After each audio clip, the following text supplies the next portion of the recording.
You must have bought.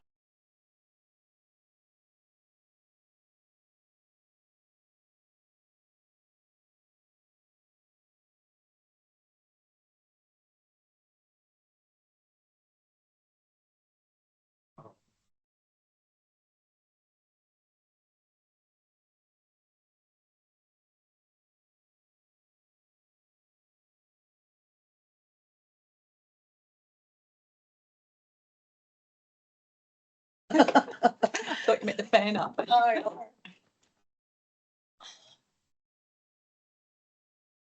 Yep, our recordings of the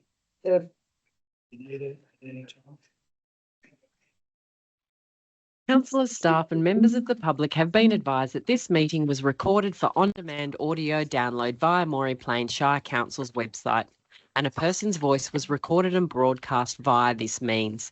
In certain circumstances, this meeting may have been live streamed for viewing, and a person's image and voice would be recorded and broadcast via this means. Any person who attended this meeting is deemed to have consented to their image and/or voice being webcast.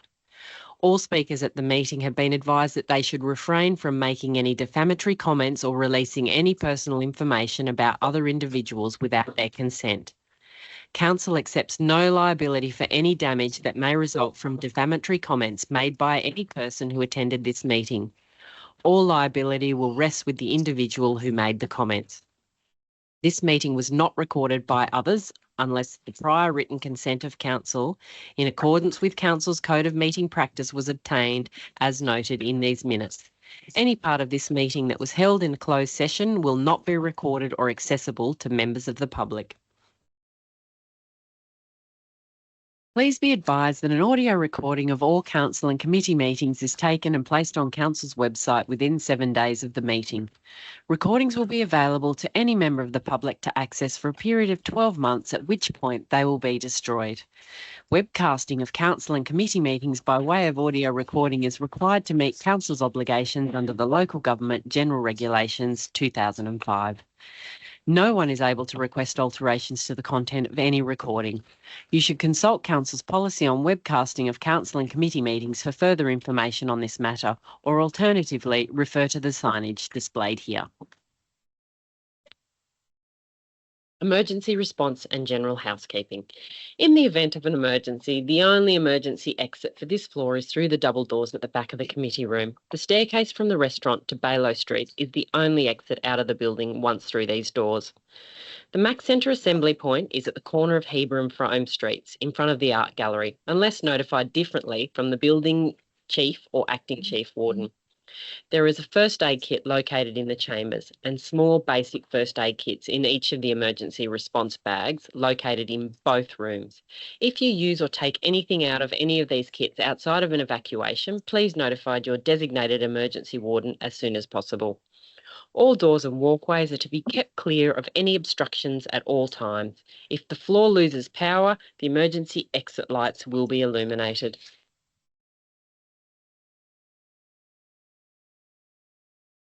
Well, welcome everybody to our ordinary council meeting for the 18th of June 2026. I want to welcome our councillors, our staff and also our members of public. Thanks for coming along to our meeting today. So this is actually our last meeting of the financial year. As such, it's a pretty monstrous agenda. We've got a lot to get through today. I also want to acknowledge that is unfortunately the last meeting with our General Manager, Natalia Cowley, who leaves us after this meeting today. We do have a procedural matter that we're going to have on in our agenda before we come to the public gallery today. There's been some challenges with the state government's rules around how we run these meetings.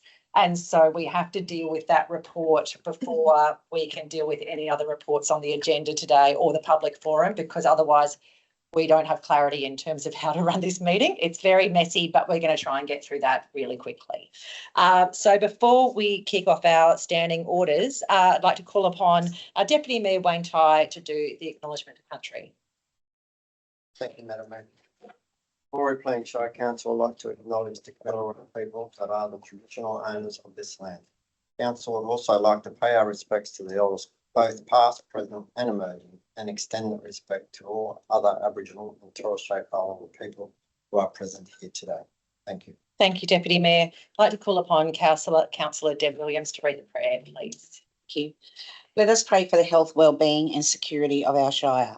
Let us pray for the health, well-being and respect of the traditional owners of our land, past, present and of the future. Let us pray for the health, well-being and safety of our emergency and essential service providers. Let us pray for the health, well-being and wisdom of our medical and education providers. Let us pray for the health and well-being and give thanks to our families that support us in making honest and strong decisions for the benefit of all in our communities. Amen. Amen. Thank you, Councillor Williams. So I have obtained some procedural advice from our governance team. So they've advised that we just need to go through a couple of the standing agenda items and then move to regarding the code of meeting practice. So councillors, we have all in attendance aside from Councillor Mailer. Minute taker, if we can bring up the apologies on the screen.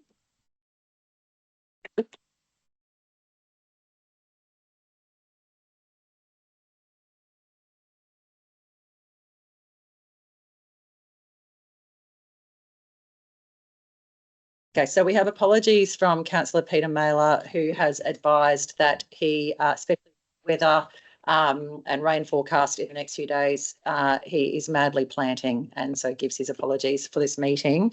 Would someone like to move that apology be accepted? Councillor Sawyer, seconded. Councillor Williams. All those in favour? Aye. Aye. Declared carried.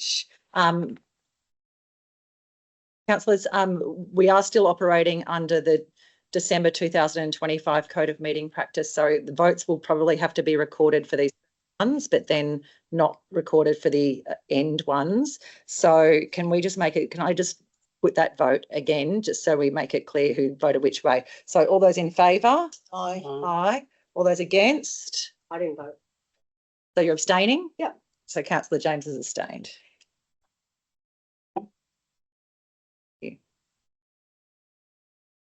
We have no councillors on leave of absence.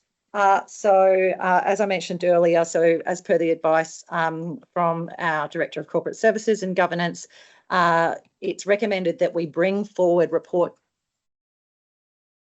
Pardon? No, the advice is that we bring it forward at this point, Councillor Sawyer, because if we're doing any kind of motions where there could be debate, etc., the advice from Mr. Baldwin has been that we bring forward this report at this specific junction of the meeting. Would someone like to, that's correct, Mr. Stoneman? That's correct. Thank you. Would someone like to move that we bring report 17.1 forward at this junction? Thank you, Deputy Mayor Ty. Do I second that? Councillor Castles. All those in favour? Aye. Aye. Declared carried unanimously. Thank you. Okay. So we move to report 17.1.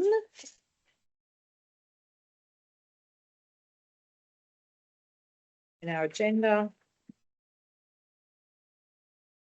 And I will hand over to you, Mr. Stoneman. Mr. Baldwin. General Manager. This report is seeking to update the code of meeting practice as a result of the disallowance by the Legislative Council of the 2025 amending regulation. So what that would mean is that any changes that have been mandatorily prescribed by the 2025 amending regulation are no longer mandatory, and the most elegant way for council to deal with this is to ensure that this document is rescinded from the December 2025, and then that would mean that the August 2025 Code of Meeting Practice becomes the valid code. April, that was adopted in August, And so what council is, what staff are proposing is to make some of the changes, the additional changes that councillors wish to put forward in the December 2025 document into this April and August 2025 document, so that it can go on exhibition for 28 days and then be able to be brought back for seeking submissions for 42 days and then be brought back to council. But in the meantime, there is a valid previously adopted document that occurred last year.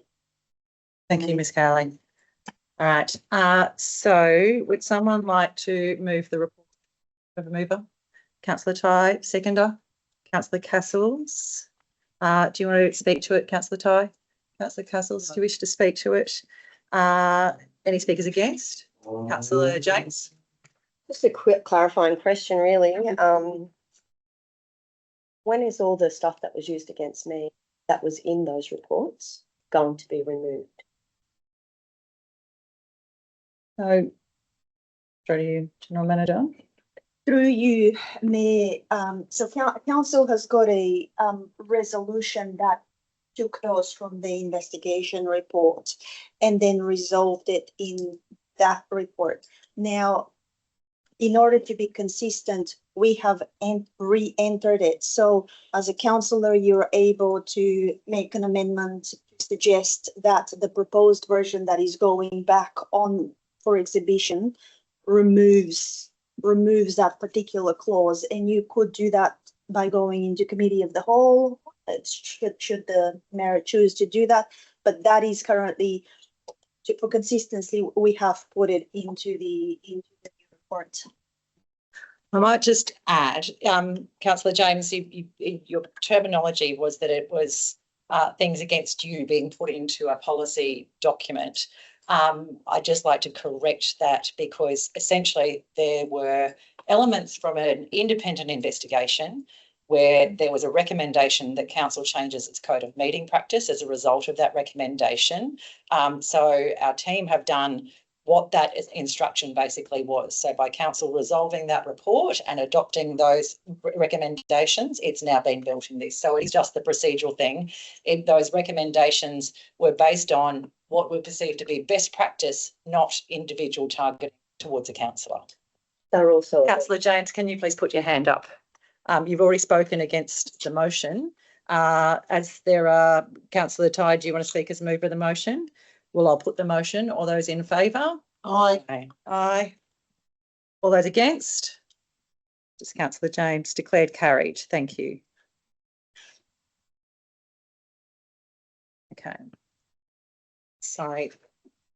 So we will now jump back through our agenda, Councillor Sawyer, and which takes us to request of leave of absence. Councillor Sawyer. Not so much a request of leave of absence, just noting that I will be overseas as of Monday, the 22nd, returning on the 26th of June. Okay, so would you like us just to note that perhaps, I think just probably Councillor Sawyer? Okay, so can we, minute taker, if we can just bring that up on the screen under leave of absence. So that council notes.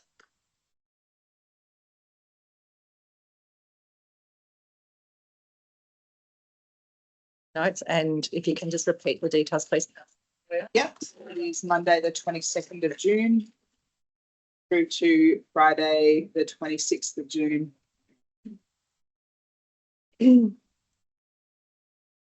I will be, would you like to know where I'm going? No. I'll be overseas. Yeah. Unless, especially if we're going to be jealous. Singapore. Okay, so council notes, yeah, I'll come to you in a second, Councillor James. That council notes, Councillor Sawyer, can we just at the start of, before Monday, we can just say Councillor Sawyer will be overseas. We can just say, yep, we'll be overseas. Yeah, on those dates inclusive. Okay.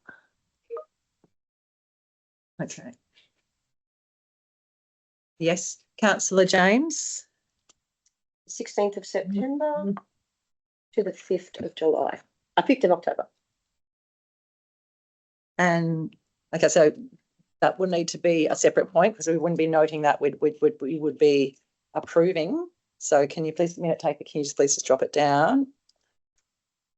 I'm sorry, what? Councillor Sawyer is not actually requesting a leave of absence. Councillor Sawyer is just suggesting that we sees. Councillor James, I believe are you noting that are you seeking a leave of absence?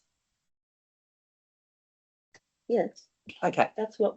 Currently, what is on the screen would not actually give the effect of approving of leave of absence. So I'm suggesting to the minute taker that we go down another line or two. So there would actually be essentially two parts to the resolution. One being that we're just noting Councillor Sawyer's absence, and Councillor James, can I finish, please? And that, yeah, that council accepts. Thank you. And then Councillor James, can you please give the dates? So it was the 16th of September. 15th of September to the 5th of October. And during which an ordinary council meeting. Mhm. Yeah. We'll just note that, please, as well, minute taker, during which the September council meeting would occur.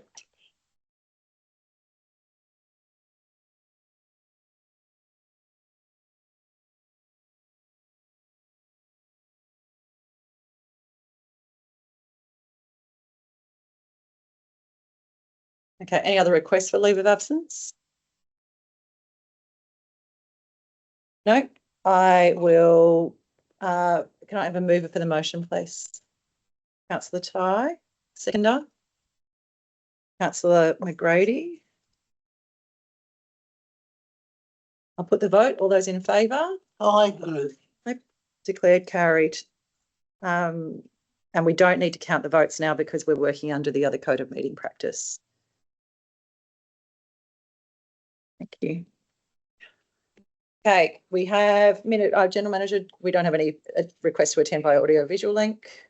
No. You may only the speaker or the speaker in the public forum is requesting audio visual, but not.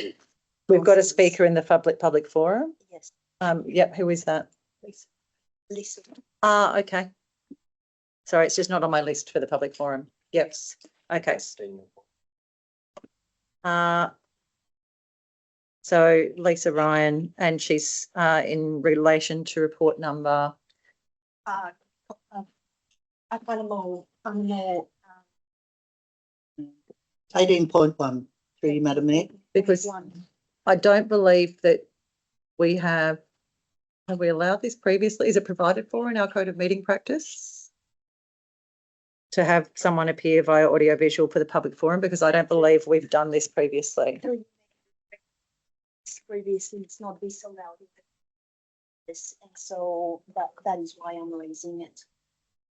Okay, so it would need to be resolved by the council because this is a departure practice to allow someone to attend remotely.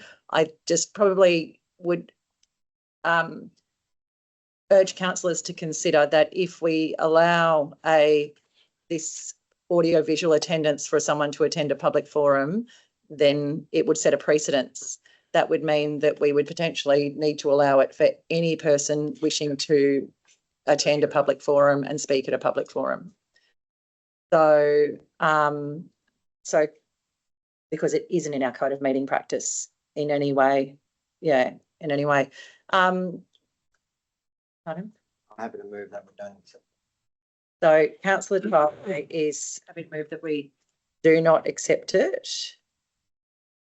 Do we have a seconder? I'd like to hear what she says.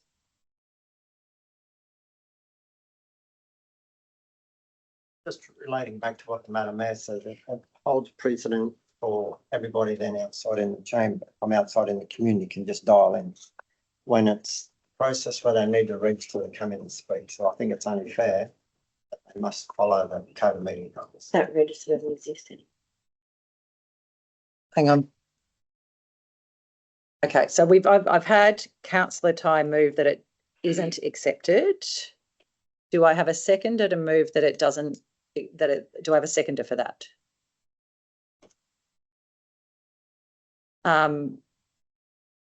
I will second that because I think we're in tricky territory where we're essentially trying to change a council policy on the hop, and I don't think that's good practice.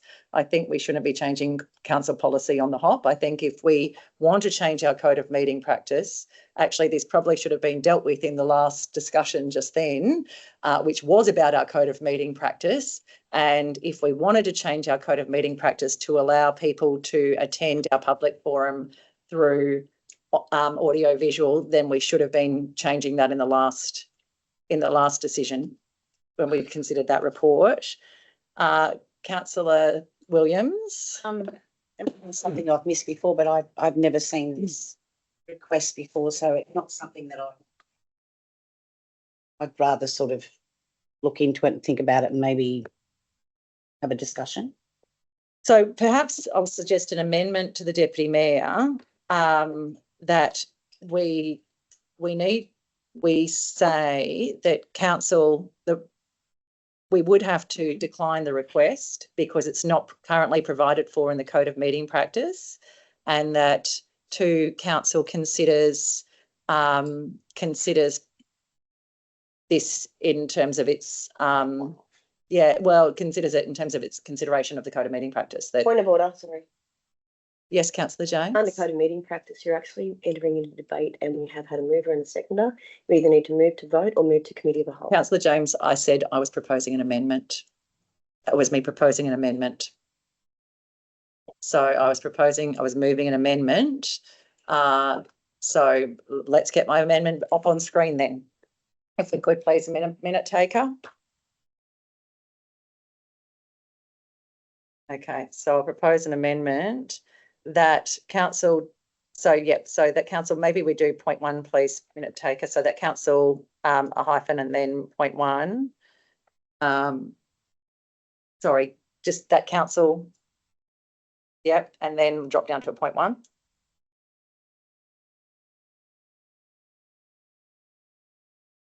Yeah, and then says does not accept the application. A member of the public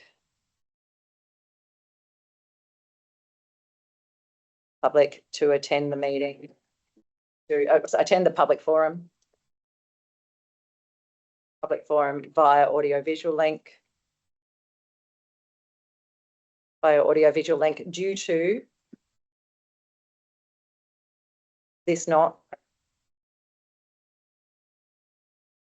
being provided for. Yeah, being. Just change B to being. All right. Provided for under council's code of meeting practice. And point 2, that council considers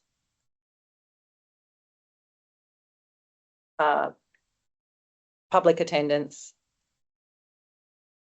by AVL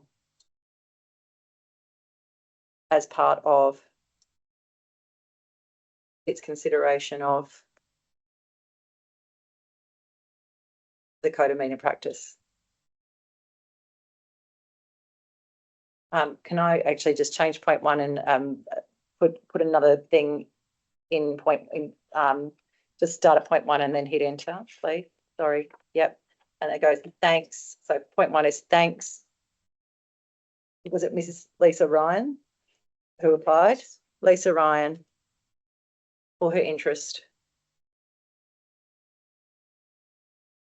in appearing at council's meeting.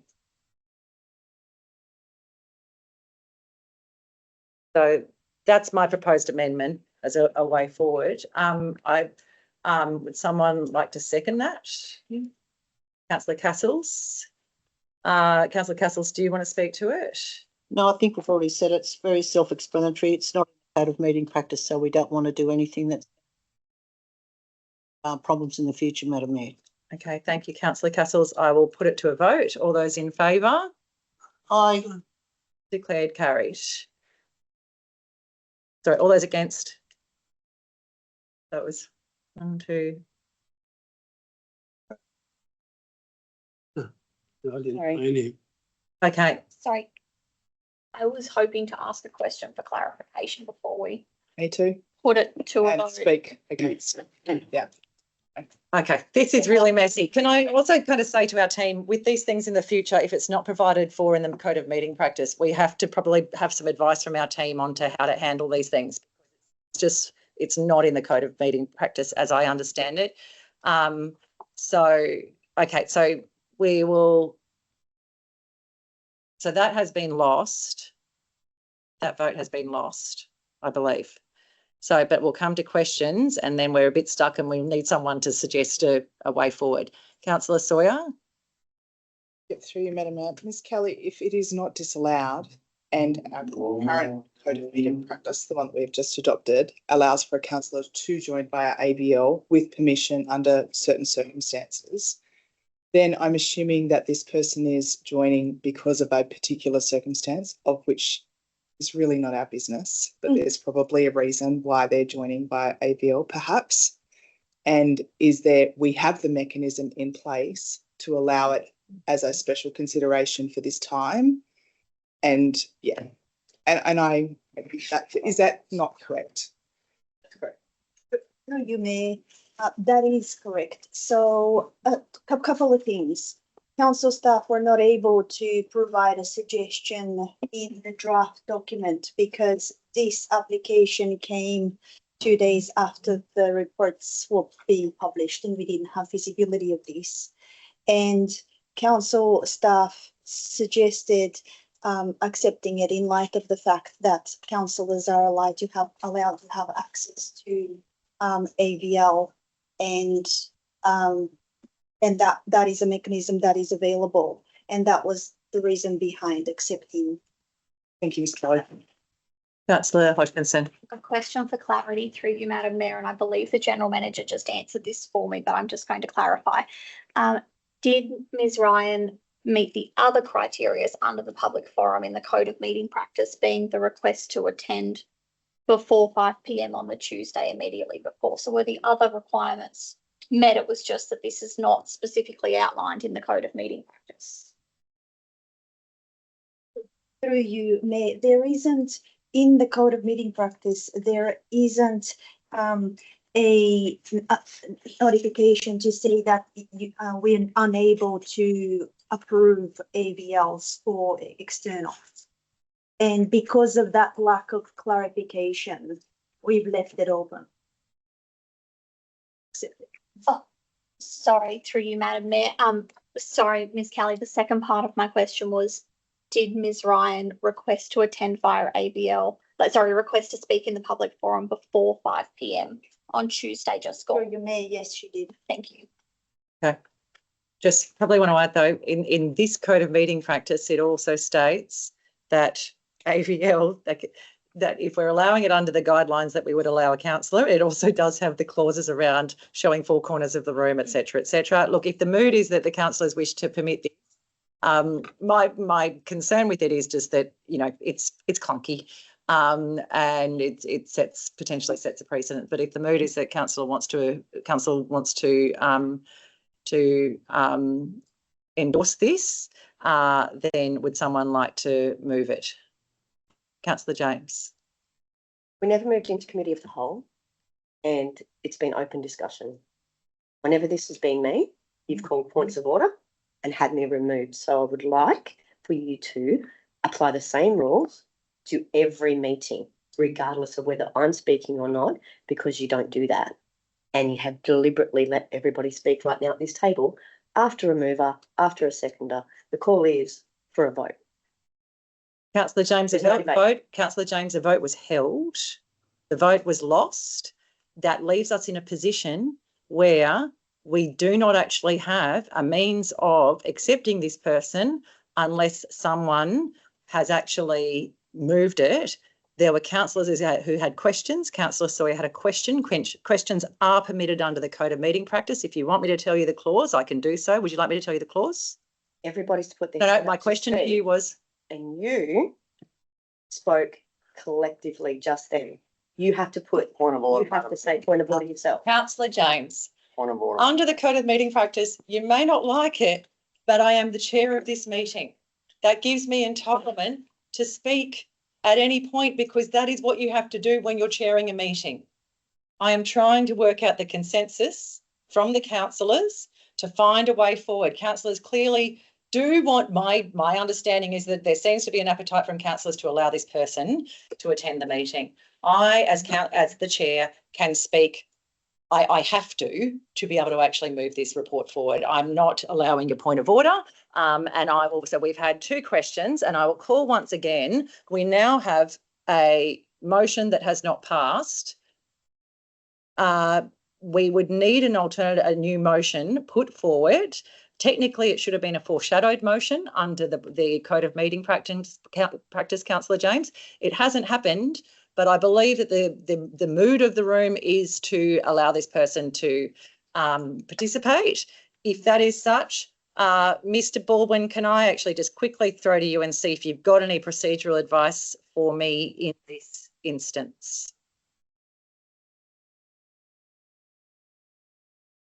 Yeah, it's a little bit complicated, Madam Mayor. I think that the cleanest way to proceed would be that we move and second a motion that reflects the mood of the room and take a vote, and that's probably the cleanest way to proceed. Lovely, thank you, Mr. Baldwin. Well, with that, would someone like to move a motion? Councillor Sawyer. I'd like to move a motion that we allow Ms. Ryan to attend by ABL link and suggest that if we want to create more clarity in the future, but not necessarily part of the motion. Okay, can you just make sure that the motion on the screen, can you word it up? You can zoom in. I can't read it with my glasses. I or can't without. see. Otherwise, Yeah, that's better. or just accepts instead of does accept. Can we just say, tidy that up and just say accepts? With your concurrence, Councillor Sawyer? Yeah. Application, well, we might have to specify who it is for. Okay. I'm happy to leave it a member unless there's a reason that we need to state her name. Okay, so, and then do you want to get rid of, can you just work this out, please, Councillor Sawyer, exactly what you want the motion to read? Yes, so accepts the application for a member of the public to attend the public forum at today's council meeting, I think, and we can delete the rest. It does need to say though via audiovisual, like, yeah. Yeah.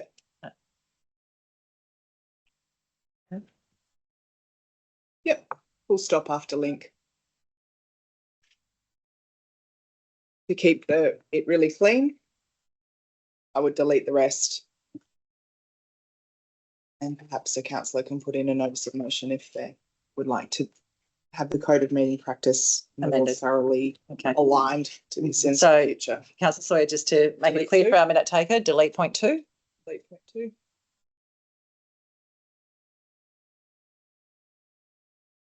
Okay, so do we have a seconder for Councillor Sawyer's motion? Councillor Williams? I'll put it to the vote. All those in favour? Aye. Aye. Declared carried. Thank you. Excellent. Councillors, you should all have received, had access to the confirmation to the minutes of the May Ordinary Council meeting. Would someone like to move that they be accepted? Councillor Ty. Seconder, Councillor Williams. Do you want to speak to them at all, Councillor Ty? No, Councillor Williams? No. I'll put it to the vote. All those in favour? Aye. Aye. Declared carried. Okay, disclosures of interest. Do we have any disclosures of interest? Councillor Hodgkinson? I've resubmitted mine if the minute taker would like to put them up on the screen, please.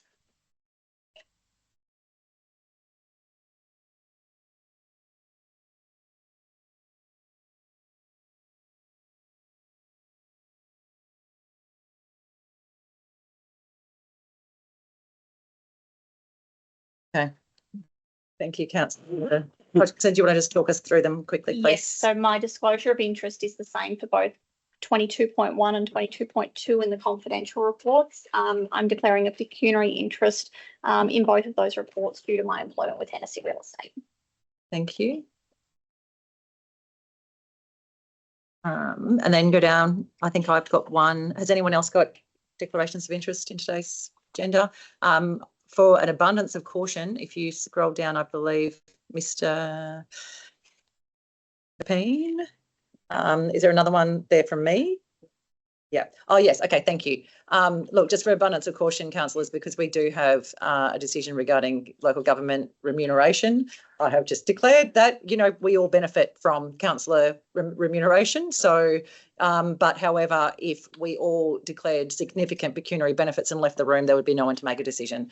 So I have noted, I have, you know, suggested that, yes, that is actually a pecuniary interest. Yep. Councillor Sawyer? They're the same thing. We're allowed to say the same thing. Everyone's declaring the same thing. So can we, if you're happy to have it, can we just put a comma after Councillor Susanna Pearce and maybe just add the other council or just all councillors? Can we happy for it to say all councillors? Yes. Okay. Yeah.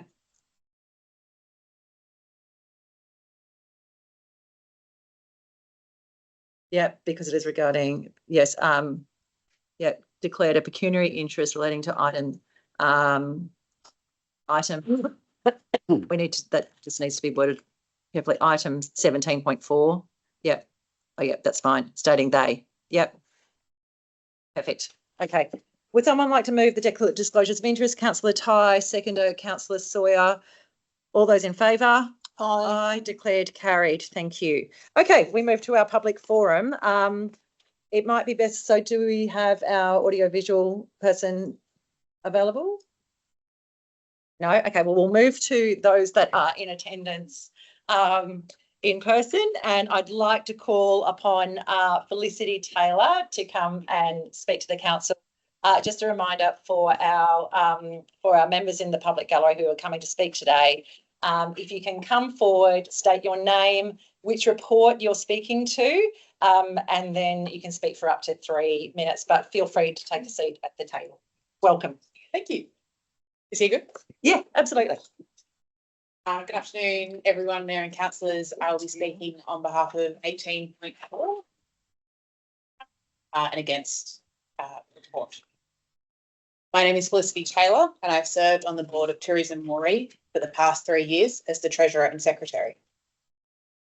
I speak today disappointed by the proposal to transition tourism services into council and concerned by both the process and the justification presented. Tourism Moree is presently operated by a small, passionate team of staff and governed by a volunteer board deliberately composed of a cross-section of our community. Accommodation, hospitality, law, finance, retail and agriculture are all around the table. Our focus is simple: delivering the best outcomes for visitors to Moree and bringing more of them here. What I struggle with is that only one future model has been presented and the rationale for change remains unclear. Is this proposal being driven by dissatisfaction with tourism outcomes? If so, the first we're hearing of it was the release of the business papers for today's meeting. Is it a cost-saving exercise? If so, where are the numbers to support this? Is it genuinely to minimise duplication of overheads? Of our operating expenditure last financial year, administration costs represented no more than 5%. The report refers to a more efficient, flexible and outcomes-focused approach under council delivery. No evidence is provided of this. Tourism Moree's governance model already enables quick decision-making, direct industry input and a singular focus. We have no competing priorities. We are able to move quickly when opportunities arise. In recent years, we have delivered a new website, built a consistent social media presence, developed new visitor products and experiences, delivered key events such as Run the Plains, and progressed a rebrand to better reflect what Moree Plains offers visitors today, which is due to launch this year. Importantly, Tourism Moree has maintained continuity and stability for more than 2 decades. Despite this proposal fundamentally changing the future of tourism delivery in our Shire, The board were not engaged to provide evidence to inform council's workshopping of this decision. If there has been concern about Tourism Moree's performance, it has not been raised. KPIs have continued to be met and reported to council without question. Taking off my tourism hat and speaking as a ratepayer, I question whether now is the right time to absorb another operational function into council when there are already so many priorities requiring attention. It comes with a significant transfer of responsibility into the economic development function under tight timeframes, who are managing resourcing pressures as it is. Tourism is far more than keeping the Visitor Information Centre open. It's stakeholder engagement, product development, visitor servicing, event support, destination promotion, and maintaining the standards expected of our accreditation. If improvement is needed, identify the problem and work with us on solutions. But if it is not broken, we should be cautious about investing time, money, and energy into changing something that is already delivering for this region. Thank you. Thank you. Well timed. Well done. Thank you, Ms. Taylor. So the number 2 on the list is Lisa Ryan. Is she online now? Not available. Okay. Then we move to Kerry Matchett, please. Bosnia Harris. Councillors, I'm also speaking to point 18.4, and I would urge you to vote no. I am on the board of Moree Tourism. I'm also on the board of the Burmoy Community Co-op, member at the Moree Historic Society, part of their. There's just a number of new community groups and volunteer groups that I'm part of. I feel like there's a lot at stake here, and it's hard to collect my thoughts, but ultimately I should vote no to the report because we haven't really had enough time to respond to it. We were assured that we would be able to respond to something that you were investigating, and we really feel like you maybe also would not have had a chance to ask and also talk to us as well. Last night was the first time we met with the economic development manager, and who told us that we asked very good questions and wonderful questions that maybe I should run for council. I was like, no. I'm sure you guys would all ask wonderful questions too if you could pull on our advice and support. So I really felt like I need to sit down and talk with you. So at this time, there is transition, and there is transition of leadership happening within your local council. So I just feel like vote no at the very least, so that you have time to talk with us. You also have time to talk with industry. And if this is the direction that the community and that you feel is the best way to go, at least it's more informed. Things you are due to lose that I feel well, one thing in it is talks about in continuing to engage volunteerism. At the moment, it's just the volunteer board. I've been involved with advisory committees with council, and I've found that it's often a thankless task. Sometimes you get forgotten about, and information gets wrapped up in the politics of either the council staff. There's often a lack of continuity between different staff that come and go in the revolving door, and having to constantly re-explain the same things over and over again. That's something that tourism has been able to offer, is that stability. We can leverage things that a council can't. So you'll lose things like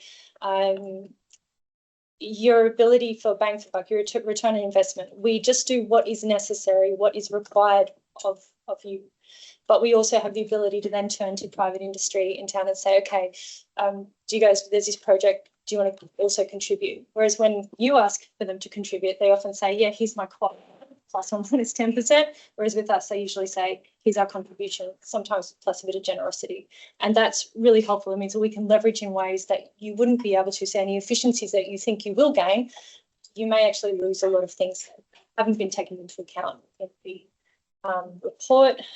You talked about accountability. You guys set our KPIs, we meet them, and that's not going to change. We report to you, and it's the same reporting that is being proposed in this model. I feel that you would probably be a bit more scrutinise us a little bit more than in the House. If you could please wrap up, please. Yeah. Match it. I just ask you to vote no because you're undertaking this at a time of transition, and I really feel you need to speak with us, and there's just too much that I need to go into to help inform the decision. Thank you, Ms. Matchett. Okay, with that, So I'll just clarify. So Lisa Ryan's still not available. So nope. Okay. Might be a good lesson. Okay. There's a lot of time lost on that. Okay. With that, we will move. We just have to get through.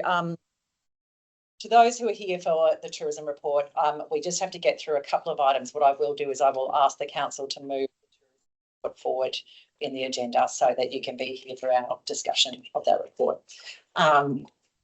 Okay, so councillors, we have a number of late reports on our agenda that staff are asking to be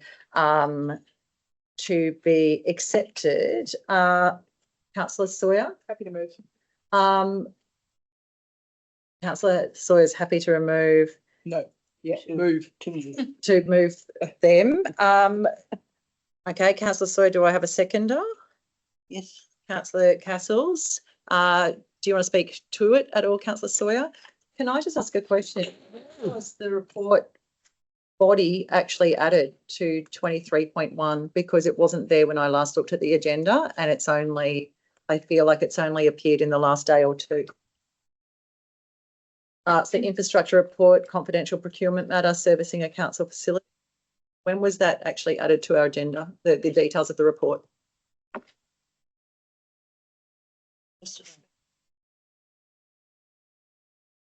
Tuesday. So I'm declaring I have not read that report because I reviewed my business papers well before Tuesday. So I would propose that, I'll actually put it to the infrastructure director. Is there a reason why this report is deemed urgent?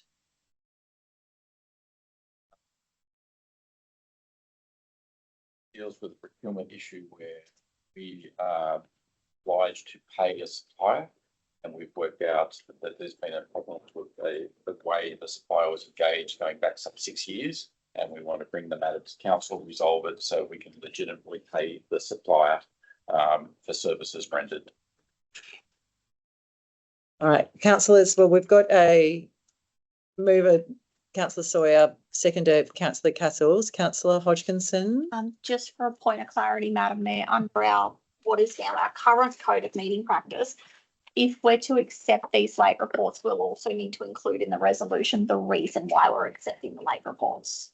Okay, Councillor Hodgkinson, which clause can you help? 8.4, I think it's 8.4B perhaps, but it's 8.4, Madam Mayor. Okay. Yep. 8.4B. So we must include the reason why the late report is being accepted. So we'll have to do that for each one. So Councillor Sawyer, happy to propose your reasons? Sure. Great. On the hop. Off you go. On the hop. I think I'm happy to accept 23.1 as a matter of probably good governance to correct governance, and as a matter of good governance. Probably the easiest way to say it. I'm happy to accept 23.2. Is that right? 23.2. Yeah. Thank you. Because it's probably it's time sensitive, and we're probably aware that the late report is actually due to some requests that were being made. 23.3 is I guess it's both probably time sensitive and Thank you. Okay. So there's been some little amendments there. You're happy with how it's presented, Councillor Sawyer. Councillor Castles, you happy with those? Yes. I will put the motion. All those in favour, say aye. Aye. All those against? Okay, declared carried. Oh, it's not listed there? Sorry, we are missing. So, General Manager, can you please just... We're missing one. Late report 23.4 is the financial sustainability policy. It was missing. Okay, what we're going to have to do is do a separate resolution for that, because otherwise we have to address an error. Mr. Baldwin, can you just confirm that for me? So essentially what we've done is we've resolved, I'll come to you in a second, Councillor James. We've resolved 3 late reports, but General Manager has just pointed out there is actually a 4th late report that council has not included in its motion. That has been resolved, however. Is it possible to do essentially an additional motion to consider the additional point 23.4 report? Yes, Madam Mayor, I would suggest a clean new motion that addresses 23.4 is the best way. Okay, thank you, Mr. Baldwin. So, Councillor Sawyer, you're moving that we accept 23.4? Yep. Thank you. Do I have a second for your reason being? Reason being, a time sensitive Thank you. actual year approaching. Yeah.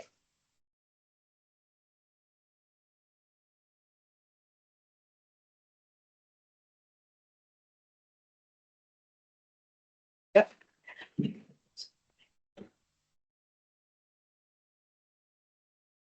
Yep, so just say. Okay. So Councillor Sawyer, you are happy to move that. Do I have a seconder for that? Councillor Castles, Councillor James? No, I was just going to say, I thought you were moving them to be dealt with now, but I haven't objected to that, but it's not, it's just accepted. Yes. Yes.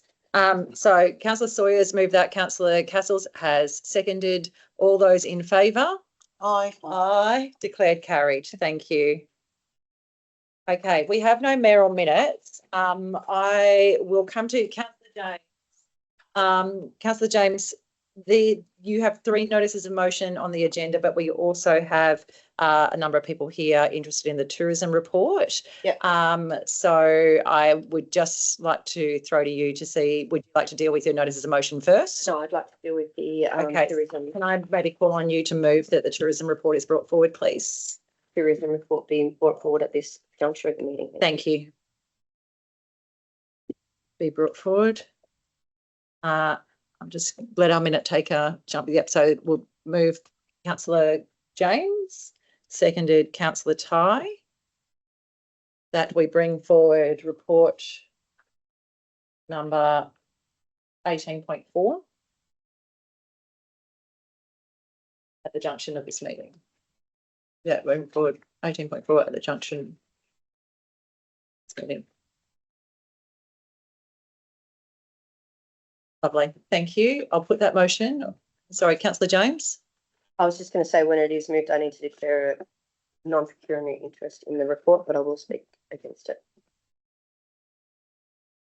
Okay, so you're declaring a non-pecuniary interest in the bringing it forward? No. Just do Okay. that first.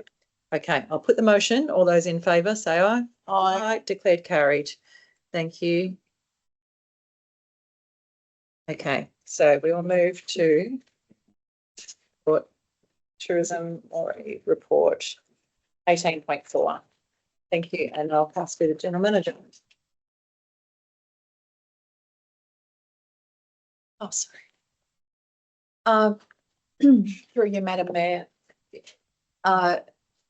Council have brought, staff have brought a recommendation to council regarding the operation of tourism within the Shire. As council would be well aware, this has currently and in the past been funded through council for periods of 4 years. The current funding agreement is scheduled to come to an end on the 30th of June this year.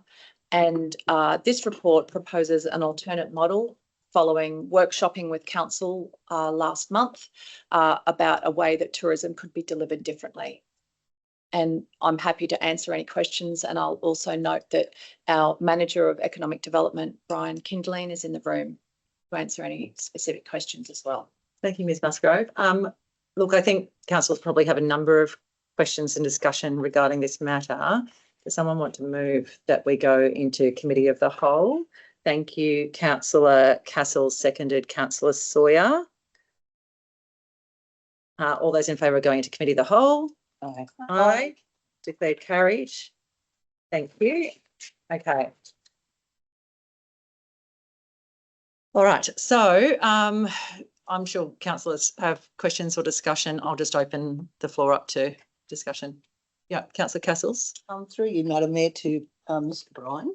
I'm just concerned after listening to Mrs. Matchett, who's got a great first name, thank you, Kerry, about they feel that they haven't been consulted enough regarding this. And I'm just wondering how it would be with the rest of council if we deferred this until some workshops and some stakeholder meetings have occurred. How would that be? Are we on a time limit here? I know the funding runs out the 30th of June, but I'm just wondering how we would go with that. If hypothetically council agreed to postpone and do some workshopping around the engagement with the stakeholders, we would need a contractual extension to the agreement in some form, which would certainly possible.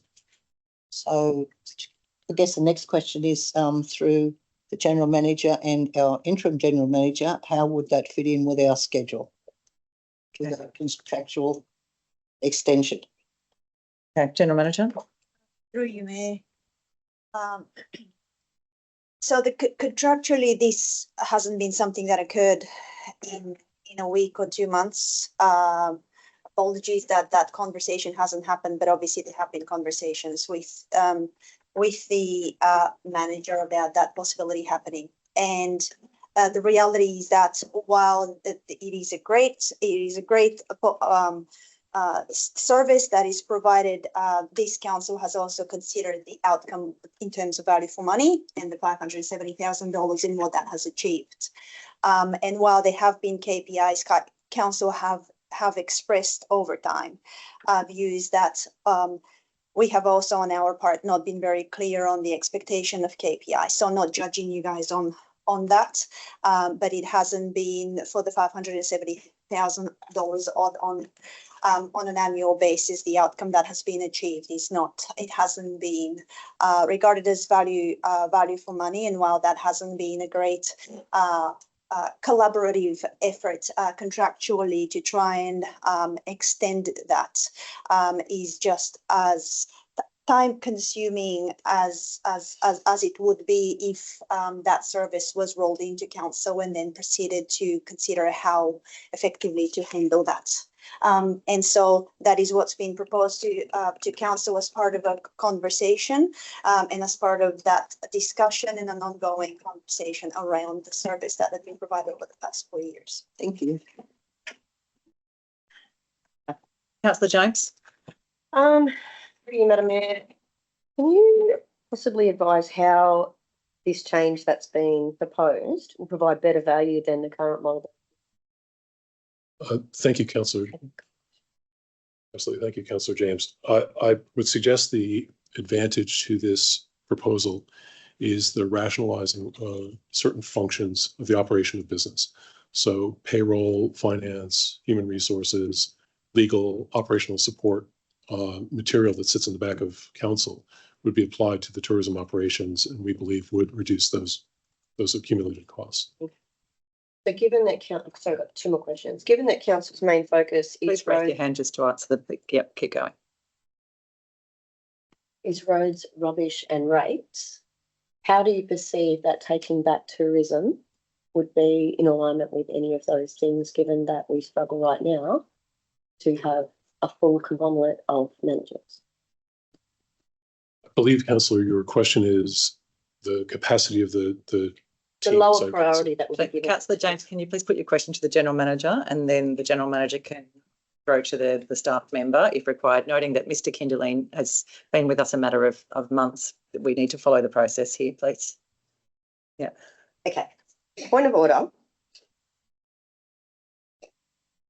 Ask a question. What clause? Councillor James, you'd like to understand the clause for addressing questions.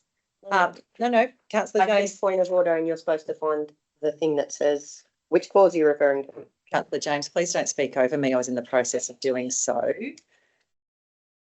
There are modes of address listed in the Code of Meeting Practice for which we've all received training in many times. It doesn't actually change from Code of Meeting Practice to Code of Meeting Practice. It's been in every single model Code of Meeting Practice as prescribed by the Office of Local Government, that the terms of address when you have questions or just generally in this room is questions either have to be put through, actually, they all say through the chair, through Madam Mayor. I would normally then throw to the General Manager, and the General Manager can then select if she would like to delegate to a staff member to answer that question. That is standard modes of address, and the General Manager has just suggested to me that the question needs to come to her. So I am working with our team who have suggested that that's how it needs to be done, and I'm trying to just ensure that we are doing our best to operate within the Code of Meeting Practice, but also operate collaboratively with our team.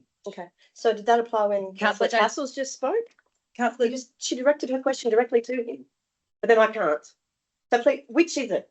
Councillor James, I have responded to a request from the General Manager for your questions to be put through to her. Okay, through the General Manager. Well, it actually has to be through the Mayor and not passed to the General Manager. Through the Mayor, I would like to know how Council intends to prioritise local businesses who are the beneficiaries of tourism when we now struggle to run planning, development, engineering, everything else, how you intend on piling on tourism to our staff and our budgets. And to the General Manager. Through you, Mayor. Thank you, Councillor James. Council has got the Economic Development Department, which has got capability in the resourcing, as you could see through the tourism report that is on the agenda. And there are many shared services that this council has in terms of back office in operations, like the accounts, like HR, like IT, marketing, communications. And so one of the considerations around the 570,000 annual expenditure is that we understand that that is 4.75 employees or thereabouts, and plus obviously the volunteers and the board of directors that assist in that. This council has got the capabilities of actually absorbing the operational side of HR and IT, with the view that in terms of pushing and having dedicated staff, we already have a managerial position that can handle some of the management, but we're not making it personal about the person that is doing that role, and that was never the intention. But the intention is that there is more money available to actually physically market and do output with the money, as opposed to spending it on salaries. Okay. Any other questions, councillors? I have 3. Yes, Councillor James, you may have 3 questions, but also there are 9 councillors. And no, please don't say, oh my God, when I say that, Councillor James, there are 9 councillors. So I am entitled to ask councillors if they have questions. You may have many, and that's fine. We can try to come to them all, but I am entitled to ask other councillors if they also have questions. But, you know, Councillor Sawyer? I'm very happy to wait for Councillor James. Okay, Councillor James. Sure. Good. Tourism creates lots of external partnerships. Their organisation develops relationships with regional bodies, with sponsors, with industry groups, and a transition to this to council, it risks disrupting all of those partnerships. How do you consider that we are going to then be able to sustain those relationships that will be fractured completely by coming back under council? That's General Manager. Through you, Mayor, the intent is to make this transition as elegant as possible, with the view that the staff that are currently operating under tourism are transitioned and absorbed within the organisation for at least a period of 6 months, during which period formal communications and transitions with all of those entities will occur.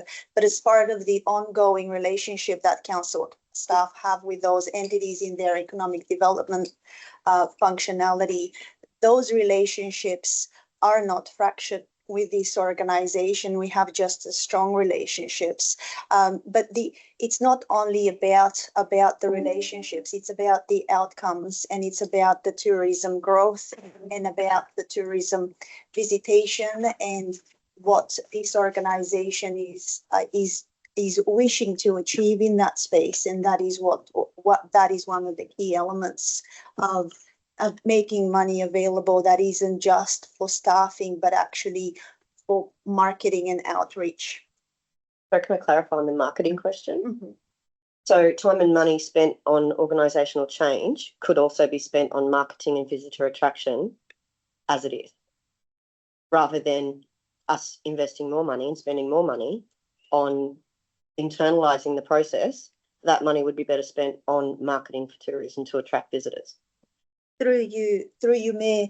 Yes, the view is that if you had four and a half roles, but through shared services, we were, say, 2.5, 3 roles, then there would be an available money of, say, $100,000 that could be better spent in attraction, visitation, and spending it on other elements than staff. I mean by Councillor James, please put your hand up. Like, you are just dominating here, and there are numerous questions. There are numerous councillors. Ask your question, but please put your hand up, because there's not really an opportunity for other councillors to put their hands up at the moment. Can you please ask your question? No, go ahead. Okay. Do other councillors have questions? Councillor Tai. Thank you, Madam Mayor. Thank you, Mrs. Taylor and Mrs. Matchett, thank you. I have to agree with the guest speakers. I think it was I know it's a decision from council to move forward. I was probably one of the backers for it, but I think it should have been a process over a stage process, not a rush decision like we're trying to vote in today. I'm in favour for it to come under the council banner, but not in the way we're doing it today. I'd rather see it be transformed, that we sit down with tourism and work through a process to get it under our banner. I just think the staff and the board a lot of time and emphasis into the community. I think it needs to be staged and to be fair to the board and the rest of the community. Okay, thank you, Councillor Tai. Other councillors, questions or comments? Councillor Sawyer. Through you, Madam Mayor. Ms. Kelly, I think probably the thing I struggle the most with in this scenario is that, and I think you've partially addressed it, is that it's not just about, I guess, financial efficiency as well.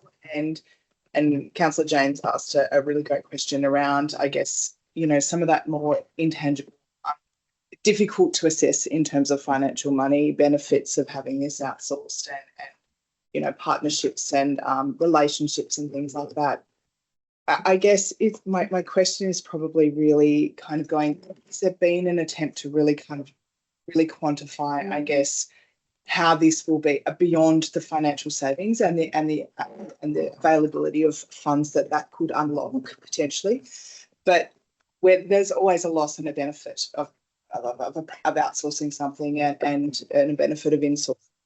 And I guess I'm probably just really asking those questions about how that has potentially been quantified to sort of determine that this is maybe the best way forward. I mean, I'm well aware that there is appetite within council, even in the previous council, to potentially look at ways of, introducing KPIs that are more aligned, I guess, to helping us to understand where that tangible benefit is by outsourcing beyond, I guess, just a set of how many metrics and, very metric-based KPIs.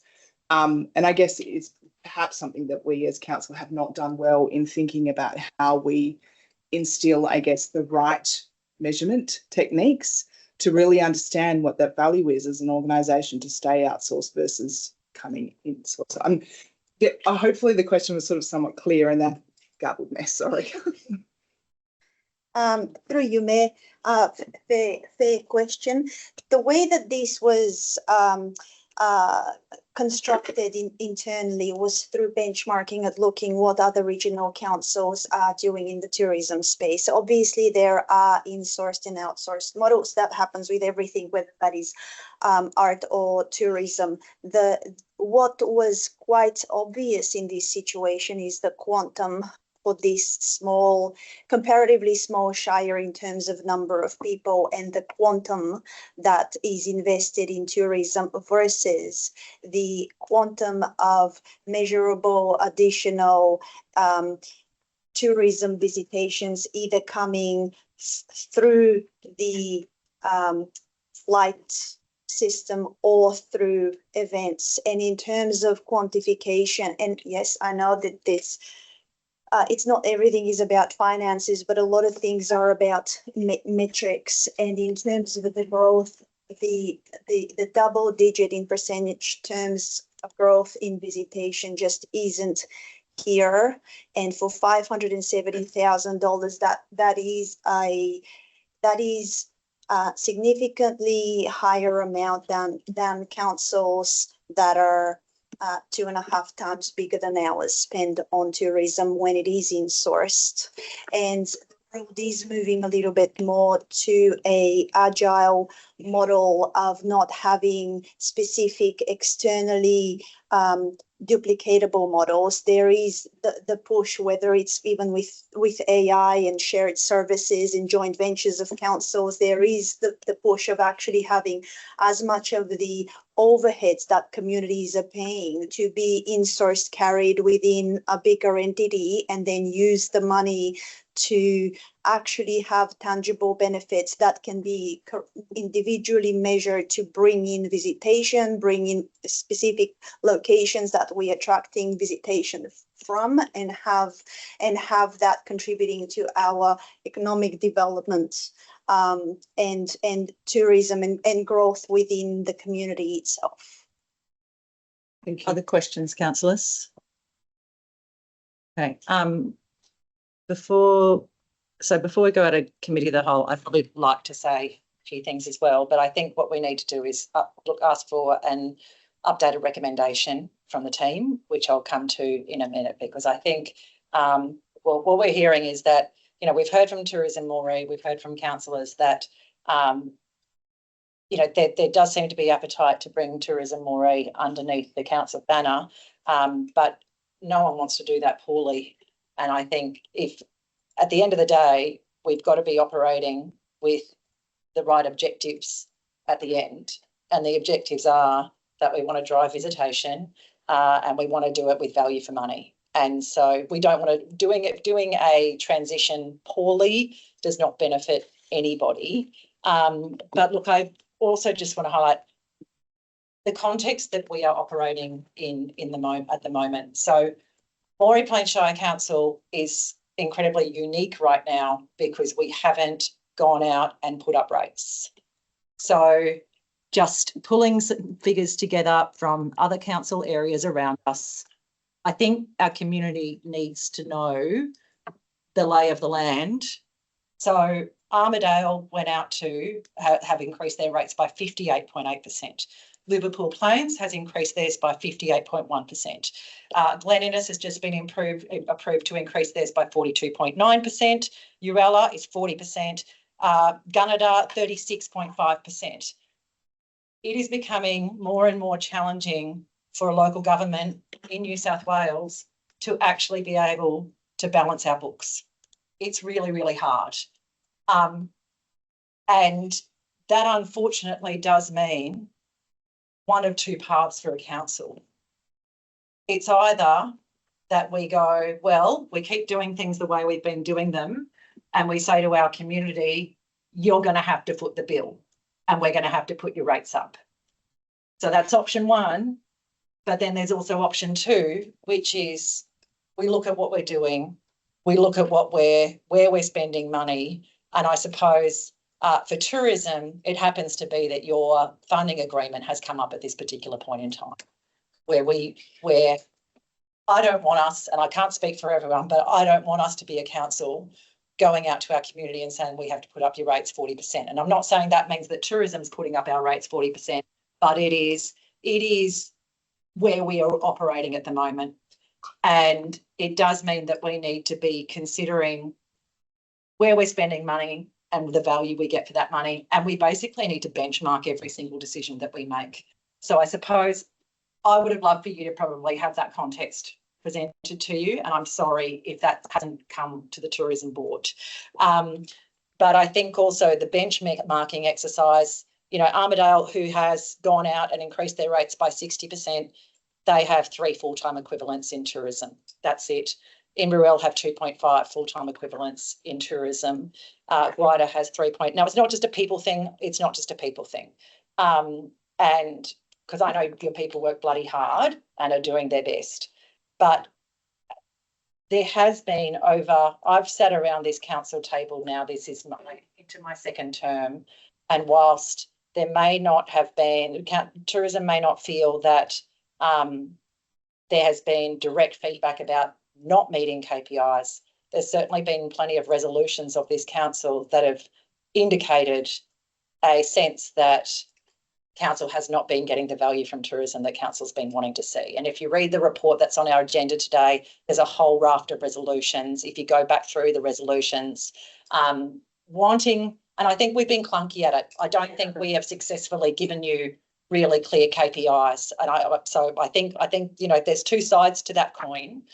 But I suppose to move on today, I'm going to ask our team if they can, and I know we're doing this on the hop, but I'm going to ask our team if you can kind of on the hop come up with a suggested path forward, because at the end of the day, we need to make sure that, A, we're not pulling in the rug out from underneath, whether it's council or tourism, operating tourism. We don't want to be pulling the rug out from underneath that. We want a quality transition, and that's, and if it takes time, a little bit of time to do that, then what's the recommendation, I suppose?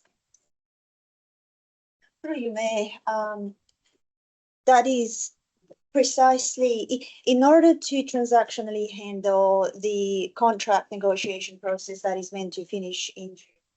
The intent of this is that between July and for the council meeting in August is when conversations will be happening between council and tourism staff about what that would look like, and there will be plenty of collaboration. But in order to be able to close out on the 30th of June contractual matter, bring in the tourism team, have it for period of 6 months where they're on the same conditions that they're on, and those conversations are happening, and there could be additional briefings. That is the purpose of having that further report in August. I think that the resolution as it stands achieves you're seeking to achieve. Okay, councillors, I'm in your hands. We're still in committee of the whole.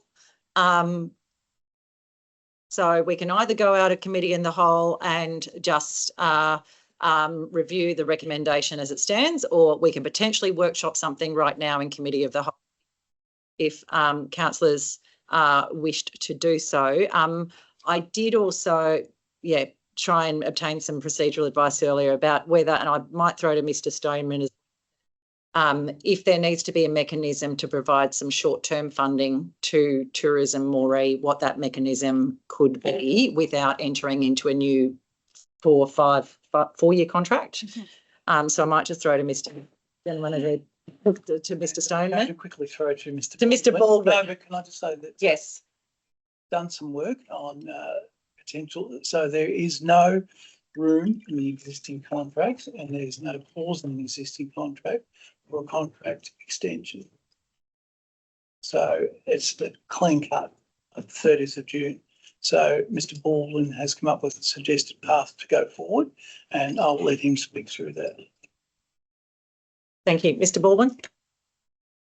Through you, Madam Mayor. As I understand, the present funding agreement comes to a close on the 30th of June this year. If council desires to extend the arrangement with Tourism Moree, the way to achieve that would be a simple deed of variation that can serve to extend the termination date to whatever date council might direct. And that deed of variation also could address funding to bridge the period between the 30th of June and the date that council agrees. So that would be our path forward. It is not, as a legal matter, it's not difficult. It just requires agreement between council and tourism, Moree, but that would be our cleanest path forward. All right, well, shall we, so can I just get an indication from the council, is this the way we're wanting to proceed, or because Yes. is that the general consensus? I have arguments against and a other motion prepared. I'm happy to start discussing. Okay, well, I might try and get the consensus view on the table, and then we'll come out of closed council, out of committee of the whole, and then we can look at motions and voting on motions. So at the moment, over a period not exceeding 6 months, in general accordance with the tourism transition framework included in attachment 1, maybe we, endorse the tourism key performance indicators, what success looks like.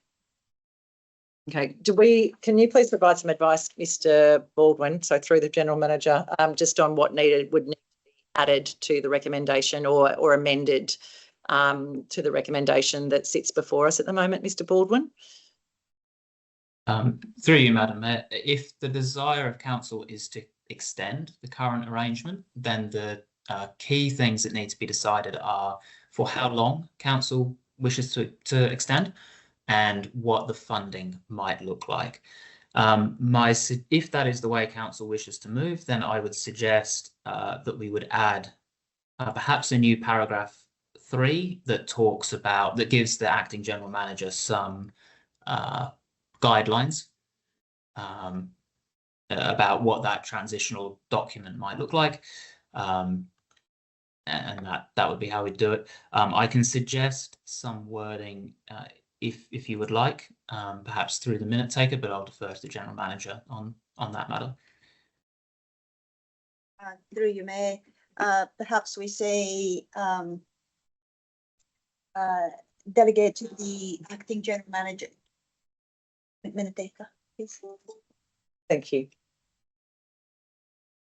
Delegate to the acting general manager to negotiate a deed of extension of the funding agreement between Tourism Moree and council for a period 6 months ending December 26. Council can determine another. Yeah. And pro rata. Hang on. To catch up, 2026, yes. With the pro rata funding of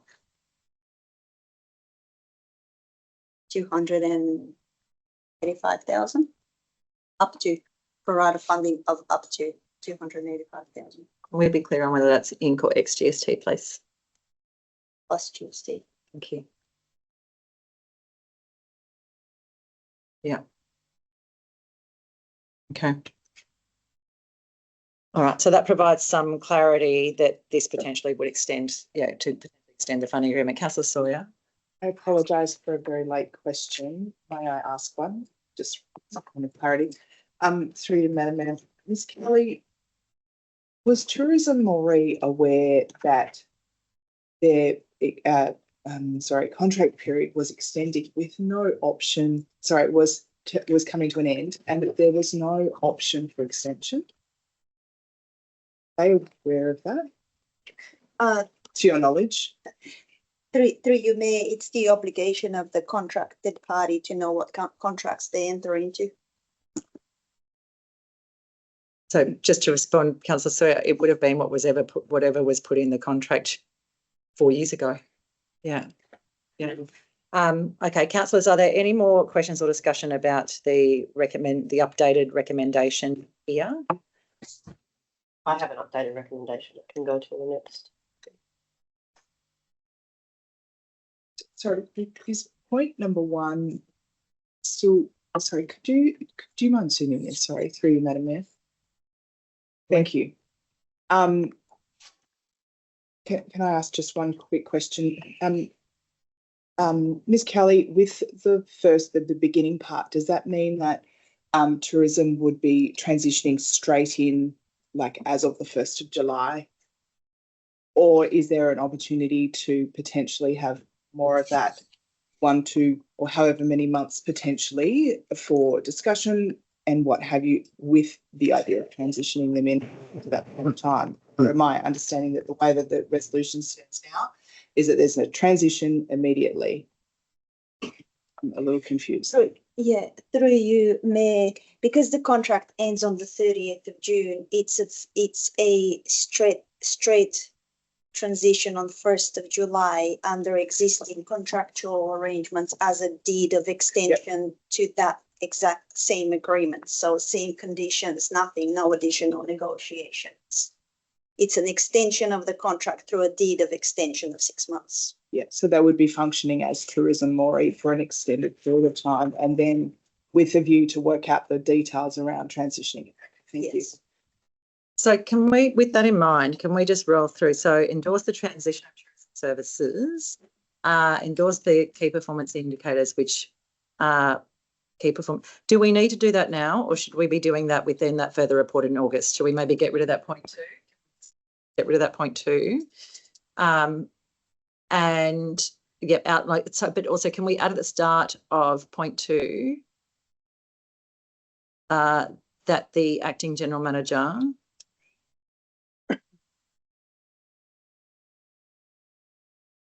directly engages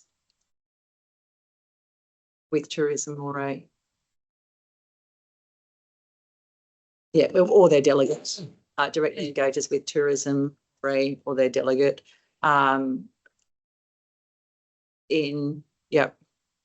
to work collaboratively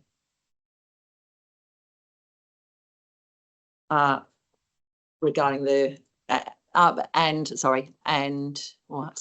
on the hop here, but I just think there's a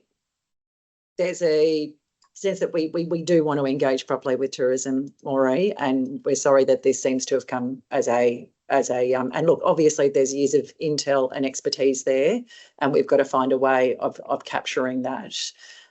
So I'm just trying to clunkily work something out here so that the acting general manager directly engages with Tourism Moree, acting general manager, sorry, or their delegate.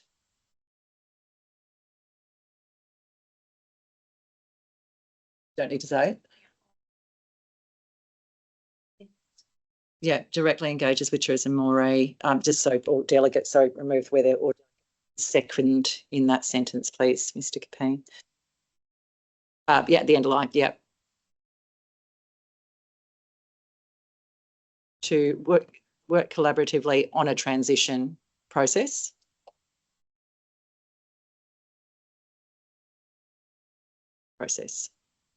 Okay, yep, and then maybe next point 3. Feel free to help me out here, Councillor Hodgkinson, if that's what you're. No, mine was a question for clarification. Okay, yep, and then maybe just drop the next thing down to point 3. That council receives. Yep, that council receives. Yep. Okay. Sorry, we'll go to Councillor Hodgkinson first and then come to you, Councillor Sawyer. Thank you, Madam Mayor. Question for clarification. I can see in phase 1 for months 1 to 2, it says key activities include staff consultation. Am I correct in assuming that that staff consultation is with Tourism New South Wales staff?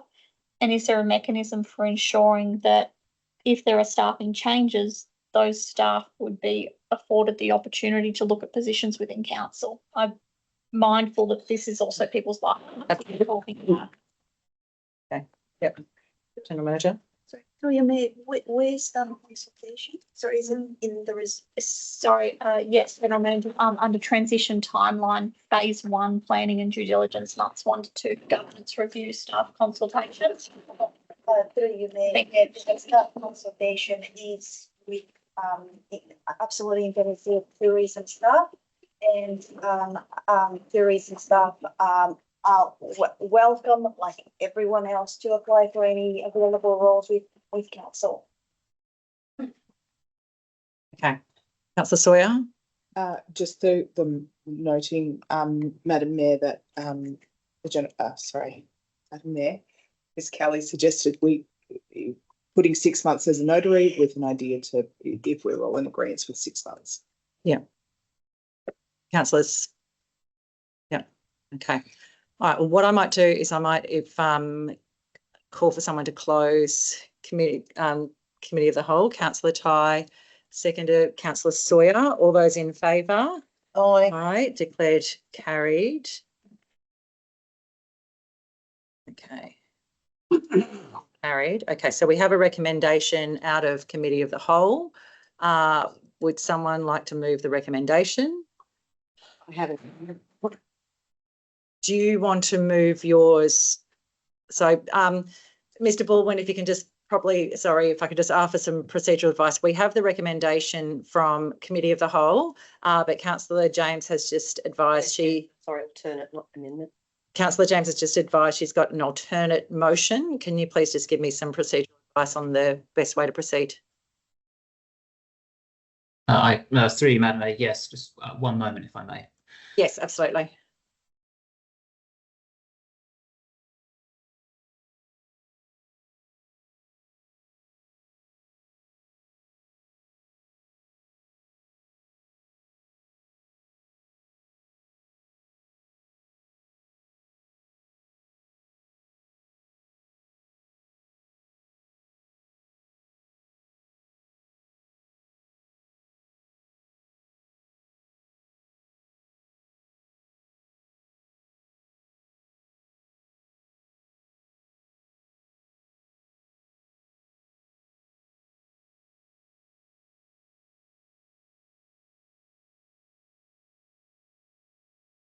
Through you, Madam Mayor, I think that we are in the territory of a foreshadowed motion. If I take you down to 10.17 in the Code of Meeting Practice, Thank you. I think is where we are. Okay, fantastic. So, Councillor James, so if you can table your motion as a foreshadowed motion, that would be. Who's taking the minutes? It's in there. Mr. Capine. It's in the draft. Okay, so Mr. Baldwin has just recommended that Councillor James's motion be dealt with as a foreshadowed motion. So as I understand it, Mr. Baldwin, that means that we deal with the recommendation from committee of the whole first. And if that is lost, then we go to the foreshadowed motion. That's right, Madam Mayor. Thank you. Okay. So does Councillor James need to move the foreshadowed motion? Are we okay that Councillor James has just moved it and we can deal with it and call for a seconder and debate if the other motion is lost? Or do I need to call for a seconder for the foreshadowed motion now? Foreshadowed motion doesn't require a seconder, so that's okay. So we're good to deal with. Okay. So we have the question. Sorry, Madam Mayor.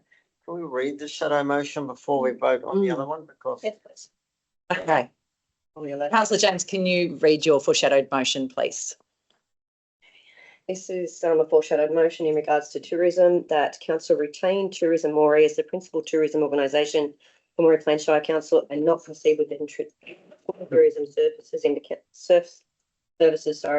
into council operations at this time. Request a report to council outlining options to strengthen governance, accountability, reporting requirements and performance measures for Tourism Moree while maintaining its independent industry-led structure. Endorse the development of clear key performance indicators for Tourism Moree for the period July 2026 to December 2027, including measurable targets relating to visitor numbers, event attraction, marketing outcomes, stakeholder engagement and economic impact. Require 6-monthly reporting to council on performance against the adopted key performance indicators. Receive a further report by December 2026, reviewing Tourism Moree's performance against the adopted key performance indicators and assessing whether any future governance changes are warranted. Authorise the Acting General Manager to work collaboratively with Tourism Moree and relevant industry stakeholders to implement the above measures. Okay. Thank you very much, Councillor James. Mr. Baldwin? No. Did you have your hand up, Mr. Baldwin? No, okay.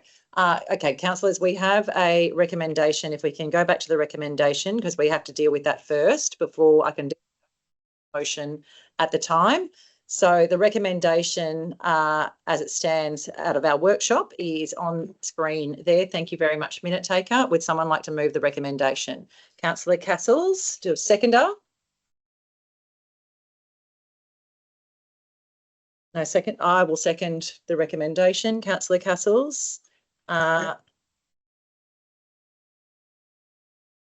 you like to speak to it, Councillor Castles? Well, no, not really. I think it's all been said. We do want a transition, and as long as it's done in a respectful way with a lot of integrity, with consultation with the tourism staff, I'm all happy for that. Right, thank you, Councillor Castles. I will speak to seconder, and then I presume you're speaking against it, Councillor James.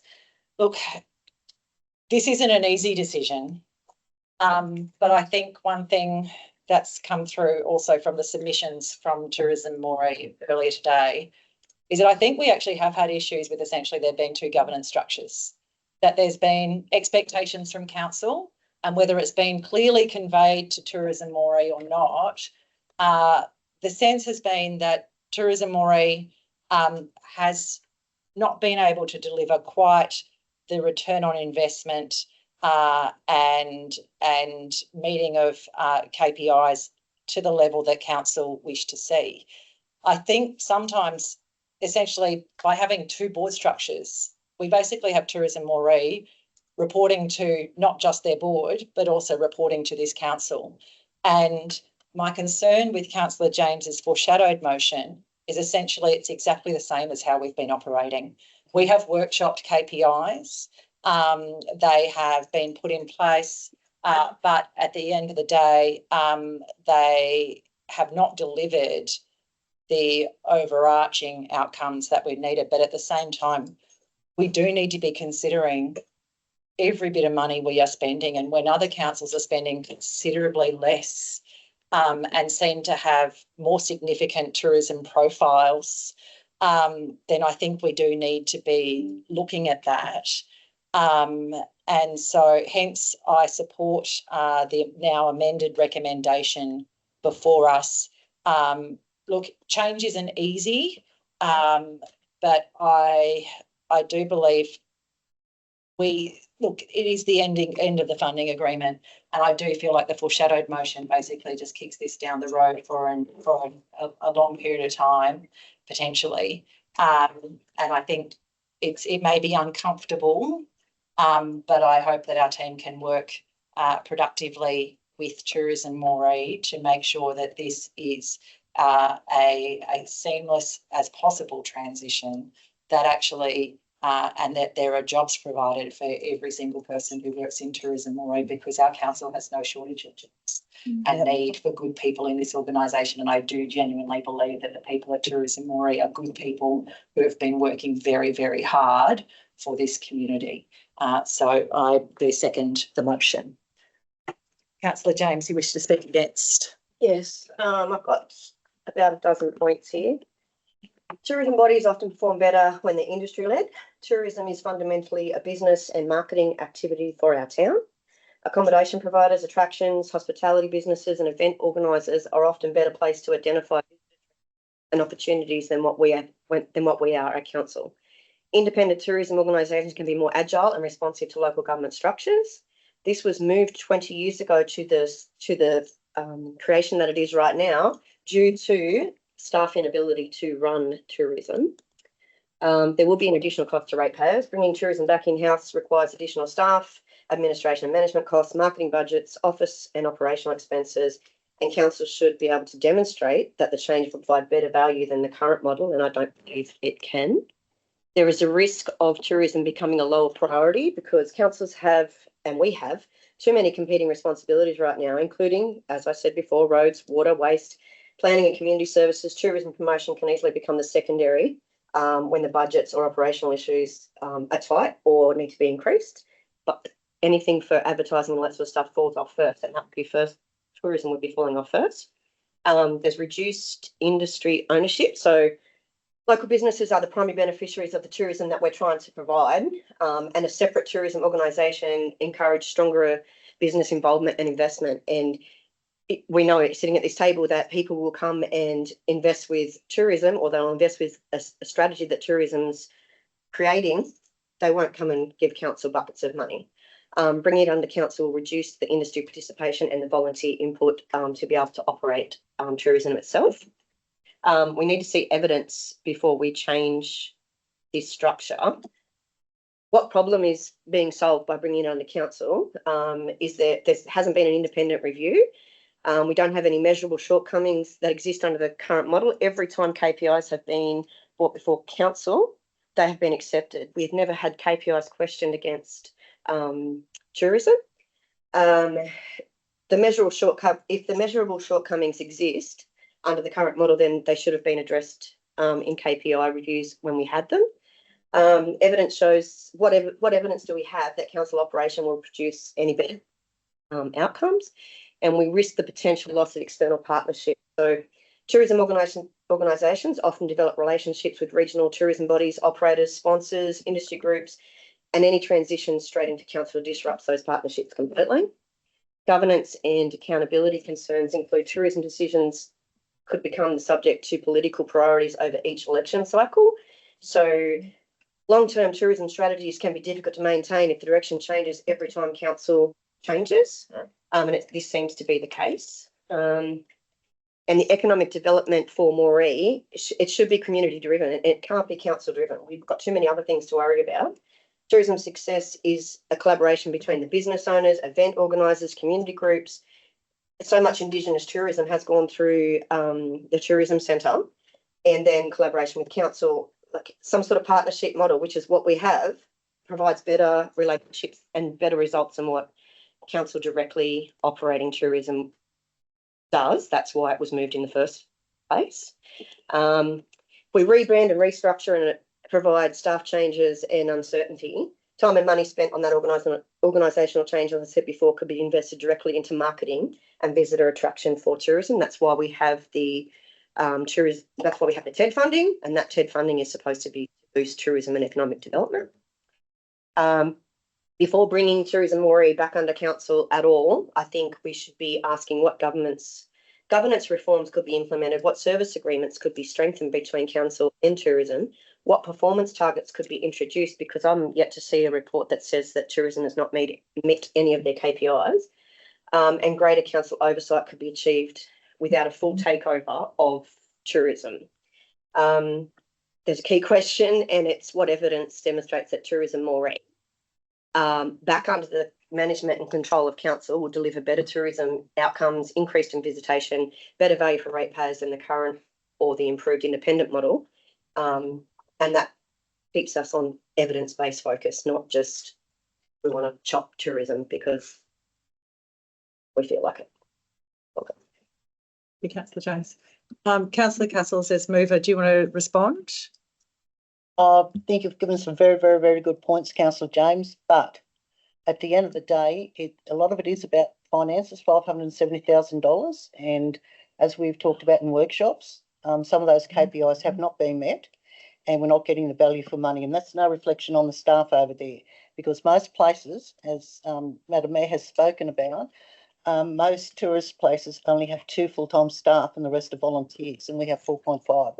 And I don't think it's going to cause any dramas whatsoever if tourism is actually put into the council. They're still going to be exactly where they are. People are still going to go there, and hopefully all the staff that are there now will still remain. I can't see what the big issue is, but I appreciate all your hard work and all the points that you've raised, but I think the transition is going to happen, and it should happen. No, the mover is the only one who gets a right of reply. But Councillor James, I do have a couple of questions just following your speech. When you say that tourism is better when it's industry-led, what other tourism organisations can you provide as examples? How many awards?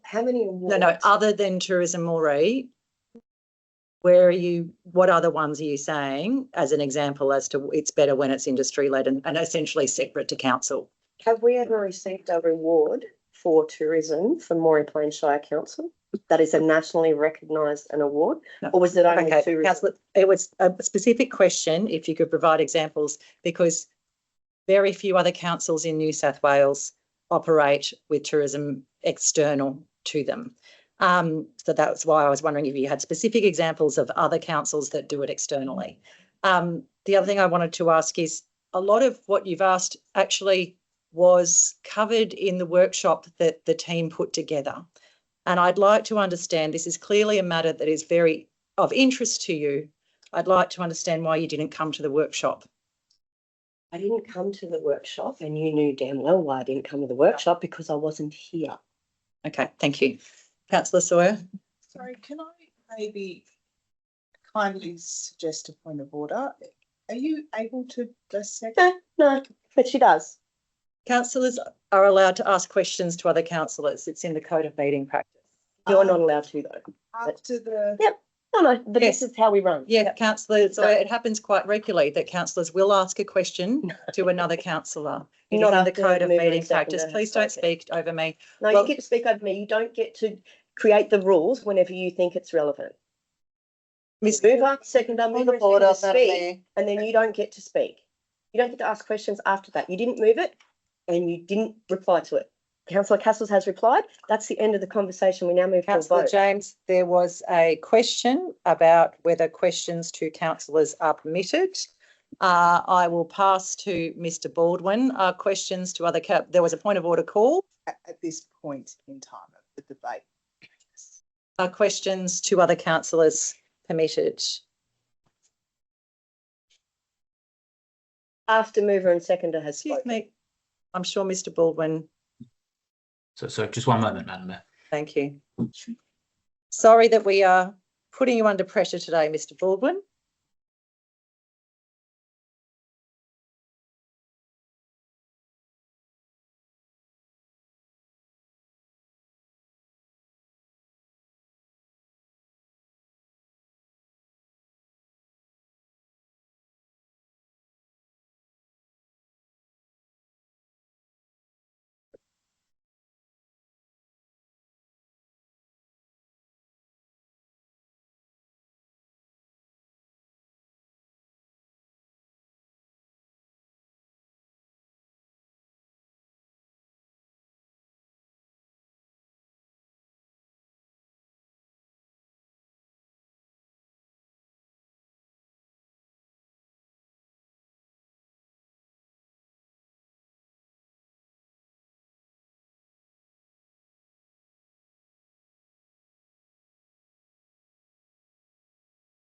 I'm sorry, Madam Mayor.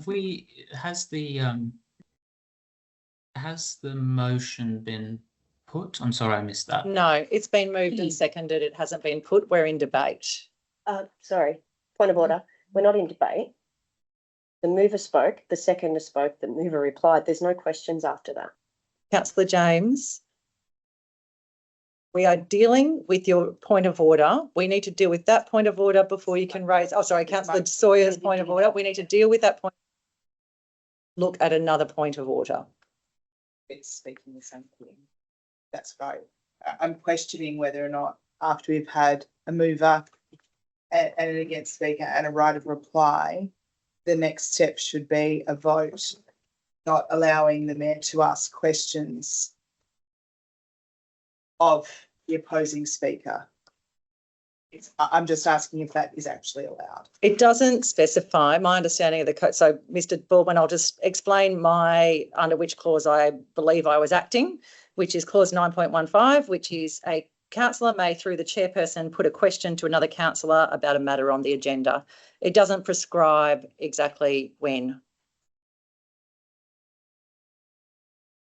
So does that mean, would that mean that I could not ask a question, but No, through a chairperson you could. So, and which has been done in this chamber many times. We have had councillors say, oh, could I ask a question to the other councillor? Councillors. Yeah. Not after a mover and seconder has spoken. Okay, I will apologise and retract my questions to save so that we can move on. I will apologise and retract my question so that we can move on. Councillor Tai? Can we just go to the vote, please, Madam? Yes, move so that we put the vote. Okay, so with that, we've had speakers for and against. Councillor Tai has moved that we put the motion. Do we have a seconder that we put the motion? Councillor Castles. All those in favour of putting the motion, which means that debate is ended and we are just going straight to the motion. Yep. So aye. Aye, declared carried. So I will put the motion, which is the recommendation from Committee of the Whole. Can we just have that on the screen, please, minute taker, just so everyone's aware of exactly what we are considering right now. So I will put the motion. All those in favour of the motion say aye. Aye. Aye. Declared lost. We will move to the foreshadowed motion.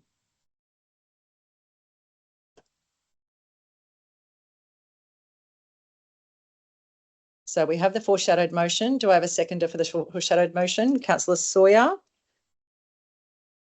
Okay, yep, you can speak to the foreshadowed motion, Councillor James. For the reasons that I outlined in my debate against the previous motion, I move that this motion be accepted by council. Thank you. Thank you, Councillor James. Councillor Sawyer, do you want to speak to the motion? Okay, any speakers against the motion? I'll put the motion. All those in favour of the motion? 3. All those against? Do we have councillors abstaining, guys? We have to vote. I'm just not I'm not comfortable with anything. Okay. Any of it. Okay, so are you abstaining? If you're Okay. abstaining, you're against the motion. Well, so you you're were abstained abstaining. before, so we can do it. Okay, so it was councillors voting for the motion. It was 2, 3. Vote councillors against. 3 and 2 abstain, declared lost. So we now have no means of going forward in terms of this report and tourism's funding agreement, which means effectively tourism's funding agreement ends on the 30th of June. I am going to ask that we move to a break because I believe this is an unacceptable path forward. I'm going to move to go to a break. Would someone like to, sorry, would someone, yep, Please. Councillor Ty, sorry, I'll call for a mover. Councillor Ty, seconder, Councillor Castles. All those in favour of a break say aye. Declared carried. Yeah.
Okay, back on. Welcome everyone back to our council meeting. Unfortunately, with our last order of business, we have had 2 motions tabled. Both motions have been defeated. I think we really need a way of moving forward because right now, with both motions being defeated, it has the effect of meaning that Tourism Moree will not be funded at the end of 30th of June. I don't believe that was the intention of any councillors in this room to have that. I believe it was an unintended consequence.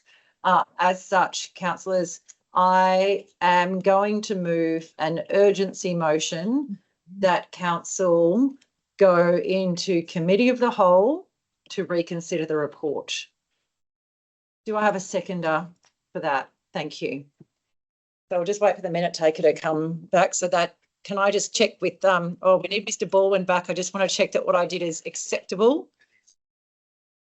Mr. Baldwin, is it acceptable? So I've basically just moved an urgency motion from the chair that we reconsider the report and we move into committee of the whole to reconsider the report.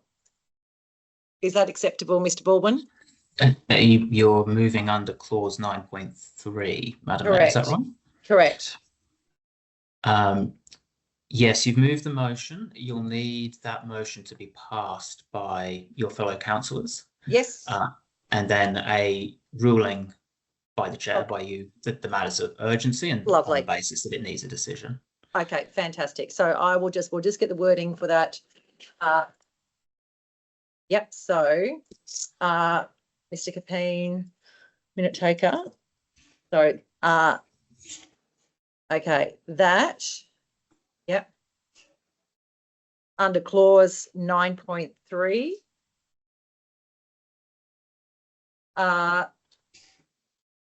as consideration of report 18.4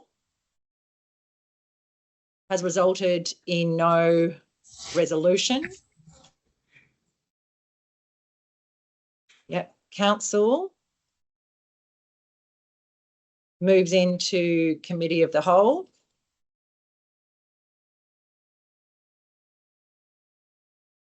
To reconsider the matter.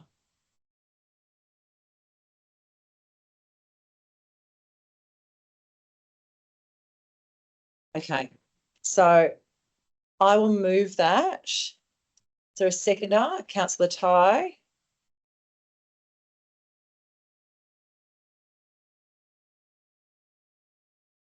Okay, I will. So, and then as chair, sorry, so I've got, so we have to put that motion first. So all those in favour of the motion? Aye. Aye, declared carried unanimously. Let's hope we can keep rolling with this. And then under B, 9.3B, sorry, Mr. Capeen, if you can actually we'll just need to note this as well. Yeah, so just, I think, yeah, so just underneath that, please, Mr. Capeen, that under clause 9.3B, the chair determined the business to be of great urgency. The business to be of great urgency. Thank you. Mr. Baldwin, you're comfortable with that? Great, thank you. Yes, Madam. Okay, with that, so I believe the urgency motion that I put forward has essentially put us into committee of the whole. If we just roll back up, please, Mr. Capeen, so Mr. Baldwin can see. I agree, Madam. Right, okay. We are in committee of the whole. Okay, I think we need to find a path forward that is going to at least provide some, at minimum, provide some clarity to Tourism Moree as at 1 July, and also probably try and capture the consensus at the table. General Manager, I am going to throw to you or you know, yeah, I'll throw to you first and then we'll open up to the councillors.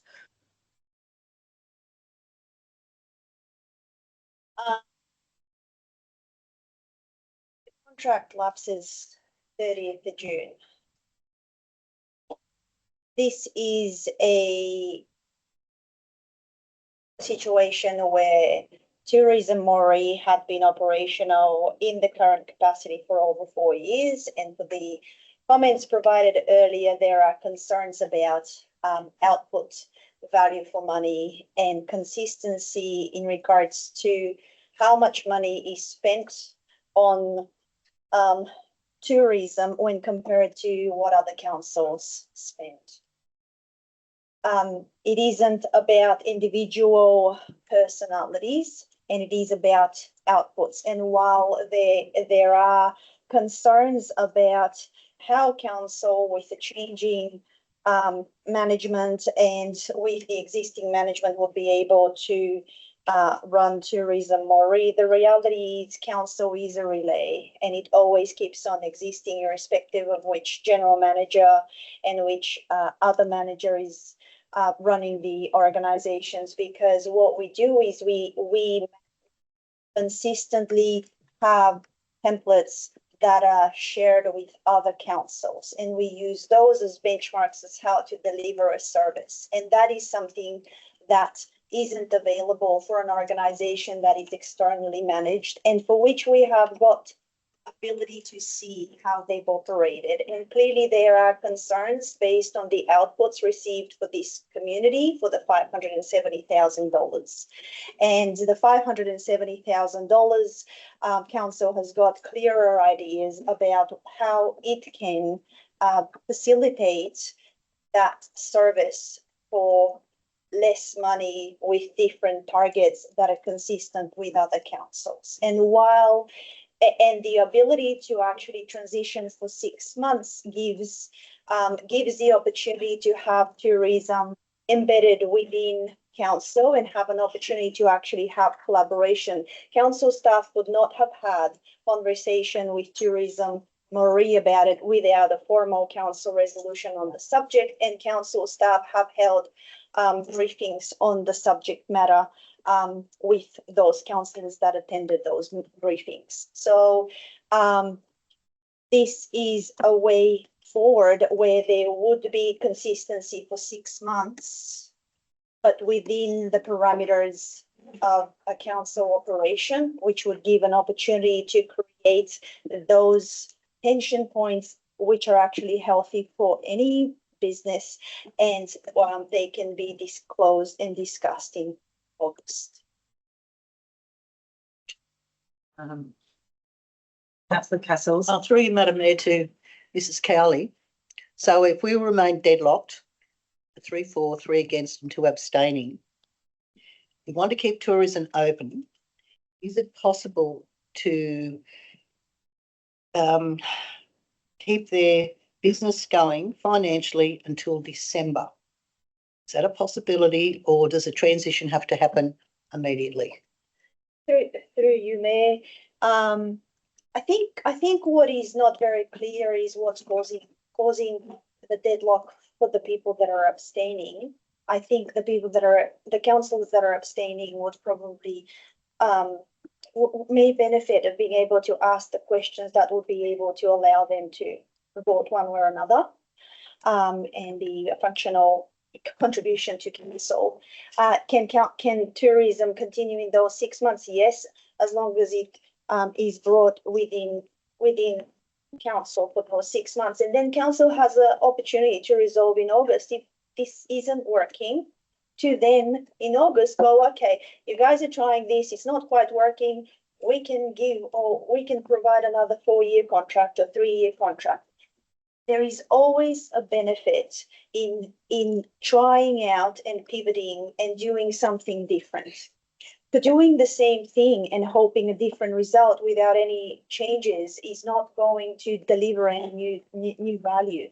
So this is essentially buying time to say for 6 months, we intend to do negotiations and conversation and come up with a proposal that council would be able to vote on in August. And if council is not satisfied with what staff are proposing, then at that point, council can go, okay, we're going to maintain the Tourism Moree process and provide it with 4 years. But I think with that does not actually create any risk for council, but it has only an upward potential. Thank you. Okay. We've just got to find a resolution, a recommendation that we're going to get sufficient people to vote on. I think we have so many more matters on our agenda today that I think it may be hard to get to a resolution that maybe quite meets, what the original recommendation was of the team, but we have to get to something that will at least carry us forward. So I think we need to highlight that we maybe won't have all questions answered today. So I wonder so we could potentially look at a recommendation that provides delegated authority to the acting general manager to negotiate a variation to the tourism Moree funding deed for a period of 6 months, 2026 to 31st December 2026. And I think there is agreement around that. Am I right? Yep. In that there's agreement on that. So 1, hopefully, when we get out of this, tick. 2, advises its intention to transition Tourism Moree into council operations. Yes. Or is there sufficient? Yeah. But 3, receiver, or do we want to say delegates to the general manager to work collaboratively with Tourism Moree and develop a report for council's consideration at the August council meeting. So delegate to the general manager to work collaboratively. I'll send this through the minute taker in a second. With the general manager, with Tourism Moree regarding the transition process and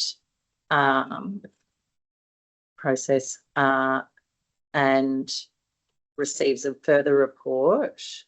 The council receives a further report in August 23rd outlining the result. I'm not even going to say what. Okay. And I'll send that through to the minute taker and we can just bring it up on the screen and then we can work. Yep. So I think Councillor James was first. Yep, Councillor James. You asked what the information was that highlighted that industry-led tourism was better than council. Under the Australian Regional Tourism Network, the Destination Management Guide specifies that industry-led stakeholder groups and delivery partners with government agencies, so partnering with council, is the best practice for working collaboratively. Okay. The Australian Regional Tourism describes a unified industry. James, we've actually moved on to other items on the agenda and I've actually retracted, following the point of order, I actually retracted and apologise for my question. So we actually do need to move on with the business. I was just explaining. I know, but you have actually retracted and Councillor James, we need to move on. Because you do this whenever I'm right. You do this whenever you want me to stop talking. No, Councillor James, we need to move on with the business and I have retracted and apologised. As such, they are basically null and void. And right now, in the under the Code of Meeting Practice, we are in the Committee of the Whole dealing with the transition of Tourism Moree to Moree Plains Shire Council. And that is not relevant to the discussion right this second. We're trying to workshop a recommendation. Councillor James, just being anti is not going to get us to Tourism Moree having some clarity walking out of this room. We need to get to a point where we've got a path forward. That is what I'm trying to do. It's imperfect. We are in Committee of the Whole though, and I am probably being a bit cheeky in trying to tease out what is possible here and what the views of the majority of councillors are, because we cannot have a situation where once again, this results in there being a vote that doesn't deliver an outcome. We need to get to an outcome. Councillor Ty. Councillor Foyle before me. Yeah. I was going to say, just a bit of clarity around the timeline with your resolution as well, maybe to revisit the August report to see what that would be providing council. But I have found this hard and also probably thought of abstaining, particularly here because I didn't see both as being a foolproof way to ensure that what is best for council, what is best from a fiscal perspective, but what is also good from an outcomes perspective. And I guess my biggest point that I'm on the fence about this is really about how we measure the value, and the way in which we're currently doing it is by sort of almost static KPIs, right? And it is probably the only function that we have as council. I wonder whether or not we have that option, as Ms. Cowley presented as a potential, that council has a almost checkpoint opportunity, be it 6 or 12 months or something, to go, is this working? Giving the team the opportunity to develop some ways that resonate with councillors about the impact and value being delivered under both kind of situations.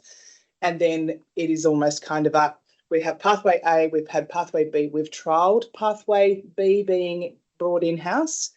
Here is the impact, here is the value, here are the fiscal, balance sheets on both, and almost as a point to move forward. Just suggesting to see whether or not that might be an amenable way to move forward. Okay, do you have an actual?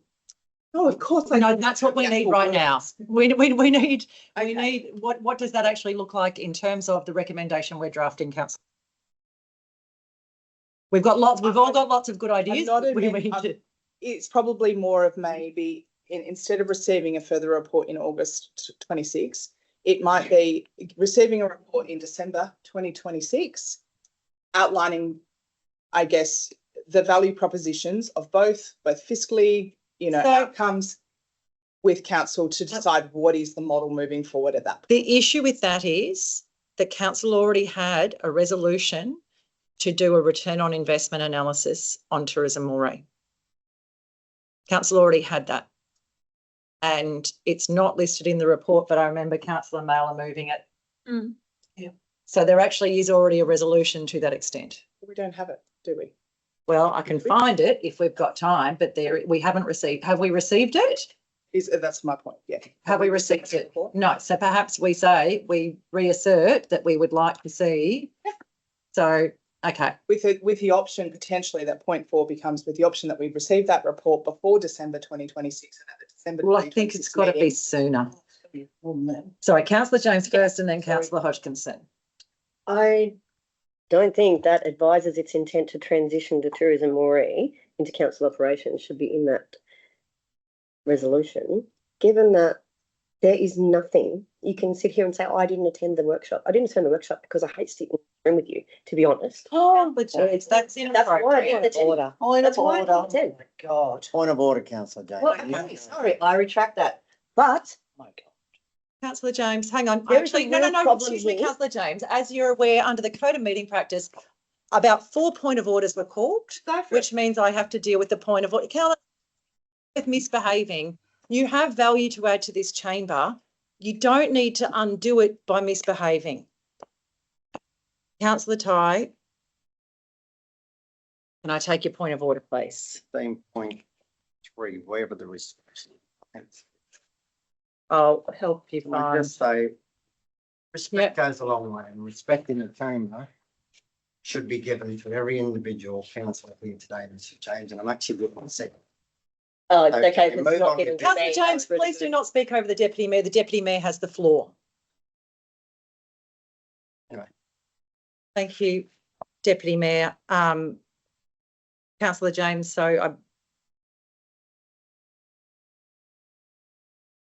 here's the ones. Oh, look, I'd say it's 15.11D.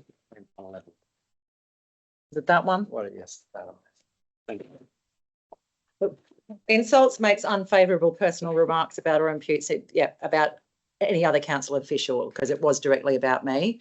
I will uphold that and ask that you apologise without reservation, please, Councillor James. Sorry, Councillor Pierce. However, I was trying to make a point as to why that should not be in there. Councillor James. Regardless of me not attending. Councillor Ty.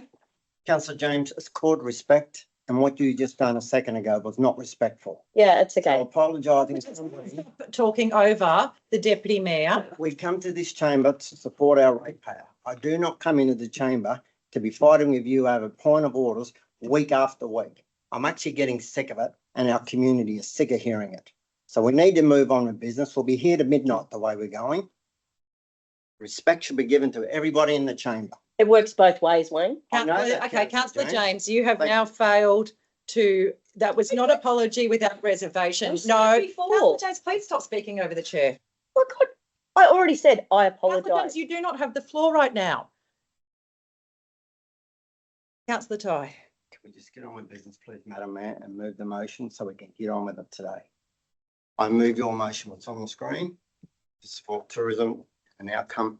August might be a little bit early. Can we move it to October or no, or September? September.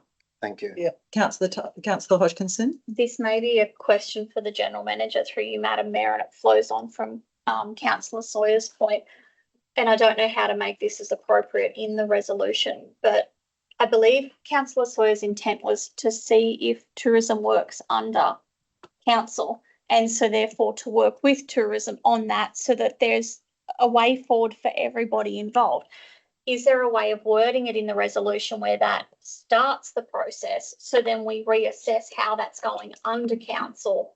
I think that was the intention, if I'm correct, so that way we're starting. Trial it. Yeah, so we're starting that transition process. I don't know if it can be done. I think I will throw that to the General Manager, but I think this is, you can't be half in the water. We're either deciding to jump in the water or we're not jumping in the water. And there's no half in, half out would be my understanding. And so, but I'll throw to the General Manager. Through you, Mayor, that is the point. The point about the intent to the transition is exactly to check how a transition of tourism, Moree, under the council umbrella is going to work for council. Council will not be able to do anything and come up with a report October, November, or July 2075 if there is a situation where tourism, Moree, are still in the visitor information center operating under their own capacity, and we providing targets. It's not only also about the targets, it's about aligning. There is a significant value of the shared services, as I mentioned earlier, in terms of the management, the performance management, the accounting, the marketing, the comms, all of those, plus the fact that we are a body with other councils and we can follow on from that.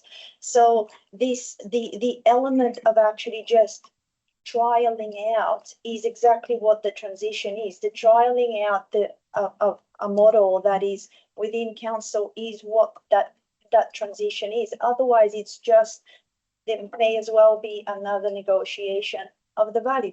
Council alternatively can also say, okay, if we're saying the 570 is too much, well, council also has the ability of going, okay, rather than 570, get 370, keep it in that thing and figure it out. That's another point. Okay. Can I just go back to, so Councillor Sawyer's earlier point about the return on investment analysis, and I think we need to include that in this. So can we maybe just include as another point, please, Mr. Capine, that council,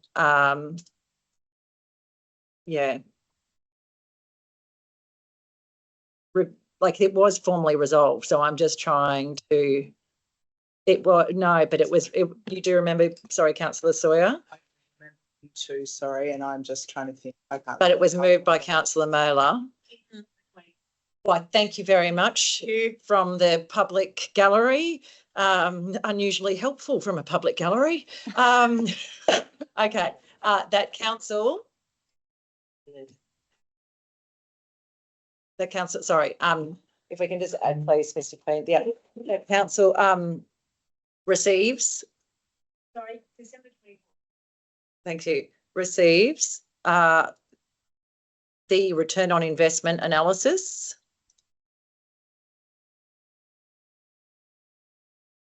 as resolved in December 2024. Yeah, as part of this.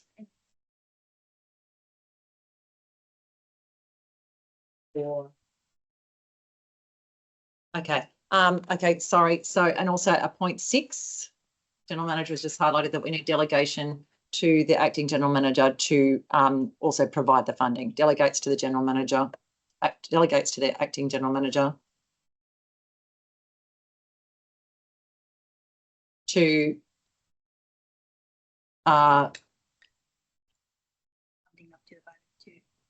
provide funding up to the value, or just to the value of, yeah, value of, and General Manager's giving 285,000 for the above period. Can we put that up to point 2, please?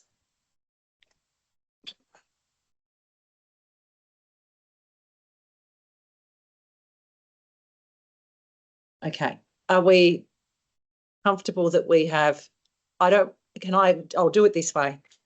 If we're comfortable, we've got enough people who want to support this, I'm going to call for a vote on moving out of the committee of the whole. Only move out of the committee of the whole if you're intent on this motion as it stands. So would someone like to move we go out of committee of the whole? Councillor Ty? Councillor, seconder, Councillor Castles. All those in favour of going out of committee of the whole? Aye. Can I have hands up, please? 1, 2, 3, 4. Pardon? I have a casting vote. I'll use my casting vote. Okay. So we'll go out of committee of the whole. We need to move on.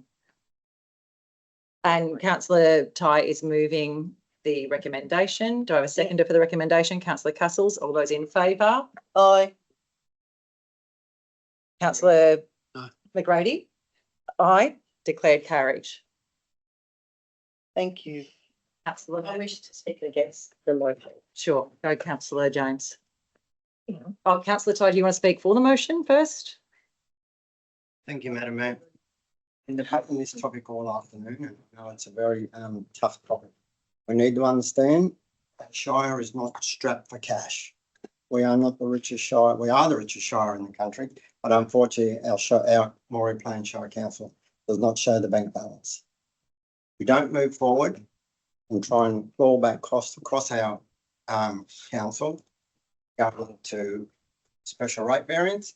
And I do not want to stand here and support a special rate variance. So unfortunately, we have to make cut costs. Unfortunately, tourism is one. Thank you, Madam Mayor. Thank you. Councillor James, do you want to speak against the motion? Yeah. So councils are predominantly responsible for roads, water, sewer and waste planning and compliance. I don't know how many times I have to try and explain that. If you sit at the table as a councillor, you should be well aware of what council's obligations are in regards to roads, water, sewer, waste planning and compliance. Tourism is successful when most led by industry-led and community-supported organisations. It is stated in the Australian Regional Tourism Network Destination Management Guide that the process of destination management doesn't happen in isolation. It involves stakeholder groups and delivery partners such as government agencies, including council, and other business working groups and industry-led organisations working collaboratively. The Australian Regional Tourism ART also states that a unified industry voice for regional tourism advocacy is based on collaboration between industry, regional tourism organisations and local government rather than just direct from council control. Visitor economy thinking for local government is a specified document. It's on PDF and you can search it. It is written by the visitor economy by local government themselves. And this document was specifically written for councils and explains the role local government should play in supporting tourism growth while working with tourism organisations and industry partners, not operating alone as running tourism themselves. Tourism and Events Queensland Industry Partnerships states that in partnership with regional tourism organisations, industry and commercial stakeholders to build the visitor economy, the emphasis is on partnership rather than direct local government operation of tourism. The Moree Regional Tourism Destination Management Plan states that a stakeholder-led collaboration-focused organisation promoting the visitor economy across the region is a better best practice document consistently promoting industry-led, stakeholder-driven and collaborative tourism management models not run under local councils. Thank you, councillor James. I will, any speakers for the motion? I think we've said enough to you, I am- Madam Mayor. I am going to speak for the motion. I want to respond to some of the things councillor James just said. Industry-led is absolutely best practice, and stakeholder-led is best practice in absolutely everything we do. Everything we do at council has to be stakeholder-led. That's why we do community strategic plans. That's why we go out and we consult with our community. So I'm sorry, point of order. councillor James, on what basis? Did you move or second the motion? I seconded the motion, councillor James, and you spoke against it. And in the rules of debate, I did not speak for the motion then. I have chosen to speak in favour of the motion now. Mr. Baldwin, can you please provide some clarity? Can you please provide the clause that you're calling the point of order under, councillor James? 15.3, or sorry, rules of debate, Mr. Baldwin. Yep. Under the rules of debate, the mover has the right of reply, not the seconder. So, Mr. Baldwin, before I asked for your advice, I was speaking against. So councillor James spoke for the motion. I called for other speakers against the motion. Oh, sorry, the councillor James spoke against the motion. I called for any other speakers for the motion. No one raised their hands, so I went to speak for the motion. But the mover, hang on, did not Mr. speak. Baldwin is providing procedural advice.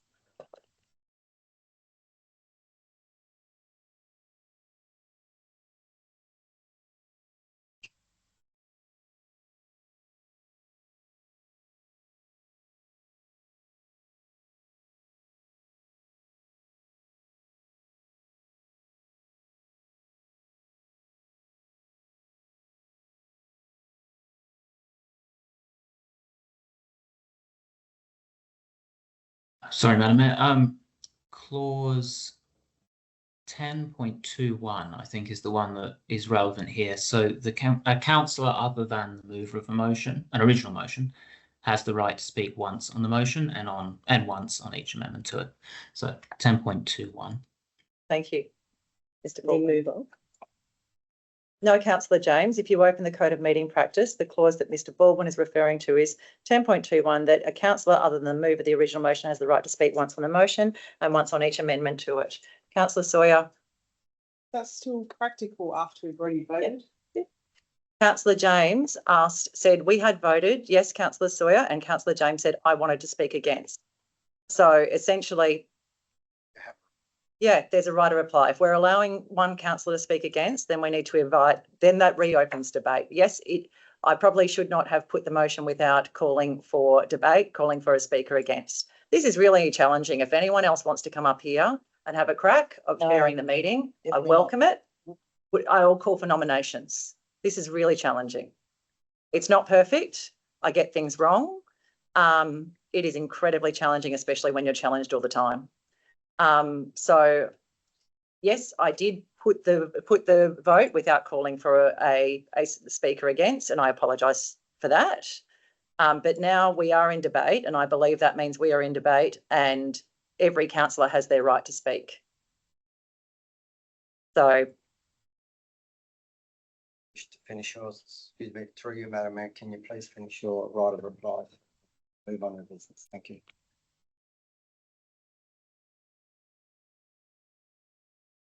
As I was saying.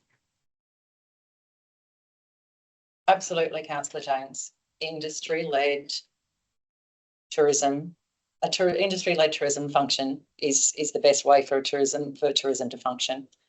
Councillor James, please do not roll your eyes and do that when I'm speaking. We do not do that to you. Please don't. I beg to differ. Point of order. I looked down. I didn't do anything to roll my eyes. I looked down. Councillor Hodgkins. No, I didn't. Can we please just move through this? That obviously so many different views. As Deputy Mayor said, can we please just show respect to each other? Oh my God.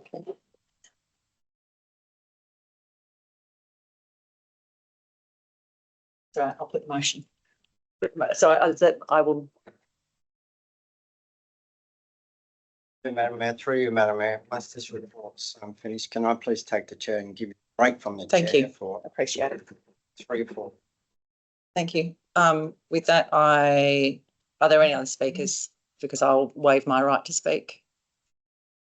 I'll put the motion. All those in favour, say aye. Aye. Aye. Declared carried. Thank you. Thank you. I will have to move a motion to vacate the chair. I think, Mr. Baldwin, can I move a motion to vacate the chair? Or can I just offer the chair to the Deputy Mayor? I think for good order, a motion, Madam Mayor. Okay, I'd like to move a motion. Well, I'll move a motion that I will vacate the chair. Yes. And ask the Deputy Mayor to take over chairing of the meeting. There's a seconder? Right. I'll put the motion. All those in favour? Aye. Say aye. Declared carried.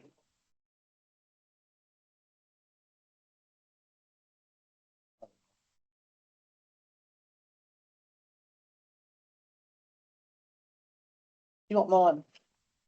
No, not mine. I've got all my exceptions on there.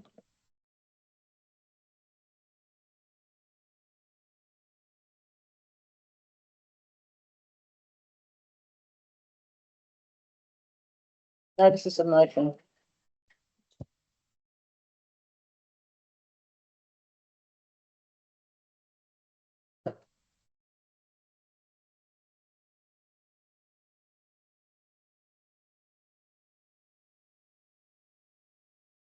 Yeah. Okay, thank you, Moree Tourism. If you wish to leave, your matter's been decided on today, and thank you very much for turning up to the chamber. Thank you. You do not wish to have to stay, you can leave. Thank you. So what are we?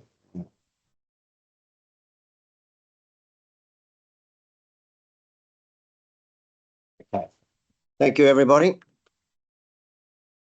Go to notice of motion by Councillor James, and the first notice of motion is 14.1. Councillor James.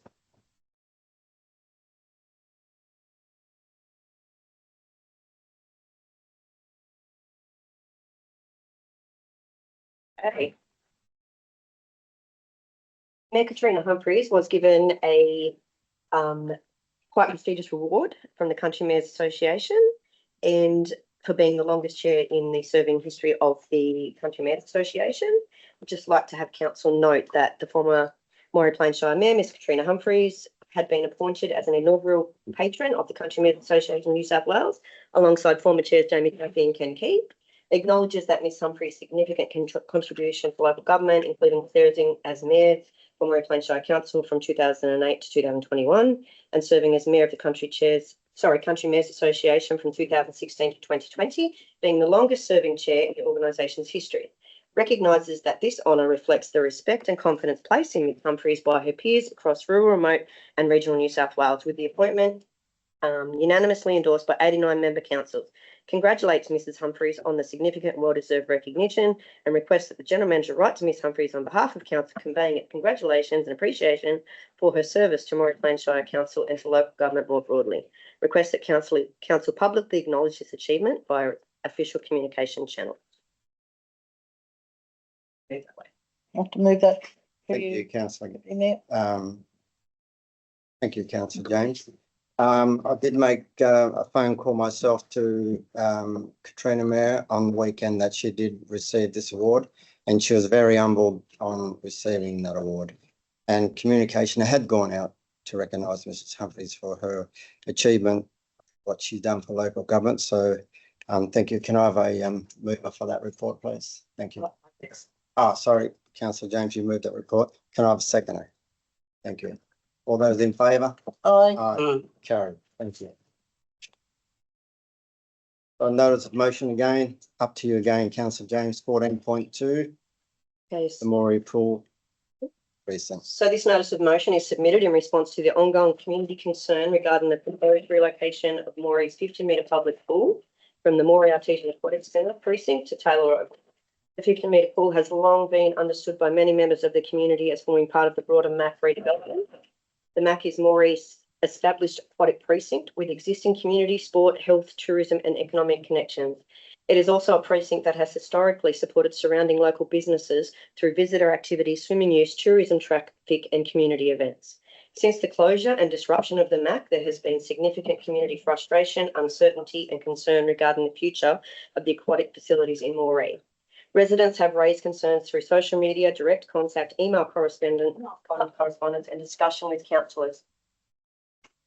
Sorry, Councillor James, just a moment, please. Sorry, Councillor Castles, can you just refrain from leaving the Yes, chamber? sure. Carry on, Councillor James. Councillor James, if Councillor Castles left the chamber, we didn't have a quorum and you could not finish your report. I'm giving you the opportunity to finish your report. So carry on. Thank you, Councillor James. Since the closure and disruption of the MAC, sorry, point of order, can I just cease for a second? Yes, Councillor Was this James. deliberately done so that there's not a quorum in this room? No, Councillor James, it's not. It's actually been a long day and it's been testing to all councillors today. I wish you to move on with your report so we can move on with business for the day. The proposed relocation, since the closure and I don't even know where I'm up to. These concerns include the future location of the 50-metre pool, the security and use of grant funding, the impact on local businesses, consultation with affected parties, project timelines, and whether all reasonable options to complete the pool at the MAC have been properly explored. The proposed relocation to Taylor Oval represents a significant strategic change. Taylor Oval is a separate public open space and is located within a different social traffic, business and CBD context. Any decision to relocate the 50-metre pool from the existing aquatic centre should therefore be supported by clear evidence, transparent reporting and formal written confirmation from all relevant funding bodies. The purpose of this motion is not to prevent the delivery of a 50-metre pool. It seeks to ensure that Council does not make any irreversible commitment to relocation until key questions have been answered and publicly reported.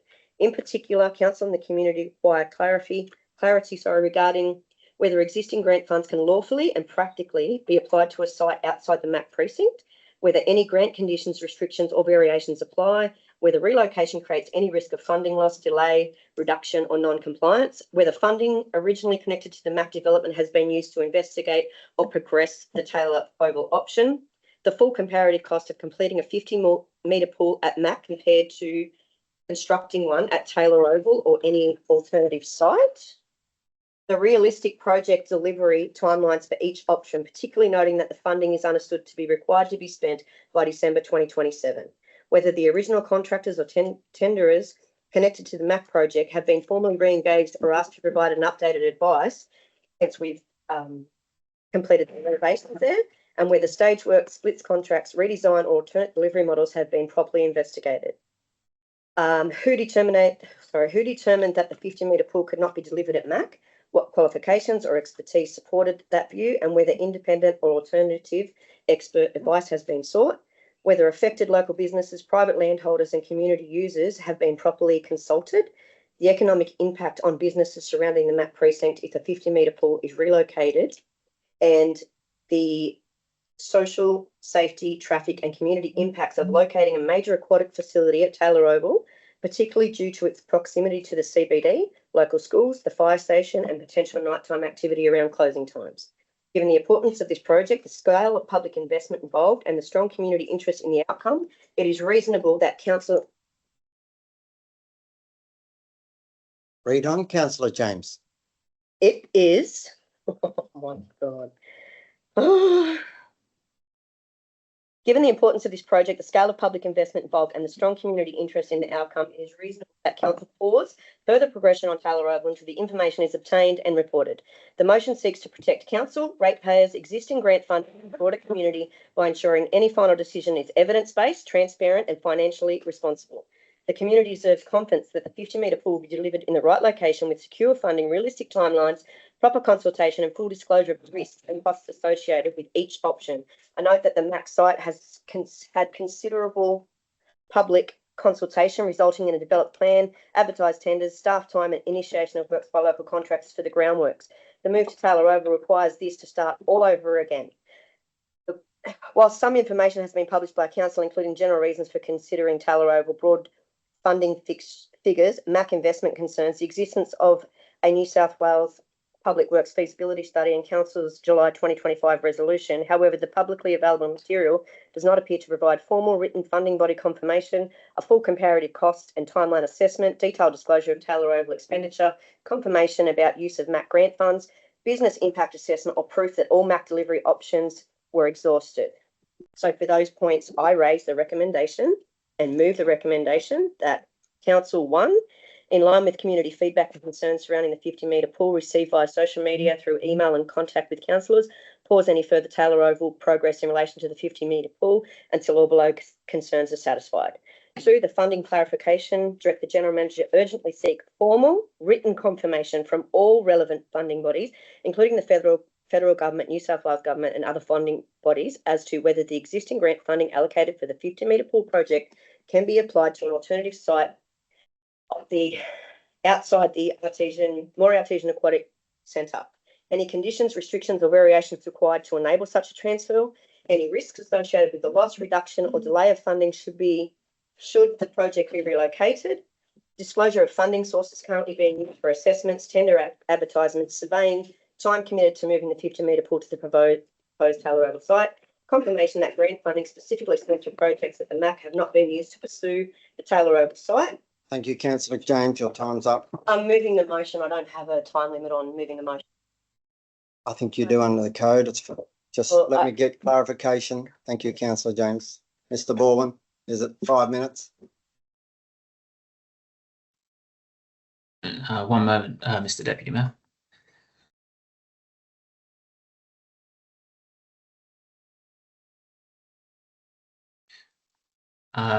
Yes, Mr. Deputy Mayor, 5 minutes unless the council consents. Thank you, councillor James. Your time was up. Through you, Deputy Mayor, could we just have a 5-minute break, please? I think some. Baldwin, are we allowed to take a 5-minute break through a motion? Can you clarify that for me, please? Yes, Mr. Deputy Mayor, just a motion agreeing to the break. Okay, thank you, Mr. Baldwin. Can I have a mover for a break, please? Thank you, councillor Castles. Can I have a seconder? Councillor Williams. All those in favour? Aye. Thank you, councillors. Just a 5-minute break, please. We are running way behind time. Thank you.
It wouldn't be bad. If you want to put them, that'll help. Oh.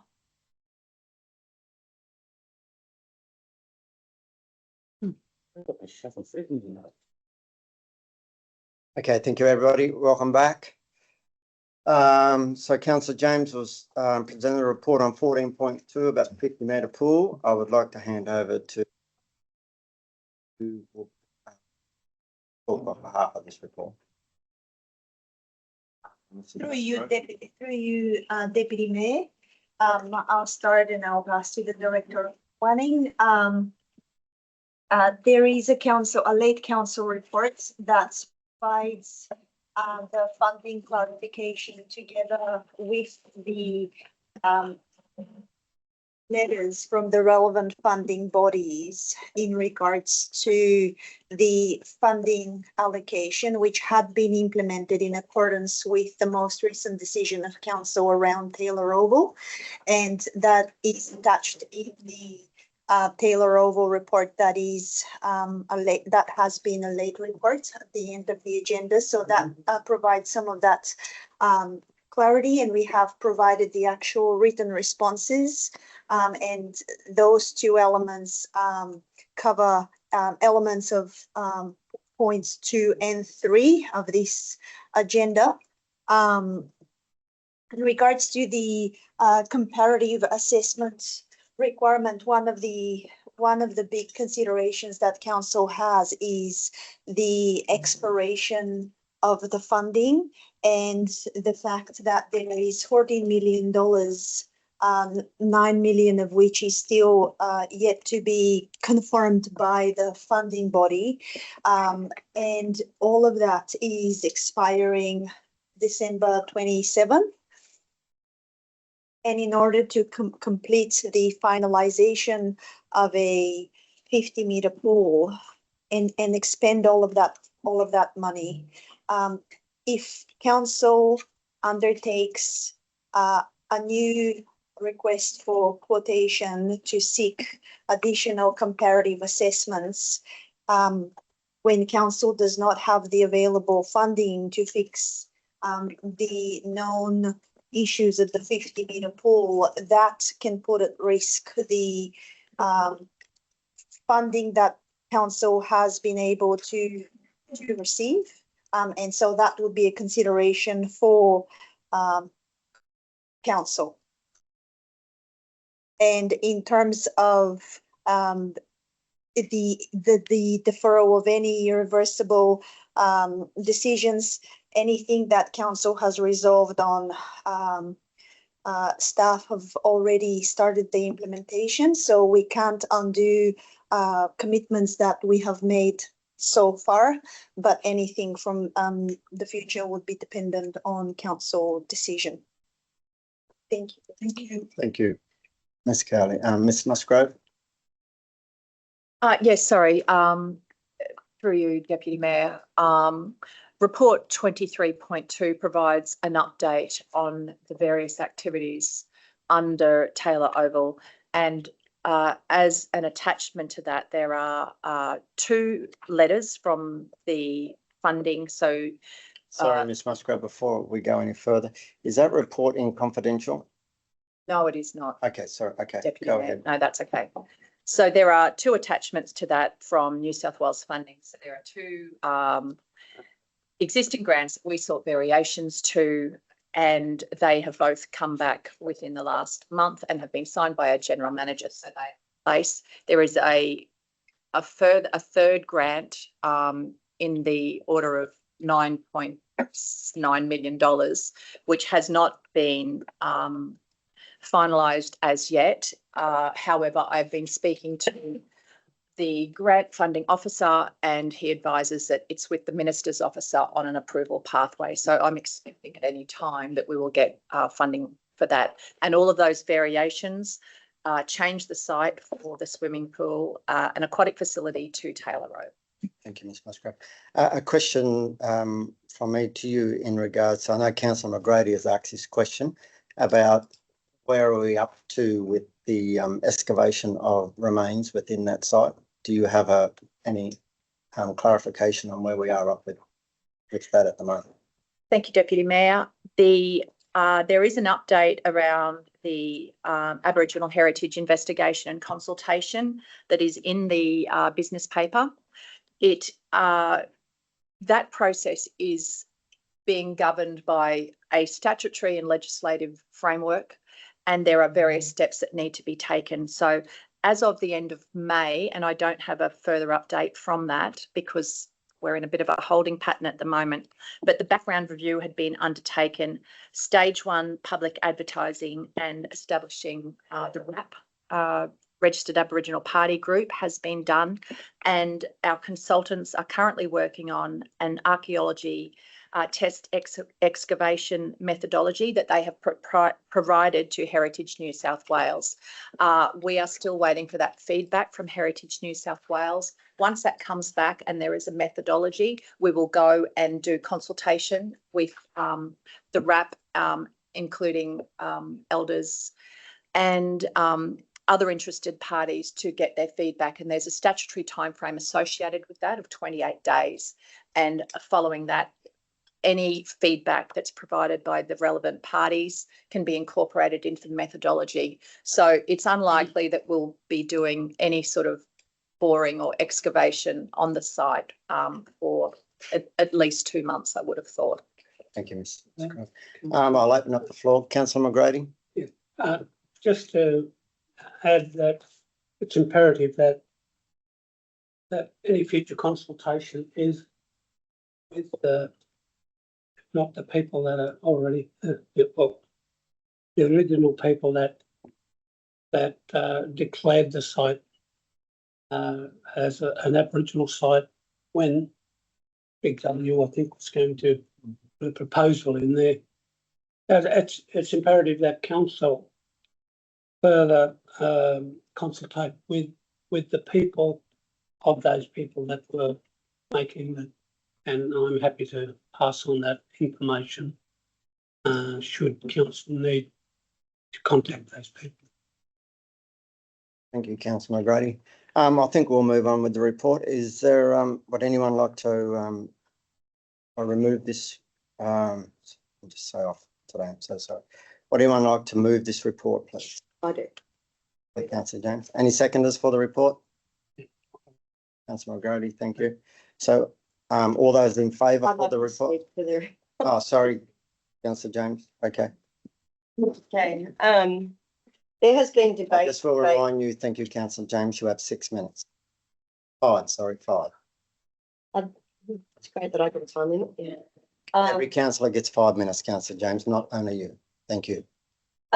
So in reality, the community does not want the pool on Taylor Oval. I don't know why we continue to push it in this capacity to be on Taylor Oval when the community has clearly spoken that they don't want it to be on Taylor Oval. We have 17 months to spend that money.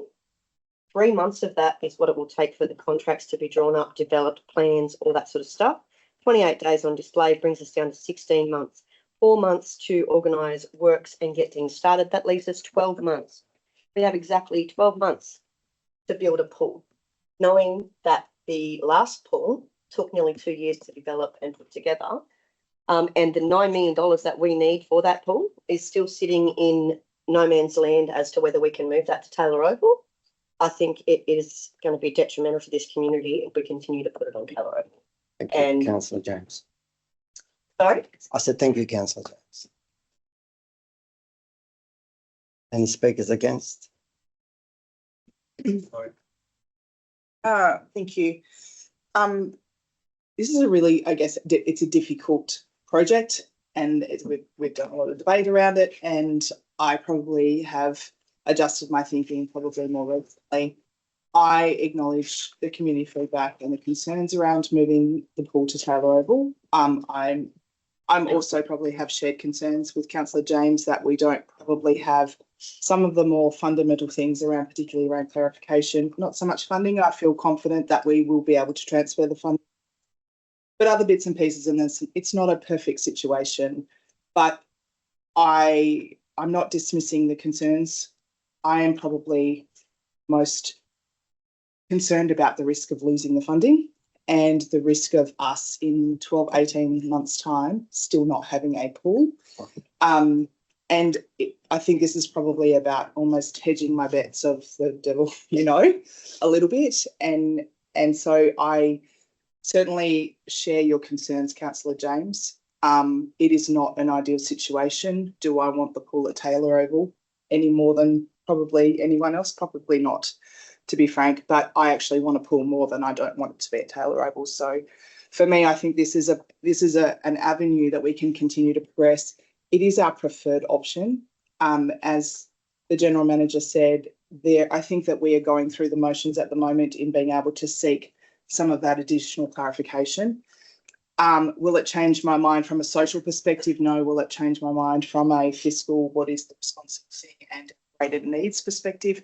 Quite likely. So I think it is acknowledging it's a very difficult decision. But at this stage, I feel like hindering the process even further will result in us not having anything at all. So that's probably my biggest concern. Thank you, Councillor Jones. Anyone else speaking against? I'd like to speak against the motion as well. I think our community, we've been suffering a long time in the issue with the pool. And as Mrs. Cowley said, we've got a timeline for the grant. What's your point of order, Councillor? You have to have somebody else speak for the motion before you can. Okay, no worries, I'll withdraw it. Okay, we'll go to the vote. Anyone all in favour for the report? Sorry. Have a right of reply. Go ahead, Councillor. There is still You've got uncertainty 5 minutes, Councillor James. around the $9 million that is required for the pool. We received quotes, we received contracts, we had people ready and working over at that pool. They found a leaking pipe. That leaking pipe was fixed. Councillors, you're sitting in this room knowing very well that that pit over there has been empty of water for over 12 months. The only time it gets water is when it rains. We need to be realistic. That site is okay to be used. It's not it doesn't need to be abandoned. It needs to be relooked at, and it's going to take less time to put a pool there than it will to put it on Taylor Oval. I firmly believe we are going to be held up by heritage studies. We are going to be held up by Aboriginal site conditions and stuff like that, and that will further affect it and push it completely down the line.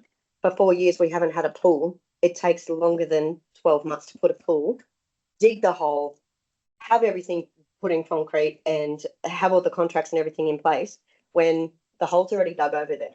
That's like a completely huge portion of the funds that's going to be used is already the hole dug. The contractors who dug that hole are able to come back and comment in regards to that, and it hasn't been explored. And I know for a fact that the person who said it should go on Taylor Oval has no qualifications whatsoever in regards to being able to do that and specify that and put that idea in councillors' heads. Okay, thank you, Councillor. Sorry. Point of order. Yes. The recommendation that came to council was from council staff, and I believe that that is casting aspersions on our staff. Councillor James, can you withdraw your comment, please? In regards to what? Into the point of order that Madam Mayor has raised. About who you've said that the person that recommended Taylor Oval to us,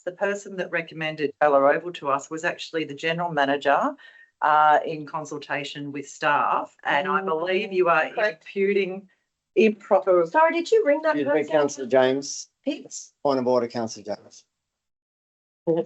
I know for a fact that that Point of person order, was run by Councillor the mayor. James. Excuse me. Point of order. Once again, imputing improper motives. Thank you, Councillor. Okay, it's not improper, it's fact. But anyway, go. Councillor James, we've actually had enough today. I've actually really had enough. We please apologise so we can move on to business. I'm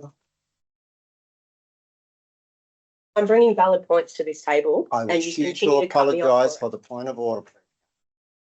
Sorry, Thank you. I'm Councillor. trying to get a point across. Okay. Councillor Williams. Through you, Mayor. Deputy I Mayor. believe Councillor James is spreading misinformation because she has no knowledge of what the whole town Councillor James, wants. point of order. She has Let absolutely Mr. no idea what the whole town wants. Point of order.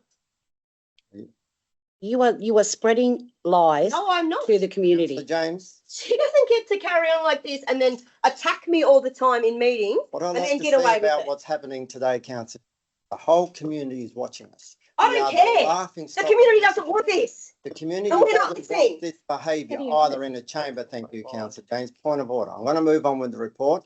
All in favour for the motion? Councillor James's motion, councillor. I have read the motion. I have moved It's the a motion. report to do with councillor. Read your motion, please, councillor. Oh, sorry. Point of order. We need to move on, councillor James. Sorry, councillor McGrady. The motion has been put forward. All in favour for the motion? So that's what you moved, Fred. You seconded. That's my motion. That's Mr. James's motion. Are you in favour for it? Okay. All those against the motion? Good Carry. luck. Thank you. Okay. You again, councillor James. 14.3, spelling mistake at the Memorial Hall. So I know that this has been addressed, but it still needs to be minuted and noted that Mr. Claude McGarry dedicated many years of service to the Moree community, both as an employee of council and later as an elected councillor. His inclusion on the Elders Honour Roll reflects the respect and recognition he earned through that service. While the spelling error was undoubtedly unintentional, it is important that council ensures the historical record accurately reflects the names of those who have made significant contributions to our community. Correcting the error and providing a formal apology to the family is a simple but meaningful gesture of respect that acknowledges Mr. McGarry's legacy and the importance of preserving our local history accurately. Names are an important part of a person's identity and legacy. It is fitting that Mr. McGarry's contribution to Moree, is recorded correctly and remembered with the dignity and the respect he deserves. I move that council notes the name of the late Mr. Claude McGarry as a respected former employee of Moree Plain Shire Council, former councillor and long-standing contributor to the Moree communities, incorrectly recorded on the Elders Honour Roll as Margary. I acknowledge that this has now been fixed, but acknowledge Mr. McGarry's significant service to the Moree community through both his employment with council and the service as an elected councillor. Directs the general manager to arrange for the spelling of Mr. McGarry's name to be corrected on the Elders Honour Roll and associated council records where the error appears, and authorises the mayor and general manager to provide a written letter to the McGarry family acknowledging the error, apologising for the incorrect spelling of Mr. Claude McGarry's name and recognising his valued contribution to the Moree Plains community.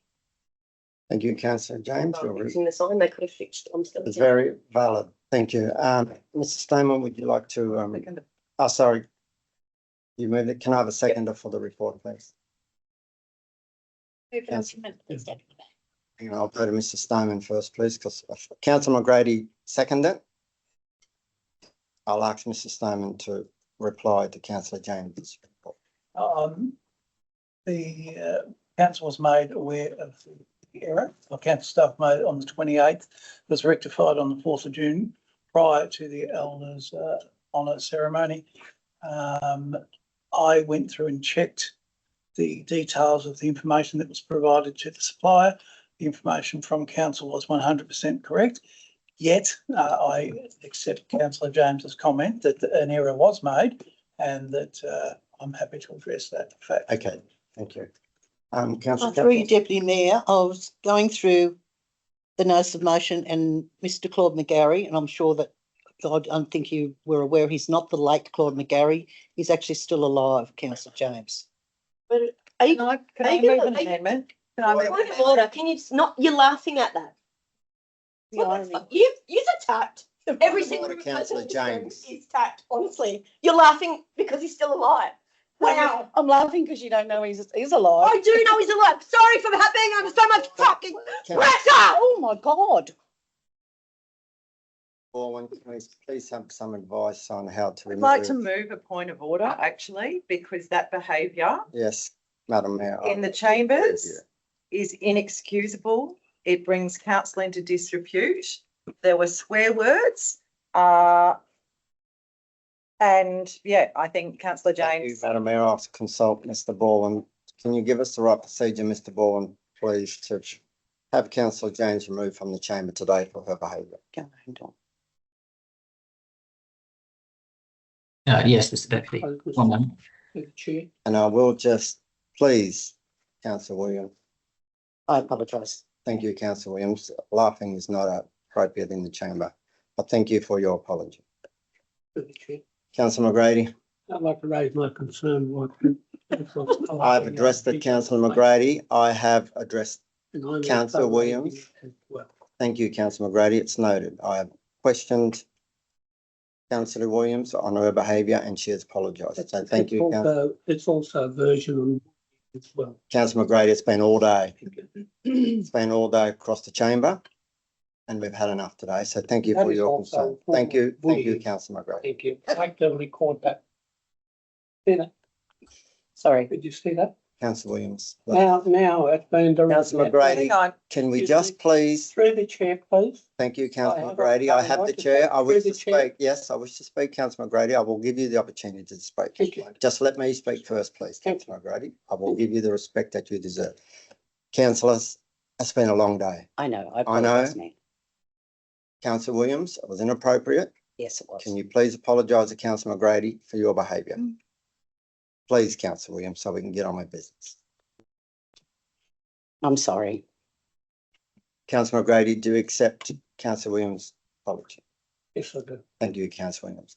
Councillor McGrady, would you, I owe you have a right of reply. What would you like to say, Councillor McGrady? No, I feel personally offended Yes. by this type of bullying to laugh at somebody's face, which. Yes, okay, Councillor McGrady. Yes, and I've addressed that. and Point of hang on. order, I've got a point of order I've that we should have addressed- been dealt with before any of this. Daniel, Mr. Borman, says, Madam Mayor, is looking into it for me. And when Mr. Borman comes on the screen and advises us what to do, we will move forward with the point of order. Mr. Through Borman. you. Yeah, through you, Mr. Deputy Mayor. The process would be that in view of the point of order, you'd need to invite Councillor James to apologise, clause 15.12 of the Code of Meeting Practice. If Councillor James does not apologise, then you would need a resolution of council to expel a fellow councillor. Well, Mr. Borman, Councillor James is not in the chamber at the moment, so we can't do that. What's the time frame we need to give Councillor James before she comes back and makes the apology, before we can have Councillor James removed? The code doesn't fix a particular timeline, Mr. Deputy. You invited Councillor James to apologise. Is that a correct memory? So you have already invited Councillor James to apologise? Not as yet, Mr. Borman, no.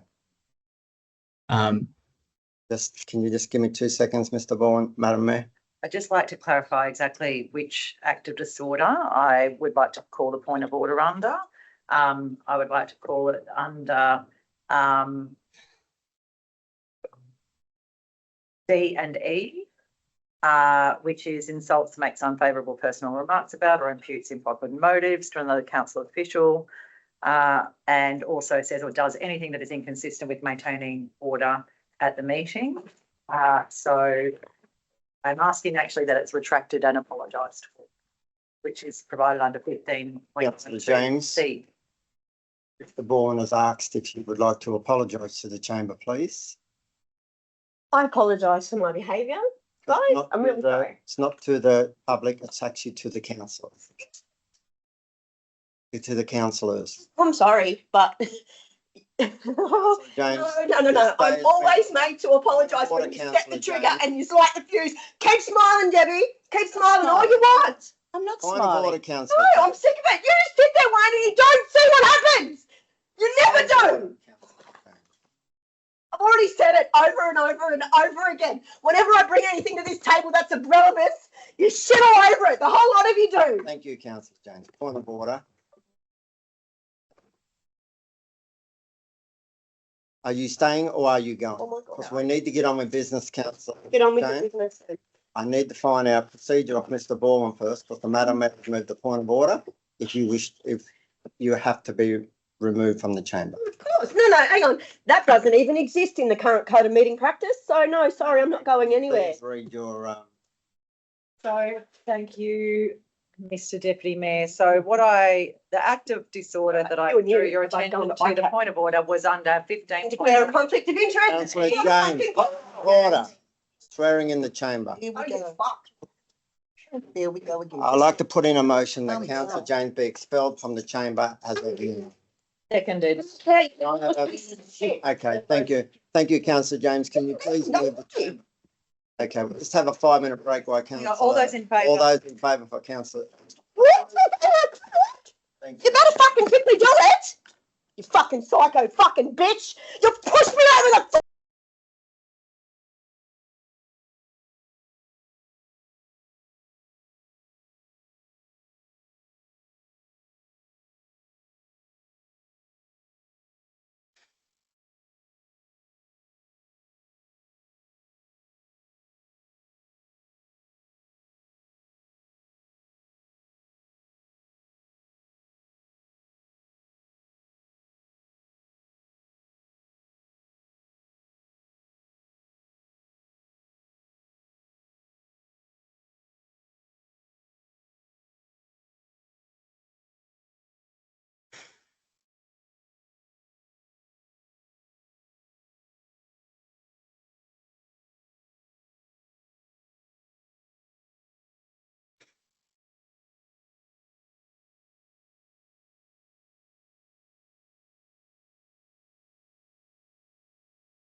Thank you, everybody, and welcome back to our council meeting on the 18th to the 6th.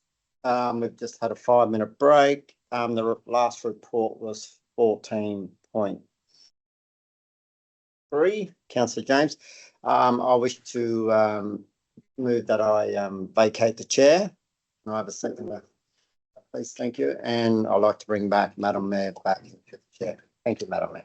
Thank you very much, Deputy Mayor, for taking the reins very adeptly.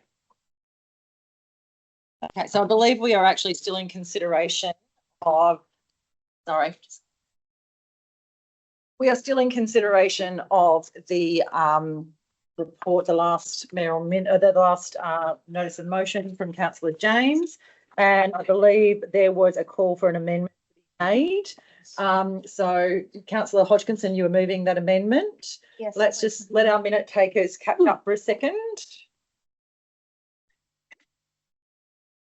We were at the third notice of motion from Councillor James, it being about the correction to the Elders Honour Roll for the late, not late, Claude McGarry. And I believe, so 14.3, if we can just, we're up to 14.3. Councillor Hodgkinson, can you please move your amendment? Thank you. I believe the first part of the amendment has been perhaps already amended. I just wanted to respectfully remove the word late in front of Claude's name. And I believe from listening to Mr. Stoneman that 0.3 would no longer be relevant as the correction has been made. Is that correct? Through you, Madam Mayor, that is correct, councillor. Thank you. Could we, in that case, could I move to remove 0.3 as well, given that council staff, and I just want to thank council staff for getting that done so quickly, because they were obviously made aware of the issue and then had it remedied very quickly. So thank you for that. Okay, Councillor Sawyer. Can I ask just a quick question to clarify whether or not we also need number 4? Has a acknowledgement of the error and a letter to the family been made already? Through you, Madam Mayor, no, it has not. Do you believe it is required? Through you, Madam Mayor? I'll take the wish to council. I'm not being smart with that. Could I make a suggestion that we actually write to Mr. McGarry? Yes. And Yes. so can we maybe make a change to that one? Just a suggestion to you all, if you're open to it. I love that. that. But let's actually write to Mr. McGarry and apologise. So that point, so also, yes, a letter to Mr. McGarry and remove family. Okay, so are you happy with that still as your amendment, Councillor Hodgkinson? Yes, because I'm the eagle eye as the deputy Yes. mayor would call. Could we just remove be Mr. McGarry and to Mr. McGarry? Yes. Thank you. And 0.3, so 0.4 actually should be 0.3 now. We can just correct that. And you're comfortable with that as it stands, Councillor Hodgkinson? Just check it. Yes, I am. Thank you, Madam Mayor. Excellent. Someone happy to second that? Councillor Ty, Deputy Mayor. Lovely. It is technically an amendment, but as the original mover has left the room, Mr. Baldwin, are we right to who was the seconder for the motion? Councillor McGrady, are you comfortable with the changes to the? Wonderful. Okay, so is that okay that we've asked the seconder to the amendment, Mr. Baldwin? Acknowledged in the state.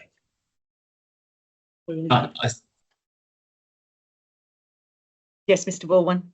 I apologise, Madam Mayor. I think that's probably the best we can do. Okay, lovely. I will put the motion. All those in favour of the motion? Aye. Declared carried unanimously. Thank you very much, councillors. So that concludes our notices of motion. And so we will now move to reports to be dealt with by exception. So Councillor Castles, you've got some suggestions of reports to be dealt with by exception. Yes, Madam Mayor. Excellent. Can you please give us the list and we can, so, yep. No, General Manager has suggested all of them and I think that's entirely inappropriate. Councillor Castles. I second that motion. The General Manager is not in a position to make a vote, is it? She may like to leave, but she's not allowed. And she has to sit through this meeting and provide sage advice throughout. Councillor Castles, Yes. Let's go through the list. Okay, 17.2 cash and investment. Any dissent? No, yes. Local government remuneration, which is Hang on. 17.4. 17.4, any dissent, councillors? No, 17.6, which is making the rate. any dissent? Okay.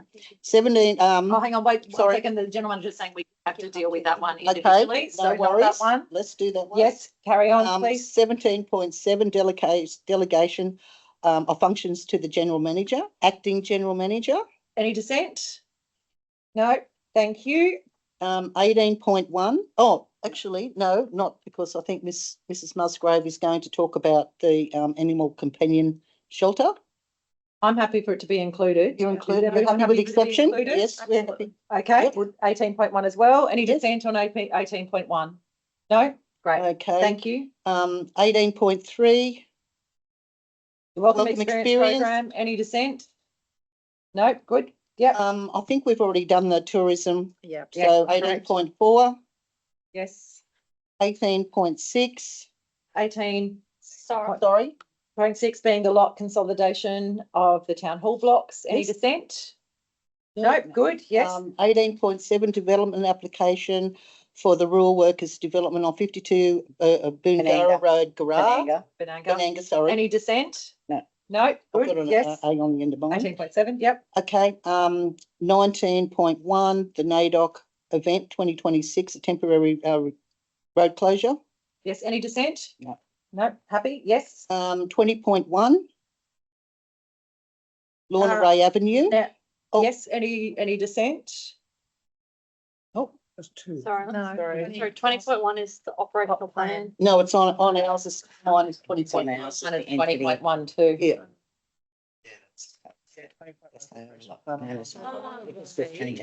Is 23.3. Yeah, so it's different on my. Okay, so but let's just deal with Lorna Lorna Ray. Ray, yes. So it's 23.3, please, minute taker. That now. Any dissent on that? And No. the rest are confidential. And then the rest are confidential, but we also, yes, that's the rest are confidential. Okay. So. Were we going to do Councillor Lee? 19.2? 19.2, no, I've got No. dissent against that one. Mhm. So everyone's happy with that list? Yeah. Move it, Madam Mayor. You're going to second it. So Councillor Nichols is moving. It's seconded. Councillor Ty, all those in favour? Aye. Aye, declared carried. Thank you, councillors. Okay, so now we find our, which brings us 2 o'clock. yeah. Okay, keeping our heads on, is 17.3 being the monthly finance report. And I saw Mr. Probert just suddenly walk into the room. Look at that, well timed, Mr. Probert.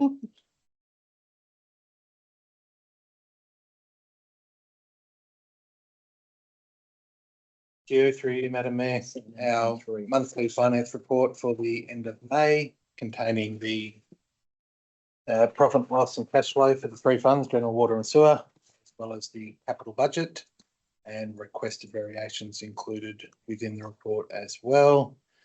We are still projecting surpluses for all three funds. Okay. Councillors, questions? No. Councillor Ty? I'd just like to say a big thank you to Mrs. Kelly for the effort that she's put into setting these funds up in her initial stages as, and Mr. Probert, I know.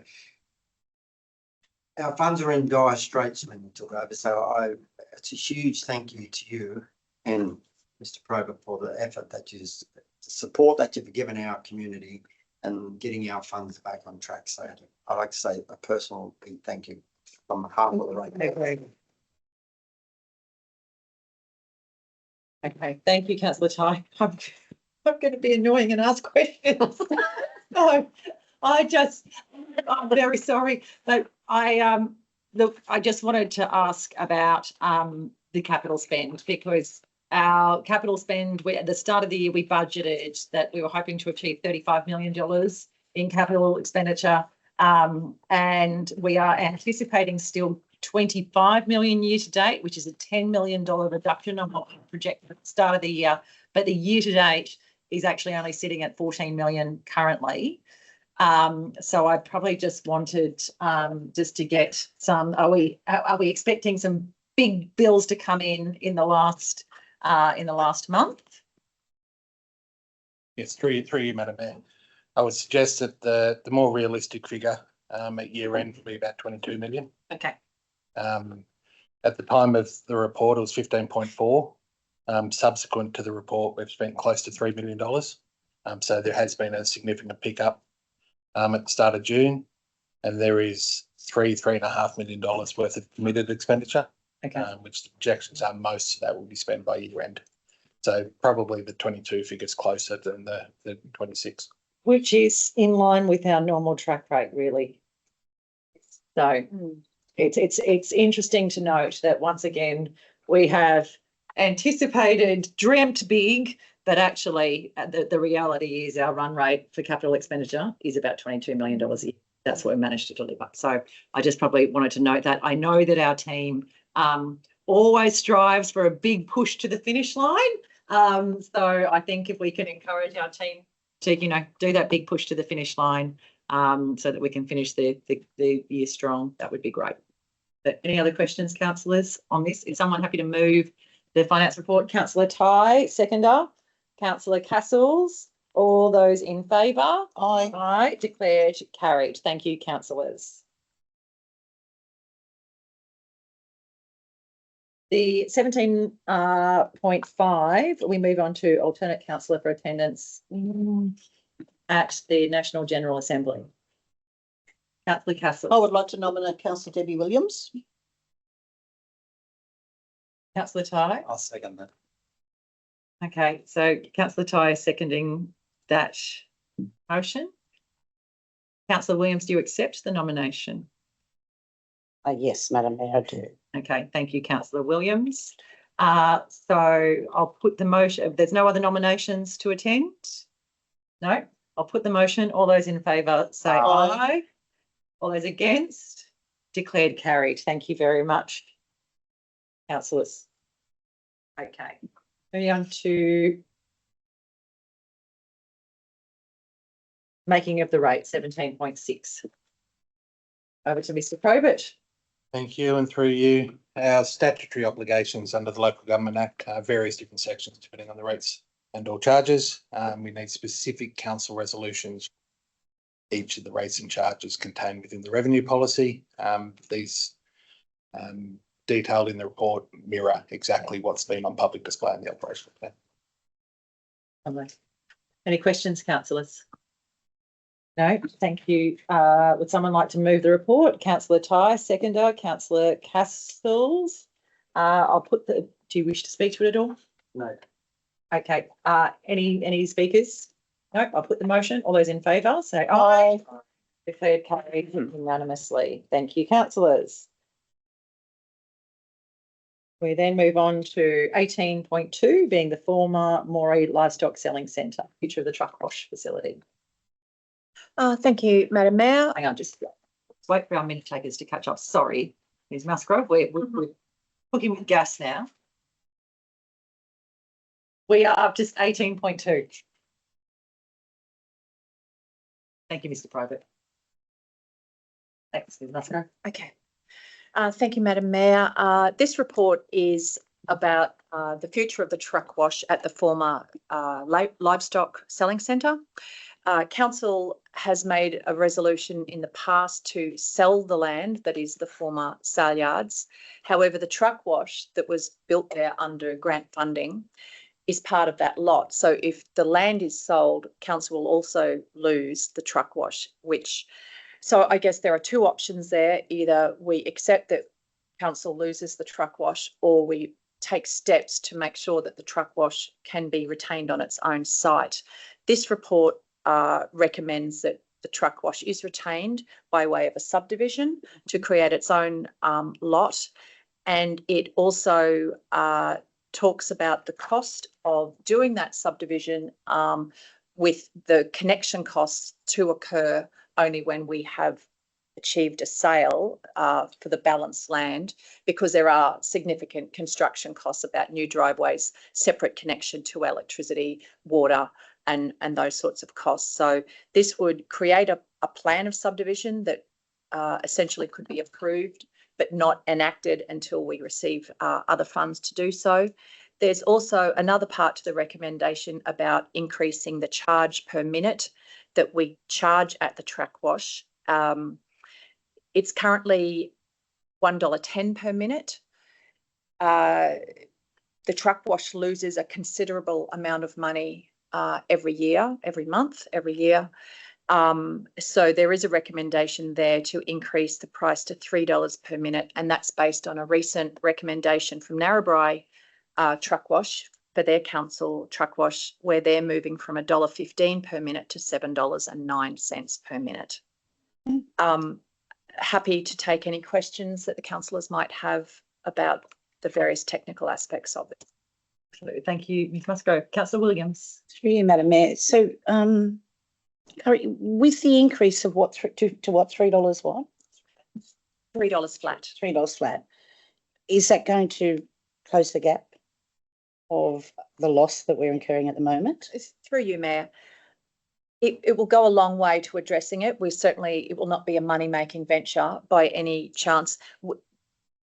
Council as a whole probably needs to look at the operation of the truck wash. It's often not working. The way that is cleaned and the contractors' arrangements could be made more efficient, but it would certainly go a long way to addressing some of the substantial losses we're getting. Ask another one. So initially this truck wash was built because the sale yards were there, and that was going to service all the trucks that were coming and going.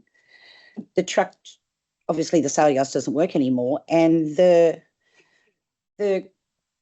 haulage companies that you have put down here, I don't think any of them are local.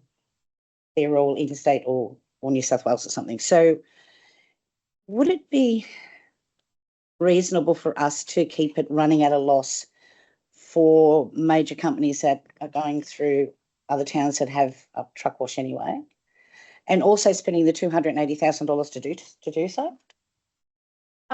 Madam Mayor, through you raise a very good point. And to be honest, this report recommendation could have gone either way. However, council's business is to support the community, and whilst they might not be local, they are still spending overnight stays in Moree, and it allows them to clean a truck and then take a backload back. So from an economic development perspective and servicing the community perspective, the recommendation has been drafted this way to reflect that. However, look, there are arguments both ways. This is the only truck wash that we have in our Shire, Narrabri being the closest. So there is an opportunity we could market it better. Potentially there are many more truck operators that don't even know that it's there because it's not marketed very well. So look, there are opportunities to improve the efficiency. Through you, Madam Mayor, wouldn't it be wise of us to maybe advertise that first to see if we could get more trucks in there before we increase the revenue, in case the increasing of the revenue turns them off? I know you're saying that Narrabri is going to go to 7, but that's not going to say anyone's going to use it. Like, are we still looking at, they're going to go, oh, well, I'm going to go to Gundawindi or Gunnedah or Inverell or to use theirs? I'm just trying to work out, are we going to be still running at a huge loss with this after spending all the money to subdivide it? Through you, Madam Mayor, this facility will probably continue to run at a loss. There is a chance that with the Narrabri rates going up so much, we actually might get some increased patronage. And part 5 of the recommendation is in there because it is an opportune time of year, given that, there's a new financial year about to start, that if we were going to look at increasing rates, now would be the time to do it. If council doesn't feel comfortable at $3, that there is other figures that we could talk about. And that's totally at council's discretion. Deputy Mayor. Through you, Madam Mayor, I'm happy with the report. I'm actually for Councillor Williams. I think if we went to $2 and assessed it in 12 months, the cost, and see where the loss is at the end of the 12 months, and then renegotiate where we stand after that. Councillor Williams. Sorry, Madam Mayor, would it also be wise to maybe think about, before subdividing it, whether somebody that may purchase the Moree sale yards lot that might actually want that in the sale, which could happen, That's great. The only party thus far who has expressed any interest has been the Cotton people who own the adjoining land, and their offer was substantially below what the valuation was, and that offer is now off the table and there is no further negotiations on that. No, there has been no other expression of interest. The site contains a lot of infrastructure, some of which is underground, and there has been expressions about they don't know what's under the ground. It could be asbestos pipes, for example. We don't know that for sure. The old pens are still there. Potentially by cleaning up some of the constraints on the site, we could actually get a more interest in the sale yard balance land because it's less constrained. So whilst the truck wash is part of that, I think in a future council report, we should also probably look at maybe selling by auction some of the facilities that are on that site and clean it up a little bit, make it a more attractive sales proposition. Ms Musgrove, have I heard that the truck wash doesn't operate reliably? So have there been interruptions to operations there over the 12-month period? And do we require more work to be done to the truck wash? Madam Mayor, the truck wash is offline for various reasons. Recently, the copper wiring was stolen out of the facility, which required an insurance claim and the need for repairs. It's a complicated system whereby the sullage gets washed into a holding tank, which then has to get put to an effluent tank at the rear of the site. There were problems recently. I'm sorry, I'm looking at my EA over here, but I believe there's been problems with the fob that they use. So from time to time, the truck wash is, I can't remember a month that's gone by where the truck wash has not been fully operational. Is it time critical that we do this subdivision? Madam Mayor, if there was a contract or an offer on the table or there was somebody, yes, we would have to move on it. But this was something that I thought we could progress because this process to do it will take 3 or 4 months at the very minimum to do. My concern is that, we had discussions regarding Tourism Moree and the fact that we want to be a council that is managing our finance. That if we don't want to go out to a special rate variation, eventually we've got to find cost savings where we can. The truck wash is currently costing us money. It's going to cost us money to excise this from the lot. And we also did hear from Tourism Moree that's a feeling that we maybe aren't engaging enough before we make decisions. And I wonder if there's an opportunity with this to seek input from the community, because if it is a significant, it's a cost to us and it's a cost to excise it. And I just wonder, this is money that we're not going to see potentially a huge return on. Yeah, so I probably like to ask the General Manager her opinion on the matter as our resident finance guru. Through you, Mayor. All good questions. The cost of this was what, 500K from memory? The community invested how much? Oh, the grant was in the order of 506. So in terms of responsible community management, this community has gotten $500,000. The reason why it's not making money is because we've been charging $1.10, and again from memory, Narrabri we're charging about $7. Currently they're charging $1.10 as well, but they're putting it to $7. General Manager. So I think we've been conservative with the $3 per minute, and I think if a going rate is $7, not knowing where else is, rather than losing the 500K, because that is still a service, and we are the biggest agricultural area, so it makes sense. If the 3 doesn't justify a break even, I would actually recommend that we increase the price higher. Okay. to achieve that, and we can provide that calculation through the finance team. Okay, can you provide an update? So would your recommendation be that we proceed with the subdivision? Because I understand Ms Musgrove's point that if we want to sell this land, this is going to be a challenge for us until we resolve Yeah. the matter of the truck wash. Through you, May, yes, I would recommend that we proceed with as it is, and then in the number 5 to say delegate to the general manager to endorse an increase to the truck usage charge to a at least a break-even amount, and revert back to council what that amount is. Perfect, Council thank would- you. Are we comfortable with that, councillors? Yes. Yeah, to the acting general manager to determine the appropriate break-even. yeah, the appropriate break-even, Fee per minute. yeah, fee per minute, price per minute, that's fine, yep. Per minute, and that this be reported back to council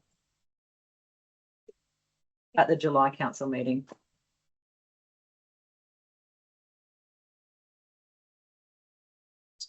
For endorsement. For approval.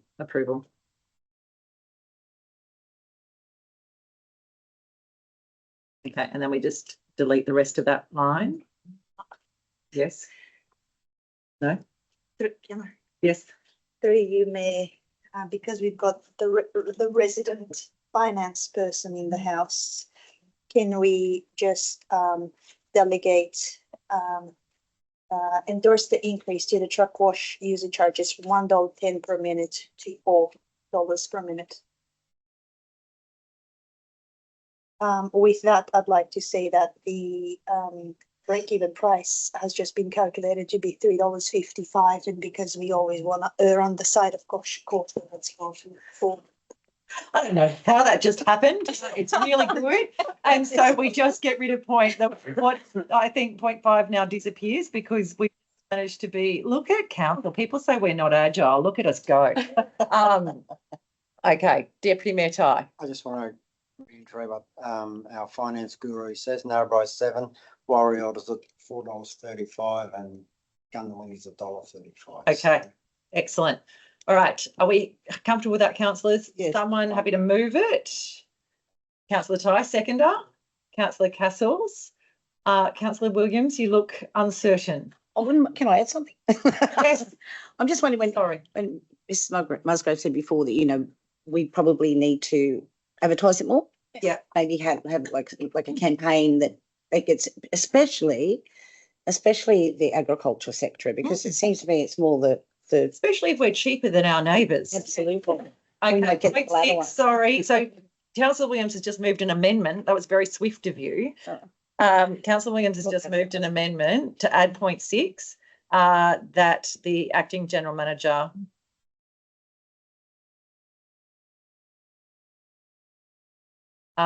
promotes this, or you know, and advertises targeted and yeah.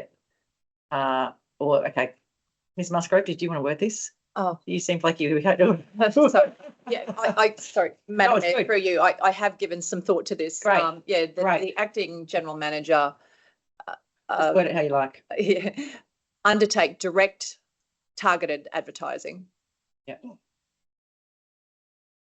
Direct targeted advertising to potential users of the facility.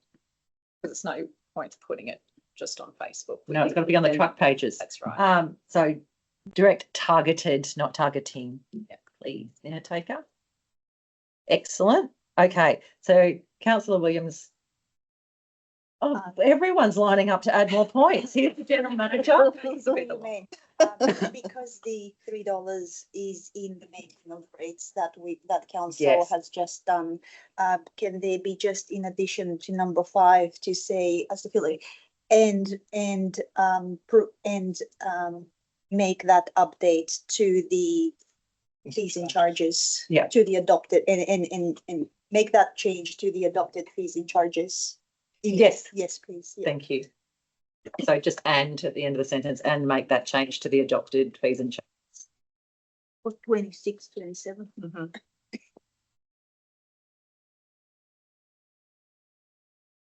Yeah, for 2026, 27. 27.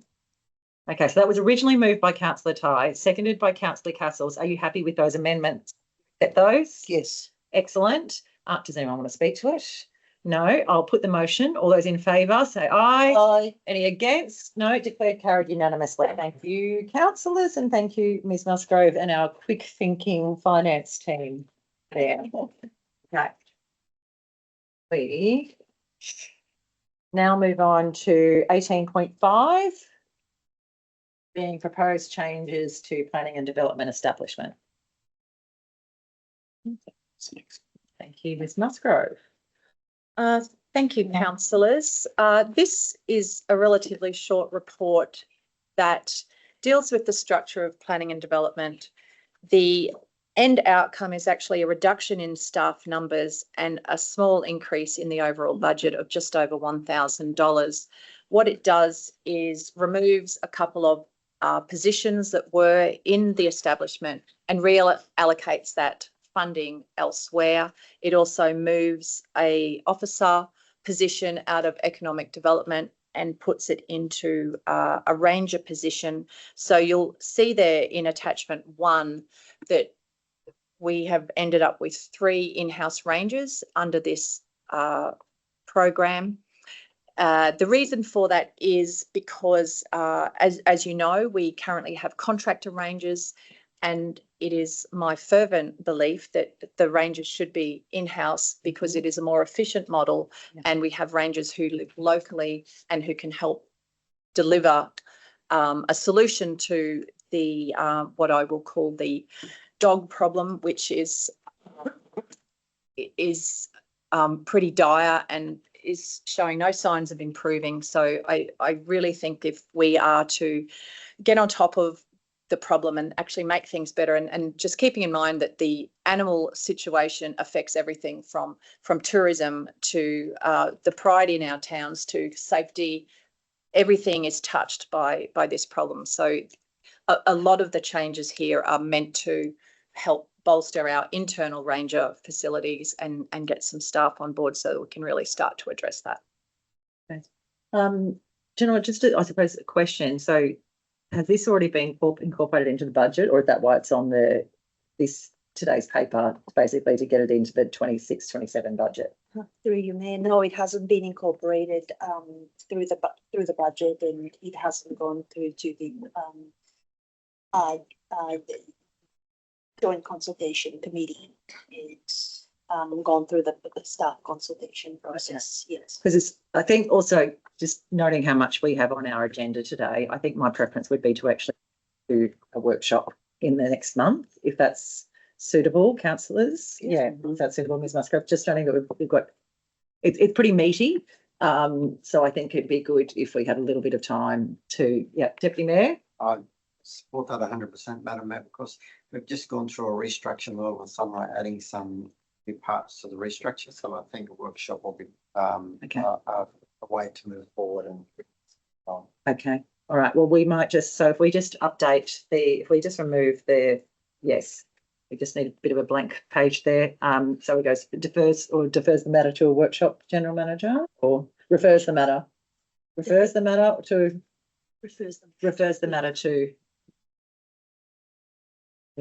a workshop to be held in July. Yep. Thank you. Okay, that's very simple. Deputy Mayor, are you happy to move that? Do I have a seconder? Councillor Castles, all those in favour? Aye. Aye, declared carried. Thank you.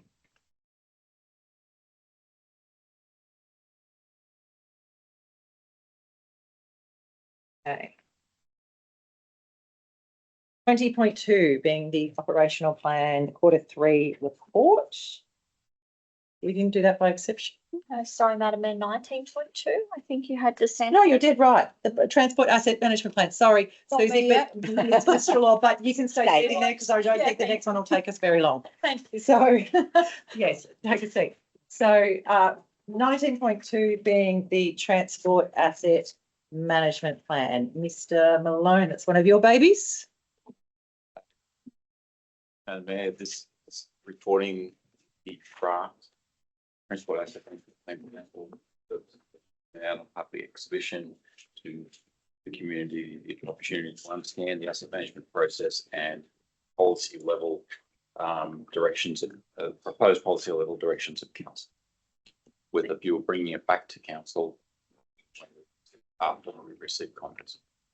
Thank you, Mr. Malone. Look, I am aware that the chair of our roads committee is not present here today, and I have discussed the matter with him.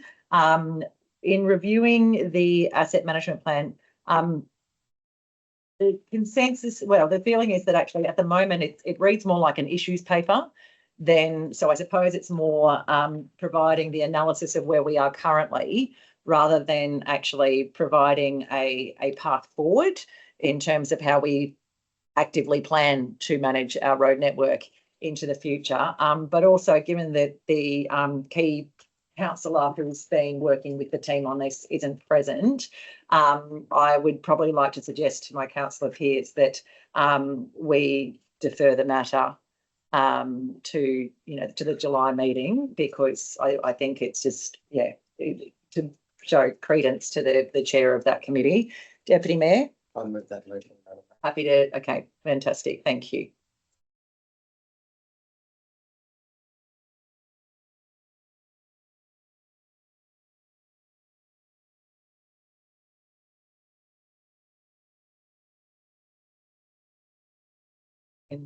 Yep. And just report to the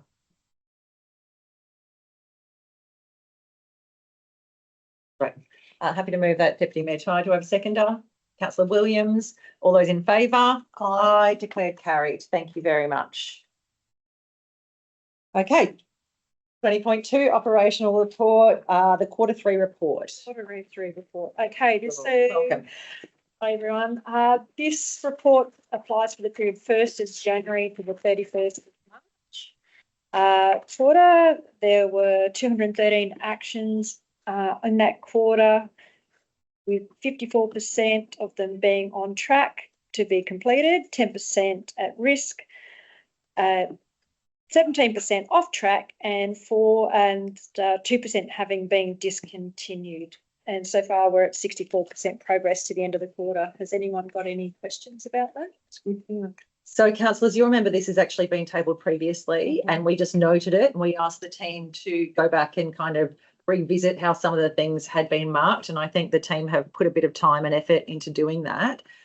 So if there's no questions, so it's basically a formality that's coming back to our council table today. So if someone's happy to move that we basically accept the revised Q3 report. Hang on, this is the wrong one. Sorry, the report on our screen is the wrong one. We are dealing with, and maybe a operational plan. So Q2, the Q2 report. Q3 report. That is 20.1. It's 22 on here. It's on mine. It's 20.2. Yeah. And it's 20.1 on here. Yeah, the business papers have changed since I printed it yesterday. Okay, so let's just make sure we're on the right one. Q3 report, and the recommendation on the Q3 report is that council endorse it. So did I call for a mover and a seconder? Yeah, yes, okay. Deputy Mayor, happy to move. Seconder? Councillor Castles. All those in favour? Aye. Declared carried. Thank you.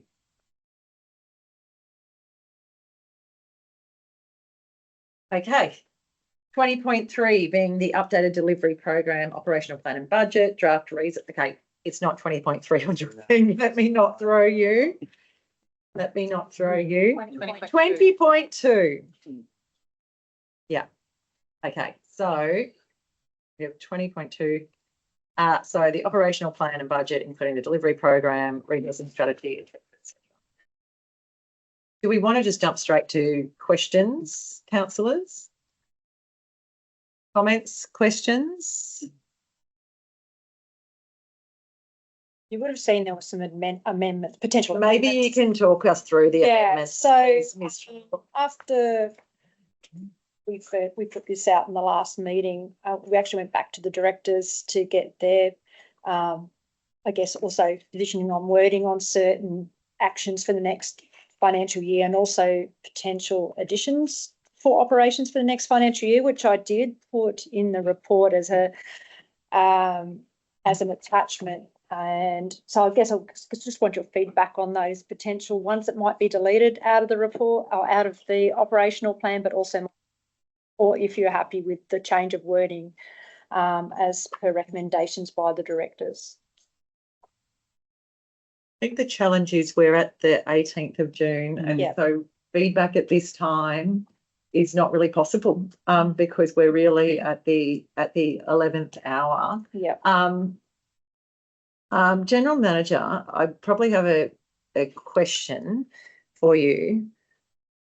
Is there a mechanism to adopt the budget, but further review the actions as identified in the operational plan when they're basically broad actions that relate to a department, not a project-based action? Is it possible that we can actually review those actions? So we adopt our budget, we adopt all the other documents, but because I think there are changes in that are in a spreadsheet, it isn't really great timing for councillors to suddenly be providing feedback on that now. So just, is there a way that we can do this where we make sure our budget is locked in and adopted? Through you, Mayor, yes. So you will need to adopt the delivery program and the operational plan, but then you could put in a last resolution to say bring back a report in July with to collect changes following a briefing with council for the action. So we still adopt for completeness because we have to the actions now, but we'll bring out back a report to council in July following a briefing session with the change to actions. Yeah. I might just throw to Mr. Stoneman. Are you comfortable with that time frame, Mr. Stoneman? You're poking some faces at me. No, I wasn't. Given, just referring to our acting general manager who takes over the reins as of, yes, tomorrow. I would have preferred it to be August that we bring it back. There's a bit of work to be done. But having said that, I'm happy with July if that's council wish. Okay. Councillor Hodgkinson? I'm happy to suggest August if that's Mr. Stoneman's recommendation. That way we set our team on to succeed, not to fail. Thank you. Okay, let's do that. Can you please help with so that bring a report to council at the August council meeting following a workshop to collect to collect amendments to the action items.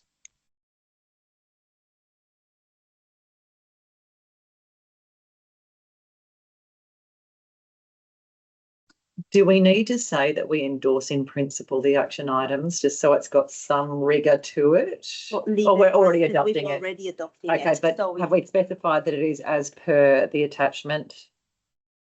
Yes, it would say attachment A is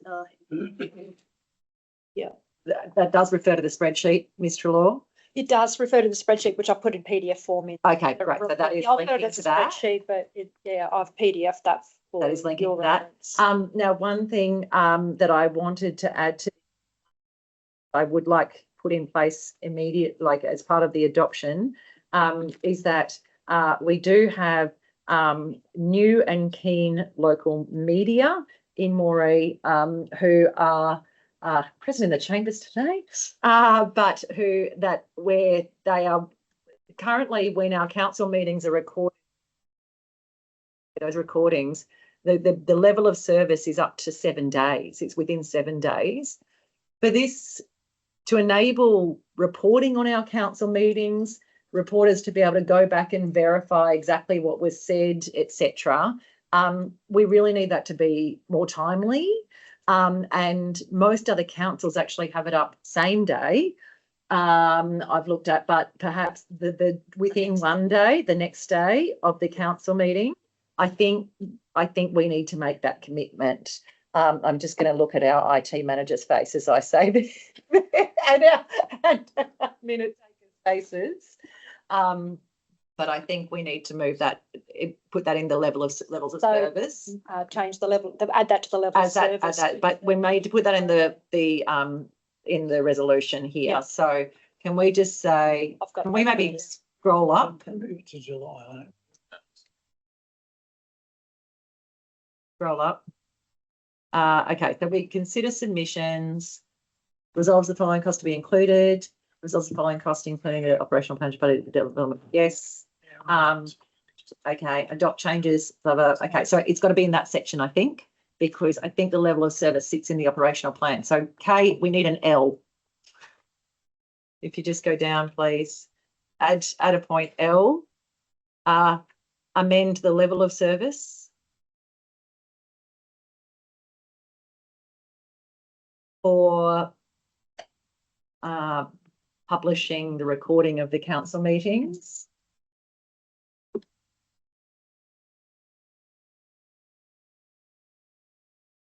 To be within one day, the council meeting.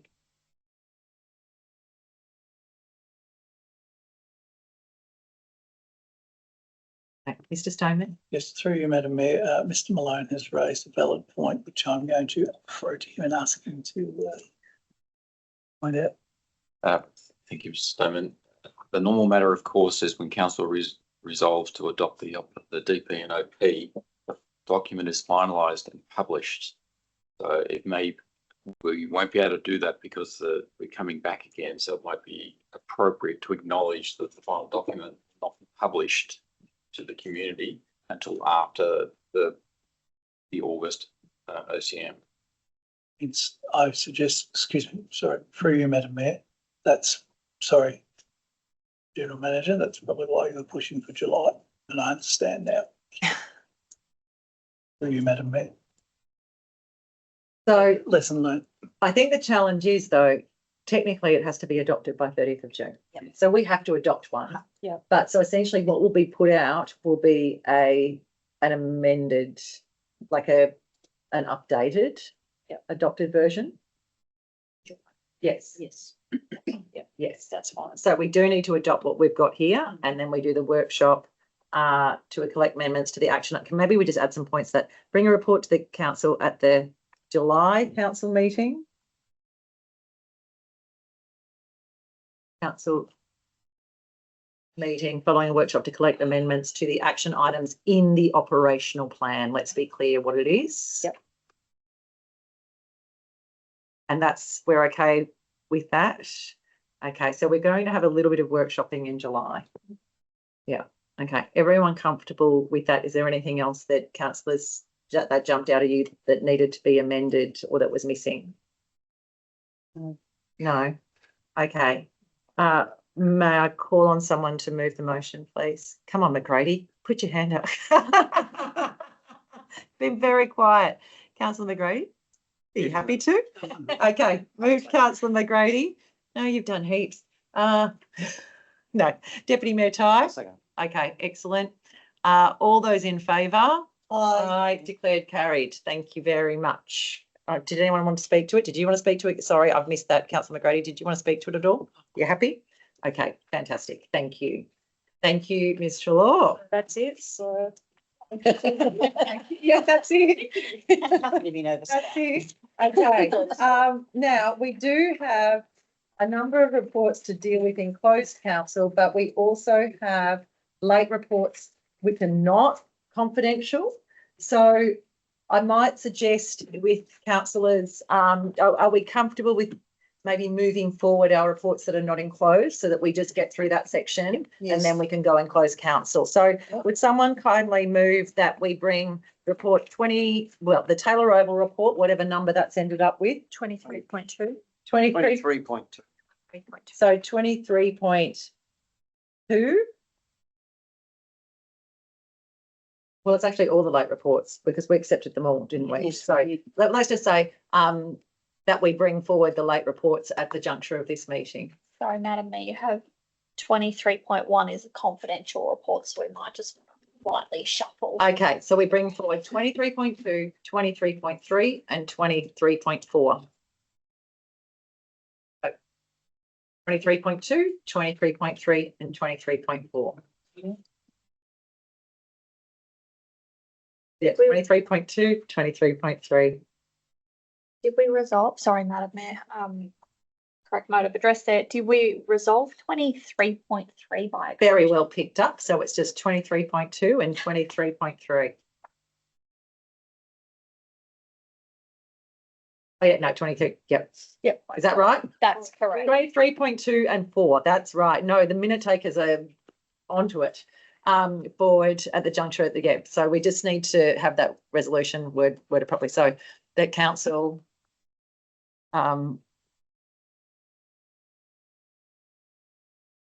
I think that's fine, actually. It's all good. So someone happy to move that? Councillor Ty, seconder. Councillor Hodgkinson.